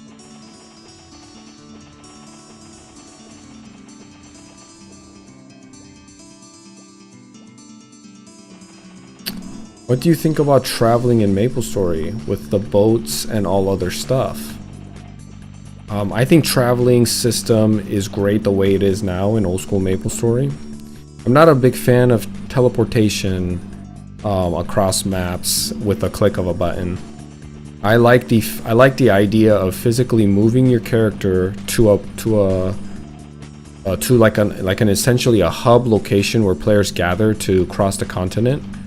I think it's a great way for you to see other players online and a downtime for you to relax and not pursue hyper efficient grinding sessions and just take a breather for 10, 15, maybe 20 minutes and get to know people if you want, or take a break to go get you a cup of ramen, or maybe go get some water and make some coffee, or take a break and just chill. I love the idea of like taking boats to go places. I'm a fan. I like the little breaks. I don't want to feel chased. I don't want to feel rushed when I'm playing a video game. I think it comes down to that. That's just like I'm not about. I want to enjoy the game and have a relaxing experience more than anything. Like the dopamine release can wait. You know, the high damage, flashy stuff can wait. I'm more about coming onto Maplestory to relax. That's my biggest thing, is to put my mind at ease, do some simple tasks like grinding, and get some peace in a sense for my brain. And communicating with other people and all that, like that basic idea of just playing the game for enjoyment and relaxation is the reason why I don't mind waiting for a ship and taking a break for 10-15 minutes. And you know, another element that's also very important is that it acts as a hub where people come together. It's like a focal point that people must go through to get to another place, and everybody gathers at that area, so you're almost guaranteed to run into people. And if you're waiting for a boat, if the other person's up for it as well, you guys can start small talks, and you know, it's a great way to meet people. 메이플은 작품의 투구의 존재로 50 이후의 직업 투구들이 사실상 안 쓰이는 거에 어떻게 생각하시냐. 너무 안타까운 일이죠. 작품의 투구라는 아이템이 너무 대중화가 되면서 거의 모든 사람들이 작품의 투구를 쓰잖아요. 그렇기 때문에 이제 작품의 투구를 쓰게 되면 그 직업에 나오는 헬름 같은 것들을 아예 경험을 못 해본다는 게 써보지도 않고, 그게 너무 아쉬운 것 같아요. 투구 같은 이제 메이플 스토리 같은 게임은 이제 머리가 많이 큰 캐릭터 위주로 이제 그 캐릭터가 구성이 돼 있어서 헬멧이라는 공간이 캐릭터 하나를 차지하는데 한 거의 50% 이상은 차지한다고 봐도 틀린 말이 아니잖아요. 그런 그 큰 공간을 오로지 작품의 투구 하나로 다 메꾼다는 게 캐시템 모자를 쓰지 않으면 거의 이제 그 다양한 헬름들을 볼 기회가 없어지기 때문에, 여러 외국 분들이 말하시길 그걸 어떻게 해결을 하냐, 그거의 솔루션은 어떻게 이렇게 하면 된다라고 이렇게 조언이나 아니면 의견을 많이 나누시는 분들이 많은데, 그 중에서 한 분이 작품의 투구의 레벨을 그냥 50보다는 100으로 올려서 그나마 100까지는 투구 헬름들 다른 것들을 볼 수 있는 기회가 있으면 참 좋겠다라고 하시는 분들이 계시는데, 전 그것도 좋은 것 같고, 폰테일의 목걸이를 보면은 레벨 제한이 120이잖아요. 그리고 또 핑크빈에서 나오는 리버스 무기들도 120이고, 그래서 작품의 투구도 50이 아니라 50은 너무 낮은 것 같고, 100 정도로 하면은 저희가 리플에 돌아다닐 때 80, 90, 100 정도 랩 되시는 분들 다 이제 그 직업에 맞는 헬름을 끼고 다니면 캐릭터가 굉장히 멋있거든요. 물론 캐시템으로 나만의 개성, 나만의 성향을 이제 표현의 자유는 엄청나지만 넥슨 캐시로 인해서 캐시를 안 하는 저 같은 사람들이나 아니면 다른 유저들을 볼 때 다 자투 끼고 있다는 게 좀 아쉽기는 해요. 아니면 자투가 이제 너무 식상하니까, 저 같은 경우에도 자투를 보면은 솔직히 눈 아프고 이펙트가 너무 화려하고 이제 자투 끼고 있는 모습이 너무 식상하니까 이런 핀이라도 꼽으면서 자투를 감추고 있거든요. 근데 그 직업만의 헬름, 직업의 아웃핏이나 직업만의 그 세트를 보면, 방어구 세트를 보면 정말 멋있어요. 진짜 잘 만들었는데 그런 걸 못 본다는 게 좀 아쉽긴 하죠. 그래서 제가 이 모자도 안 팔고 있는 이유가 다름이 아니라 그냥 한번 껴보고 싶으니까, 세트로 한번 80제를 입혀보고 싶어요. 시프를 얼마나 멋있을지. 그런 게 아쉽죠. 자, Classic World. Okay, I don't mind in-game teleportations like the Telerocks or Orbis and Eos Towers, or the one from Omega Sector to Nautilus. Something locked being a quest line for the area. But I want the boats like they were. Maybe a 10-minute ride versus a 15-minute, but it helps make the game feel way bigger. I think everybody probably agrees with that, is that it makes the game feel a lot bigger. It makes the game feel real. And in every sense, when you're seeking for a game to emulate reality, and I talked about this yesterday or in my other stream, is that essentially old school Maplestory did a really good job of emulating reality, you know, and I think that's why people felt a certain type of connection. It's probably one of the many elements, and making the game feel like a true world and not like an instance-based MMO or like a mobile game is gonna play a crucial role into you wanting to be immersed in that game and wanting to play the game. Like right now, if I want to go to Ludibrium, I'm already thinking it's gonna take me half an hour, if not more. And that makes the game feel, yes, it's not convenient, yes, it's a little dreadful, but it makes me feel like the game is real and the world is huge. Like subconsciously, that type of thinking already goes in my mind, and ironically, although it's not convenient, and the one-dimensional thinking would have me thinking because it's not convenient, it's not fun, because it's not convenient, I don't want to play. It's actually ironic how, because it's inconvenient, the more I want to spend time and grind and fulfill and reach my achievements. It's really ironic how that works, but it's true. It makes me feel like I'm in something greater and bigger than myself. See. You think they're going to make Classic less time consuming? I don't think so. They said they're going to keep the 1-to-1 ratio. If anything, they might make the game, if anything, like the less grind perspective can kick in because they're giving more base movement speeds to characters. So in that sense, because you're moving around slightly faster, which is really a minor trait in the whole equation, because once you hit a certain level, you're going to be partied with assassins with haste. But I guess in the initial phase up to level 30, if all characters move 10% faster, then you're grinding 10% faster too. If not 10%, maybe like 5%, something like that. So in that sense, maybe the grind will be a little bit more bearable. 메이플에 대한 생각 깊이가 남다르시다고요? 메이플을 정말 좋아하는 유저라 그런 걸까요?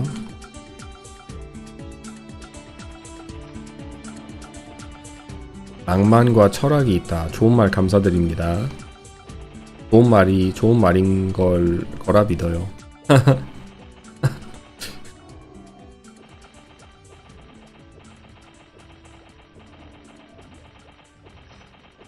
제가 영어 하는 만큼 한국말을 잘해가지고 좀 더 깊이 있는 대화를 원하는데, 한국 사람들과 이 정도 영어로 말할 수 있는 만큼 한국말이 보태주지가 않아서 좀 더 깊이 있는 얘기를 못하는 것 같아요. 제가 아쉽게도 영어로는 이제 잘 나오는데 생각하는 대로 계속 노력하다 보면 되겠죠. 제가 이제 방송을 시작한 지 한 달이 좀 넘은 것 같은데, 하면서 느끼는 게, 한국말을 많이 쓰고 이제 한국 분들과 많은 소통을 하다 보니까 나도 모르게 그냥 이런저런 얘기하면서 모르는 단어들이나 모르는 소재들, 주제들에 대해서 더 공부도 되고, 솔직히 한국 실력도 많이 늘었고 혀도 많이 풀리고. 한국 말할 기회가 별로 없거든요. 엄마하고 통화할 때 아니면 이제 친척들과 디스코드 할 때 빼고는 한국말을 쓸 필요가 별로 없어가지고 한국말을 잊어버리지는 않아도 혀가 이제 굳어버릴 때가 있어요. 아니면 혀가 너무 느슨해진다? 영어는 약간 굴려야 되잖아요, 혀를. 한국말은 뭔가 각이 있고 절도 있고, 그래서 혀가 딱 이렇게 팍팍 각이 잡혀서 말을 또박또박 해야 되는데, 그게 사용을 안 하다 보면 혀도 근육이라 그런지 힘이 빠져요. 다시 키워야 돼.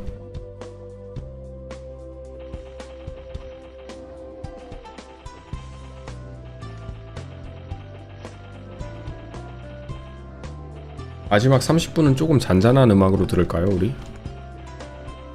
잔잔한 플레이리스트도 있는데 잔잔한 걸로 들어야 되겠다.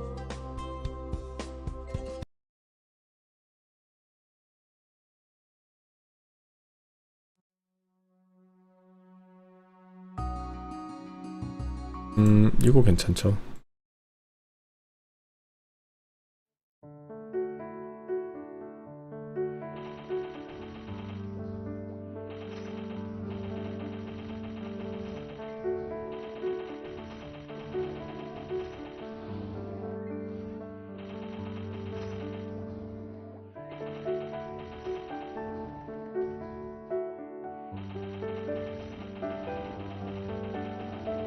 지금 메레는 사실상 빠르게, 효율적으로, 경제적으로 이런 경향이 강해서 방금 말하신 그런 생각 자체를 보기가 힘들다. 아쉬운 현실이죠. 그래도 이런 환경 속에서도 메이플을 소소하게 즐기시는 분들이 굉장히 많기 때문에 그런 분들과 알고 지내다 보면 또 그런 분들과 끼리끼리 모여가지고 뭐 퀘스트를 진행을 한다던가 아니면 같이 그냥 모여서 효율 따지지 않고 파티 사냥하면서 이런저런 얘기 나누면서 소통할 수 있는 분들이 있기는 해요.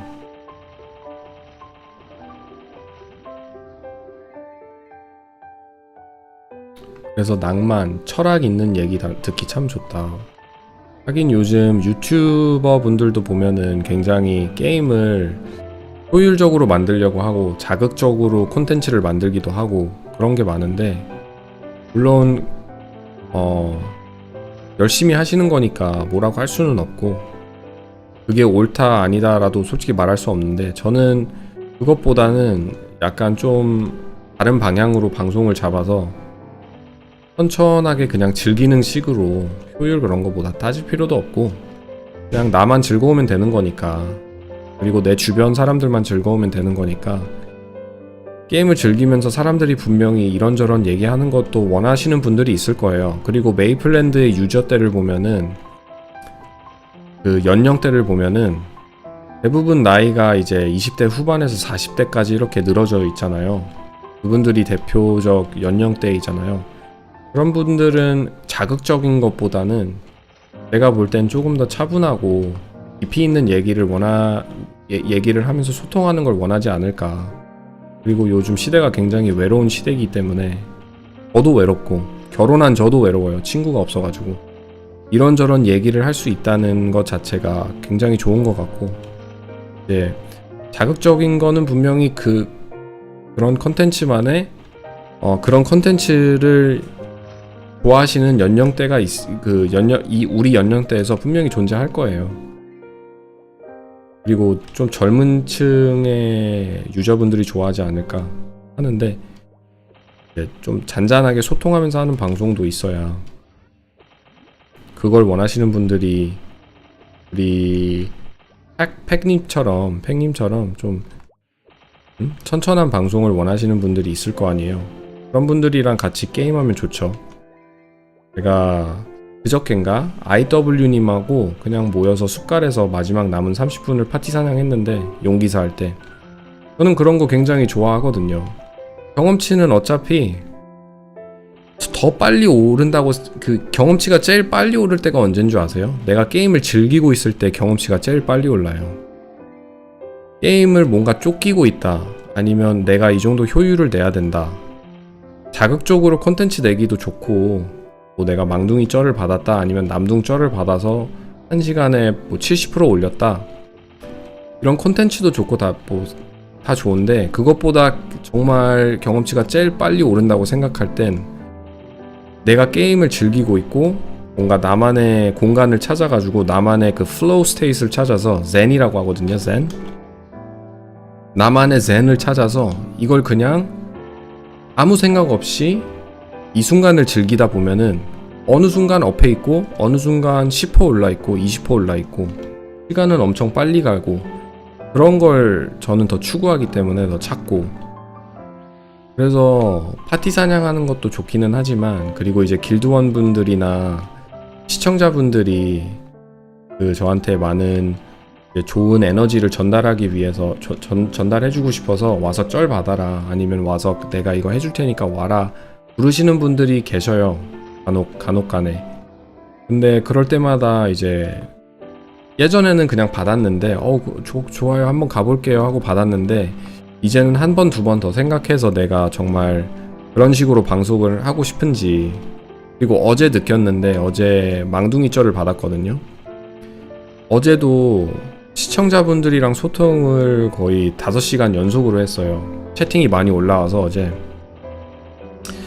근데 뭔가 미안하더라고요. 길드 부마스터님이 불러주셔서 이제 같이 저랑 함께 하고 싶고 방송도 하면서 이제 도움이 된다고 생각하셔서 불러주신 건데, 같이 가서 이제 제가 아무래도 방송에 신경을 많이 쓰다 보니까 내 앞에 있는 게임에 집중할 수 없을 그 시간이 좀 많기는 해요. 좀 거의 신경을 못 써드렸다고 해야 되죠. 부마님한테. 그리고 거기 같이 계셨던 또 친분이 계시는데, 시청자분이 많이 도와주신 분이, 그분들한테 약간 신경을, 내 앞에 있는데도 신경을 못 써드린 게 좀 마음에 거슬리긴 하더라고요. 근데 나는 일단 게임을 즐기려면 사람들과 소통을 하면서, 그 순간에 거기 있는 것들도 좋긴 하지만 일단 방송을 진행하고 있기 때문에 방송에서 이런저런 얘기를 더 많이 할 거 아니에요. 그리고 방송을 우선으로 두어야 하기 때문에 될 수 있으면 이제 어디 쩔 불러주신다거나 아니면 뭐 도와주신다고 한다고 할 때는 한두 번 더 생각해봐서 이게 맞나 라는 생각을 해보고 그렇게 진행할 것 같아요. 그게 메이플의 본연의 가치 아닐까요? 탐험하고 언제나 즐매입니다. 탐험도 좋고, 이제 사람들과 모르는 사람과 만나서 같이 파티 사냥하면서 이런저런 사소한 제가 방송하면서 소통하는 것처럼 파티 사냥하면서 다른 사람들과 이런저런 얘기할 때 시간이 제일 빨리 가거든요. 물론 옆에 넷플릭스 키고 뭐 그렇게 해도 되지만, 그런 게 지루할 때, 그리고 약간의 인간의 냄새를 맡고 싶을 때는 파티 사냥을 하면서 사람들과 소통하면은 그만큼 시간이 빨리 갈 때가 없기는 해요. 이게 어이야? 아이야? 오케이, 나이스.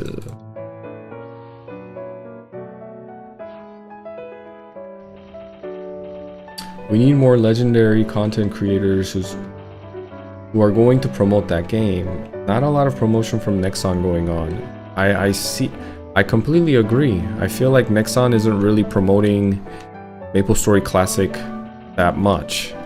Maybe they understand, or not understand, but maybe they are thinking that it'll be hard for them to get new players into the game, so they don't want to spend the money. Maybe they're tight on budgeting and finances. I'm not sure. But like I said, I think if they release Maplestory Classic on mobile and integrate crossplay with PC players, I think it will have a great chance at turning into a game that has a healthy amount of players active, like daily active users.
지금 나오는 부금은 뭔가요? 예, Flower and Wind라는 부금인데 한번 볼게요.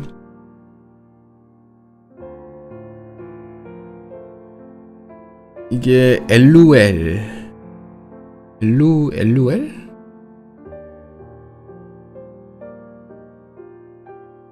Wind and Flower LUL 메이플 스토리라고 나와 있는데, LUL이 뭔진 전 잘 모르겠네요. 어느 에우렐 에우렐 아시나요? 에우렐 부금이래요 이게. 부금 굉장히 괜찮지 않나요?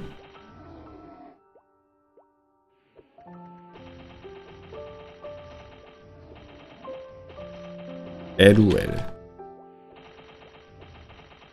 지역인지 직업인지 저도 잘 모르겠네요. 직업 부금도 요즘 많이 나와가지고 직업을 대상으로 한 부금.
아 역시 시프는 세비지 블로 날릴 때 백샷 하는 게 좀 재밌어요. 이렇게 페이드 어웨이, 농구로 치자면 페이드 어웨이, 이렇게 사소한 컨트롤에서도 재미를 느끼는.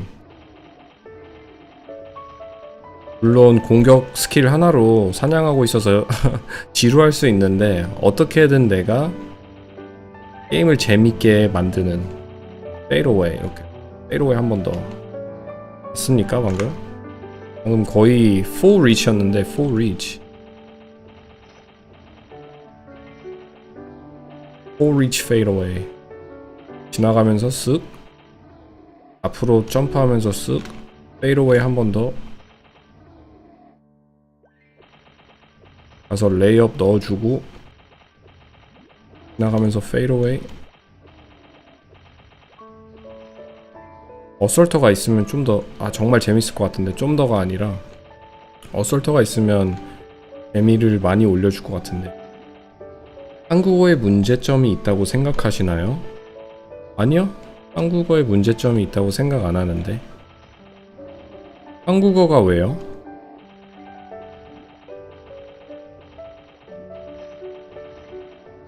한국어로 정말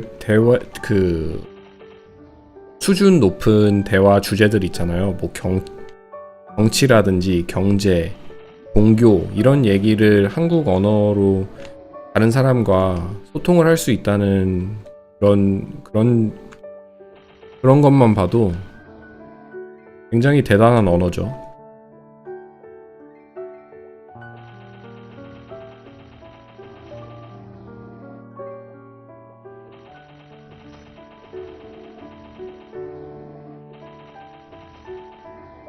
잠시만요.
한 10분 정도만 더 하고 나가보도록 하겠습니다.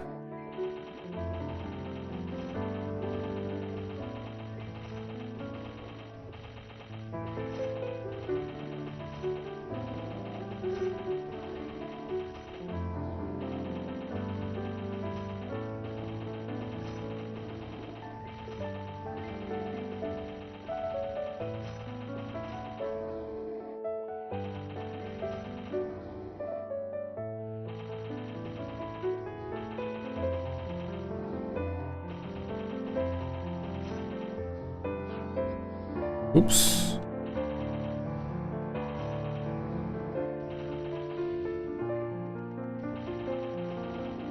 오늘 근데 4차 하면 부스만 쓴대요. 아닙니다. 그거는 이제 개개인마다 다르기 때문에 부스가 물론 효율이 엄청 좋고 딸깍 사냥하기도 좋고 돈 모으기도 좋고 한데 저는 부스를 쓰면서도 그냥 재밌게 내가 원하는 스킬 써가면서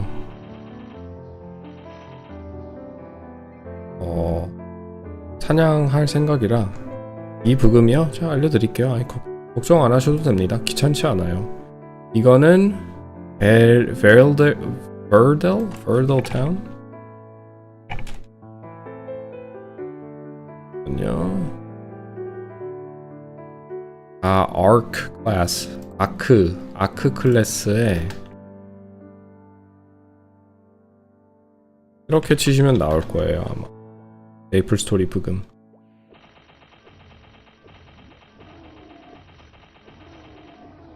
벌써 스펠링이 맞나?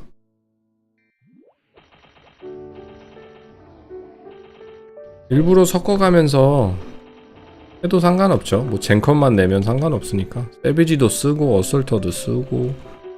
파사하는 경우에는 일단 파티 사냥 형태가 구조가 대부분 섀도워들이 들어가는 뭐 다크 와이번이던지 아니면 블루 와이번이던지 레드 와이번이던지 와이번 같은 곳이나 아니면 뭐 협곡 같은 데도 간다고 알고 있는데 그 섀도워나 시프 마스터가 그런 곳들은 일단 사냥터가 개조될 때부터 만들어질 때부터 그 부메랑 스텝을 고려하고 구조된 파티 사냥의 그런 곳이기 때문에 그런 곳에서는 일단 남한테 피해 안 주는 선에서 내가 하고 싶은 대로 개인 플레이를 하겠지만 나중에 가서 솔플 할 때도 뭐 시간의 신전 나오면 솔플 많이 할 것 같은데 고래분들 그럴 때는 그냥 어설트하고 뭐 세비지 섞어도 되고 그냥 내가 즐기면서 하는 게 중요한 거니까 부스만 쓰면 좀 지루할 것 같기는 해요. 근데 어설터는 참 좋은 스킬인 게 스킬이 이게 데미지용으로만 쓰이는 게 아니라 이동기로도 굉장히 좋은 스킬이라 저는 어설터는 진짜 많이 쓸 것 같거든요. 부메랑 스텝하고 어설터 이렇게 두 개. 그리고 세비지 블로우도 괜찮은 게 물론 이 스킬은 아직 효율이 많이 떨어지지만 뭐 픽파킷이라는 스킬이 있어요. 시프가 3차 스킬에. 근데 픽파킷 스킬을 사용하면은 몬스터들한테서 이제 매소가 이렇게 막 떨어집니다. 돈이 떨어지는데 그걸로 매소 익스플로전 하면서 다수기 스킬로 사용해도 재밌고 근데 아직 데미지가 많이 부족한 건 사실이지만 매소 익스플로전이 픽파킷이랑 매소 익스플로전이랑 뭔가 조합이 잘 되면서 이제 콤보로 들어갈 수 있게끔 업데이트 됐으면 참 좋겠는데, 그게 데미지가 많이 부족하더라도 그래도 그 메소 익스플로전 써가면서 세비지 블로 써가면서 이제 픽파킷으로 동전을 떨어뜨리고, 그 돈들을 나중에 이제 만약에 여기서 제가 사냥한다면 이 밑에 있는 플랫폼이 다 메소 10원, 20원짜리로 덮여져 있다고 생각해보세요. 거기 이제 위층을 다 클리어하고 밑에 내려왔는데 골렘들이 막 엄청 많다? 거기에 메소 익스플로전 쓰면은 세비지나 부메랑 스텝이나 아무래도 두세 마리로, 아마 부메랑 스텝이 3마리로 알고 있는데 한정되어 있는데 메소 익스플로전을 쓰면 6마리인가 8마리까지 데미지가 들어가거든요. 그래서 어느 순간에는 이제 그 픽파킷으로 쌓인 메소들을 메소 익스플로전으로 써가면서 다수의 몹한테 데미지를 넣을 수 있는 스킬이니까 그렇게 해도 굉장히 재밌을 것 같고, 그렇게 해도 효율적으로도 나쁘지 않을 것 같고, 그런 상황이 있다면. 근데 메소 익스플로전이 데미지가 좀 상향이 되기는 해야 되는 것 같아요.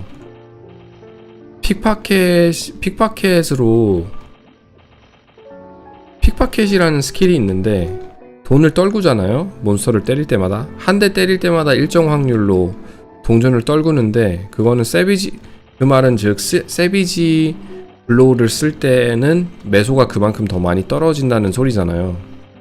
그래서 메소 익스플로전만 조금만 더 상향이 돼서 데미지가 업그레이드 된다면 시프들도 그냥 부스만 쓰는 게 아니라 어설터, 세비지 블로우, 부스 다 써가면서 사냥할 수 있을 거라 생각하는데, 일단 메소 익스플로전이 픽파킷에서 나오는 동전으로 메소 익스플로전을 하게 되면은 데미지가 너무 약해요, 솔직히. 제가 마지막으로 해봤을 때는 그렇게 느꼈는데, 지금은 어떨지 한번 3차 돼서 해볼게요. 제가 여기는 어떻게 바뀌어서 나왔는지. 픽파킷이라는 스킬이 분명히 메소 익스플로전과 함께 콤보로 사용해서 써라 라고 내놓은 스킬 같은데, 설마 픽파킷이라는 스킬로 돈을 벌어라? 이런 느낌으로 차라리 그럴 바엔 메소업을 주는 게 낫지 않았을까. 근데 메소업을 대체하는 스킬로 픽파켓을 준 걸 수도 있는데, 솔직히 그 메소 줍는 거 굉장히 귀찮거든요. 그리고 제가 알기론 펫이 먹지를 않아요. 픽파킷 된 메소를 펫이 먹지를 않습니다. 그런 것만 봐도 픽파킷으로 메소를 뽑아내고, 몬스터를 사냥할 때 메소를 뽑아내고 그거를 메소 익스플로전으로 써라, 이렇게 개발진의 의향과 그런 의도가 있지 않았나 라는 생각이 드는데, 그럴 거면 이게 확실하게 그런 방향으로, 그런 아이디어로 픽파켓하고 메소 익스플로전을 내놨으면 좀 더 데미지를 높였으면 어땠을까. 지금 제가 알기론 제가 마지막에 섀도워를 키웠을 때 한 120? 124 그 정도, 아니다, 한 130까지 키웠나? 예전에 프리메이플에서 하나 키웠어요.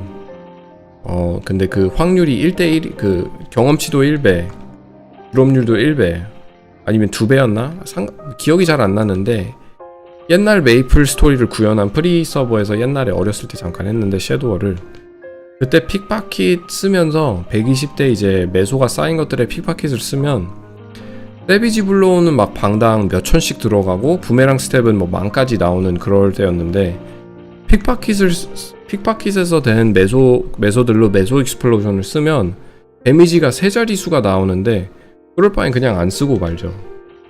데미지 3자릿수 나오는 게 얼마나 정말 얼마나 약한지, 다수기라고 해도 그 정도로 약하면 안 쓰게 되거든요. 그래서 그냥 재미삼아 썼던 기억이 있어요. 재미삼아 메소 익스플로전을 픽파킷 어차피 찍었으니까 그때마다 동전 떨어지는 거 터트리면서 게임을 했던 기억이 있네요.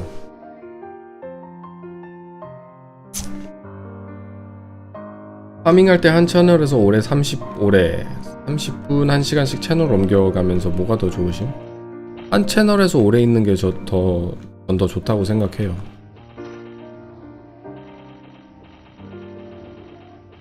일단 채널 옮기는 것도 귀찮고 해가지고 일단 제 마인드가 득템이나 그런 거에 대해서는 나올 사람은 나오고 나올 때가 되면 나온다라는 마인드가 강해가지고 채널을 굳이 좋은 채널이 있고 안 좋은 채널이 있다.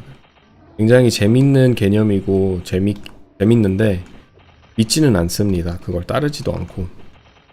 제일 큰 이유는 귀찮으니까. 채널 옮기는 게 은근히 귀찮아요.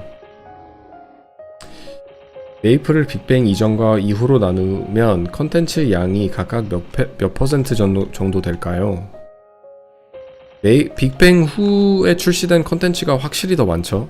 엄청 많죠. 비교가 안 될 만큼 많죠. 2대8? 2대8? 2대8 정도가 좀 맞는 비율인 것 같아요. 2대8. 일단 출시된 직업들만 봐도 빅뱅 이후에는 해적까지 나오면서 그냥 모험가 5 종류의 직업으로 그 고른 직업에서 뭐 다른 이제 브랜치 아웃이 되면서 뭐 팔라딘이 되든 히어로가 되든 이렇게 있었잖아요. 그래서 총합 어디 보자. 3, 6, 8, 10, 12 해적까지 해서 직업이 12개가 있었는데 빅뱅이 나오고 난 뒤부터는 뭐 레지스탕스 하여튼 뭐 히어로 계열의 직업들 엄청나게 많이 나와가지고 비교가 안 되죠.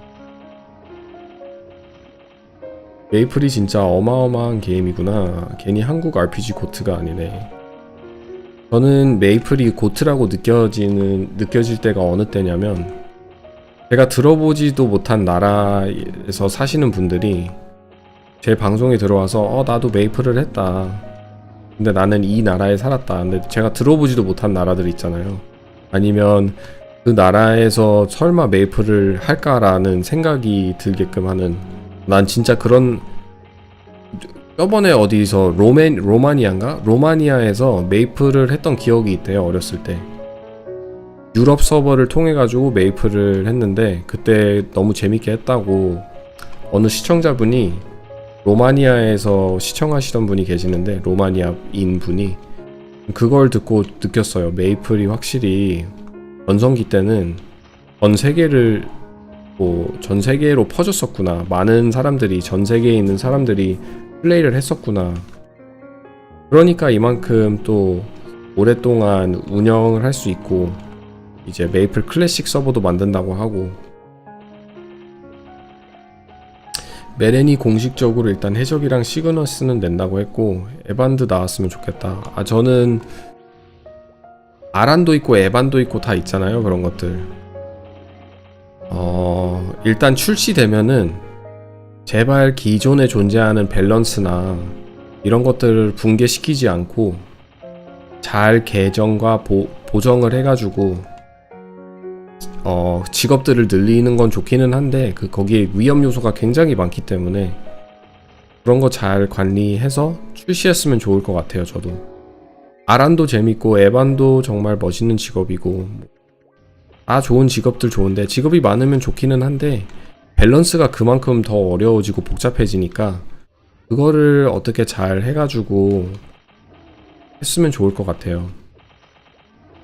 그리고 이번에 나온 유리프 시티만 봐도 거기에 나오는 전사의 비약 있잖아요. 전사의 약, 빨간색 약이 공격력 2 올려주고 한 7분인가 그 정도 올려주는데, 그것도 원래 글로벌 서버에서 나왔을 때는 그것보다 공격력을 더 올려줬었거든요. 근데 그런 사소한 것들도 신경 써가면서 어떻게든 밸런스에 문제가 안 되게끔 신대륙이나 신컨텐츠를 출시할 때 그만큼 관심을 줘가지고 신경을 써서 출시해준다는 걸 보면은 텐시아 분들이 잘 하지 않을까라는 생각이 들어요. 신직업이 나오고 또 신대륙이 나오고 신컨텐츠가 나온다고 해도 정말 신경 많이 써서 잘 해주실 것 같아요. 저는 솔직히 메이플 클래식 서버보다 메이플랜드의 뭐랄까 기대감은 아니고 약간 더 잘할 것 같다는 희망? 그게 더 많아요. 소망? 정말 신경 많이 써서 디테일 같은 것도 많이 신경을 써가지고 작은 디테일 같은 것들도 신경을 써서 출시를 잘 할 것 같아요. 텐시아가 별로 걱정이 덜 돼요. 메이플 클래식 글로벌 서버에 출시할 올해 나온다고 하는 그 서버는 굉장히 좀 걱정이 많이 되기는 해요. By the way, until you upload, what did you think of the pair synergy system? I like the way it all gives all classes a place without breaking their original strength and weaknesses. I thought it was an interesting concept. I thought it was very interesting. Now to bring that into Maple is another discussion. I think it will be a challenge for the developers to implement without turning it into essentially a whole different game. But just like how there were Dark Knights and Priests, I do think the synergy system is really interesting. It just really like the only thing is I would have to see it play out in real life. I'm sure there's gonna be, because that's a huge change. It's not just a minor change you're making to the game. That's a huge change that you're bringing into a game. It's a whole new look and philosophy that you are applying to the already existing state of the game. And those big changes will have a ripple effect and bleed into other things into the game. And it's very hard for me to make a judgment call or an analytic commentary just hearing from like what other person thinks how the game should be, or like what they think is needed to make the game essentially more viable and more fun. I just looked at it as an enjoyer, and I just looked at it as getting entertained, and I thought the ideas were super interesting. 골수비랑 비교했을 때 어디가 더 괜찮나요, 솔플? 제가 볼 땐 여기가 더 괜찮은 것 같아요. 미국에 와우가 있다면 한국은 메이플이 있다. 당연하죠. 와우는 솔직히 비교가 안 됩니다. 저도 와우를 해봤는데 메이플이 좀 더 재밌는 것 같아요. 저랑 생각이 같네요. 텐시아 운영하는 거 보면 확실히 정치 구간 같아서 언제부턴가 운영하는 게 믿음직한 방향으로 가는 느낌. 제가 볼 때도 약간 그런 것 같아요. 운영하는 방식을 보면 그래도 생각을 많이 했고 어떻게든 밸런스가 뭉개지지 않게, 기존에 존재하던 시스템들이 뭉개지지 않게 잘 출시하는 것 같아요. 선을 잘 탄다 라는 느낌. 와우가 별로예요? 네, 저는 와우 별로 재미없더라고요. Which is why I suggested you to watch it. I also change it. Also, the change with the 1H2HD, one hand, two hand defense. Very interesting changes. Yeah, I saw that with the paladins, with the two-hand shield and stuff.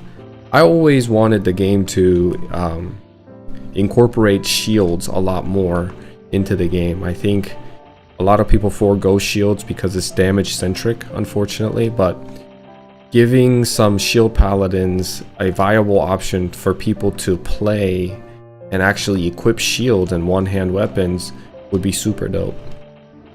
I felt it was actually relatively small changes of things already in the game, apart from the defenses maybe.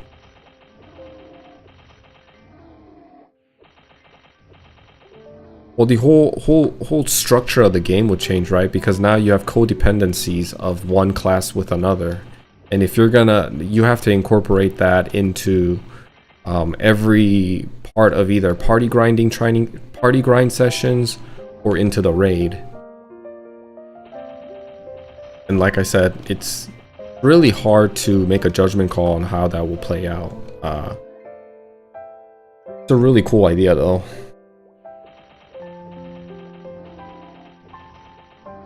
Okay, it's 209 officially. Let's see, does it tell me how much EXP I got here? I don't think it does.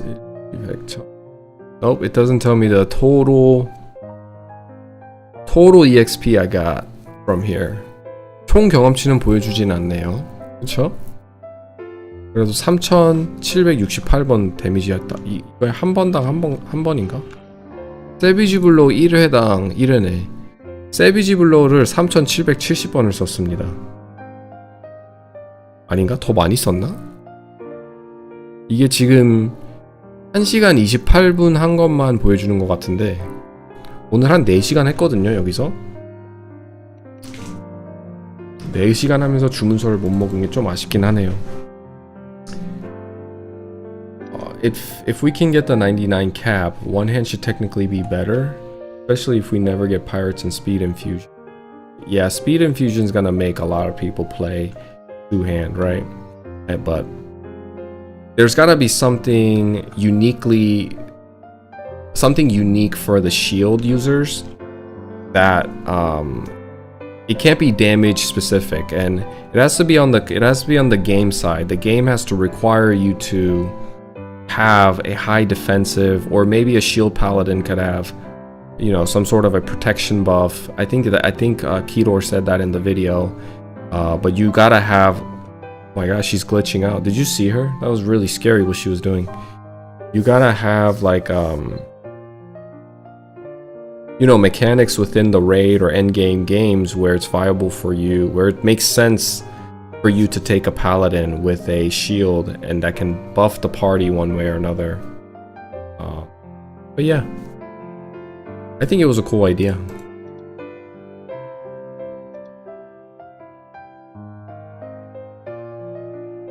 Alright, let's go ahead and sell all these things. These are all NPCs. They're low level items. I'm gonna sell these for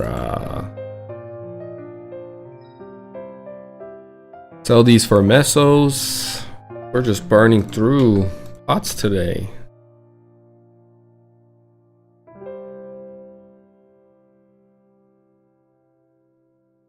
There we go.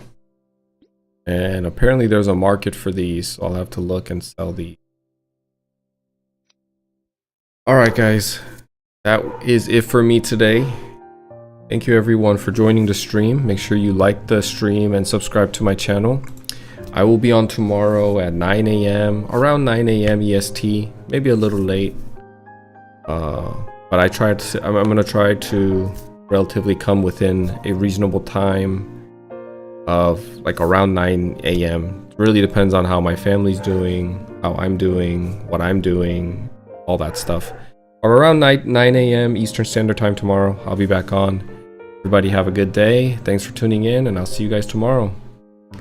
Bye bye.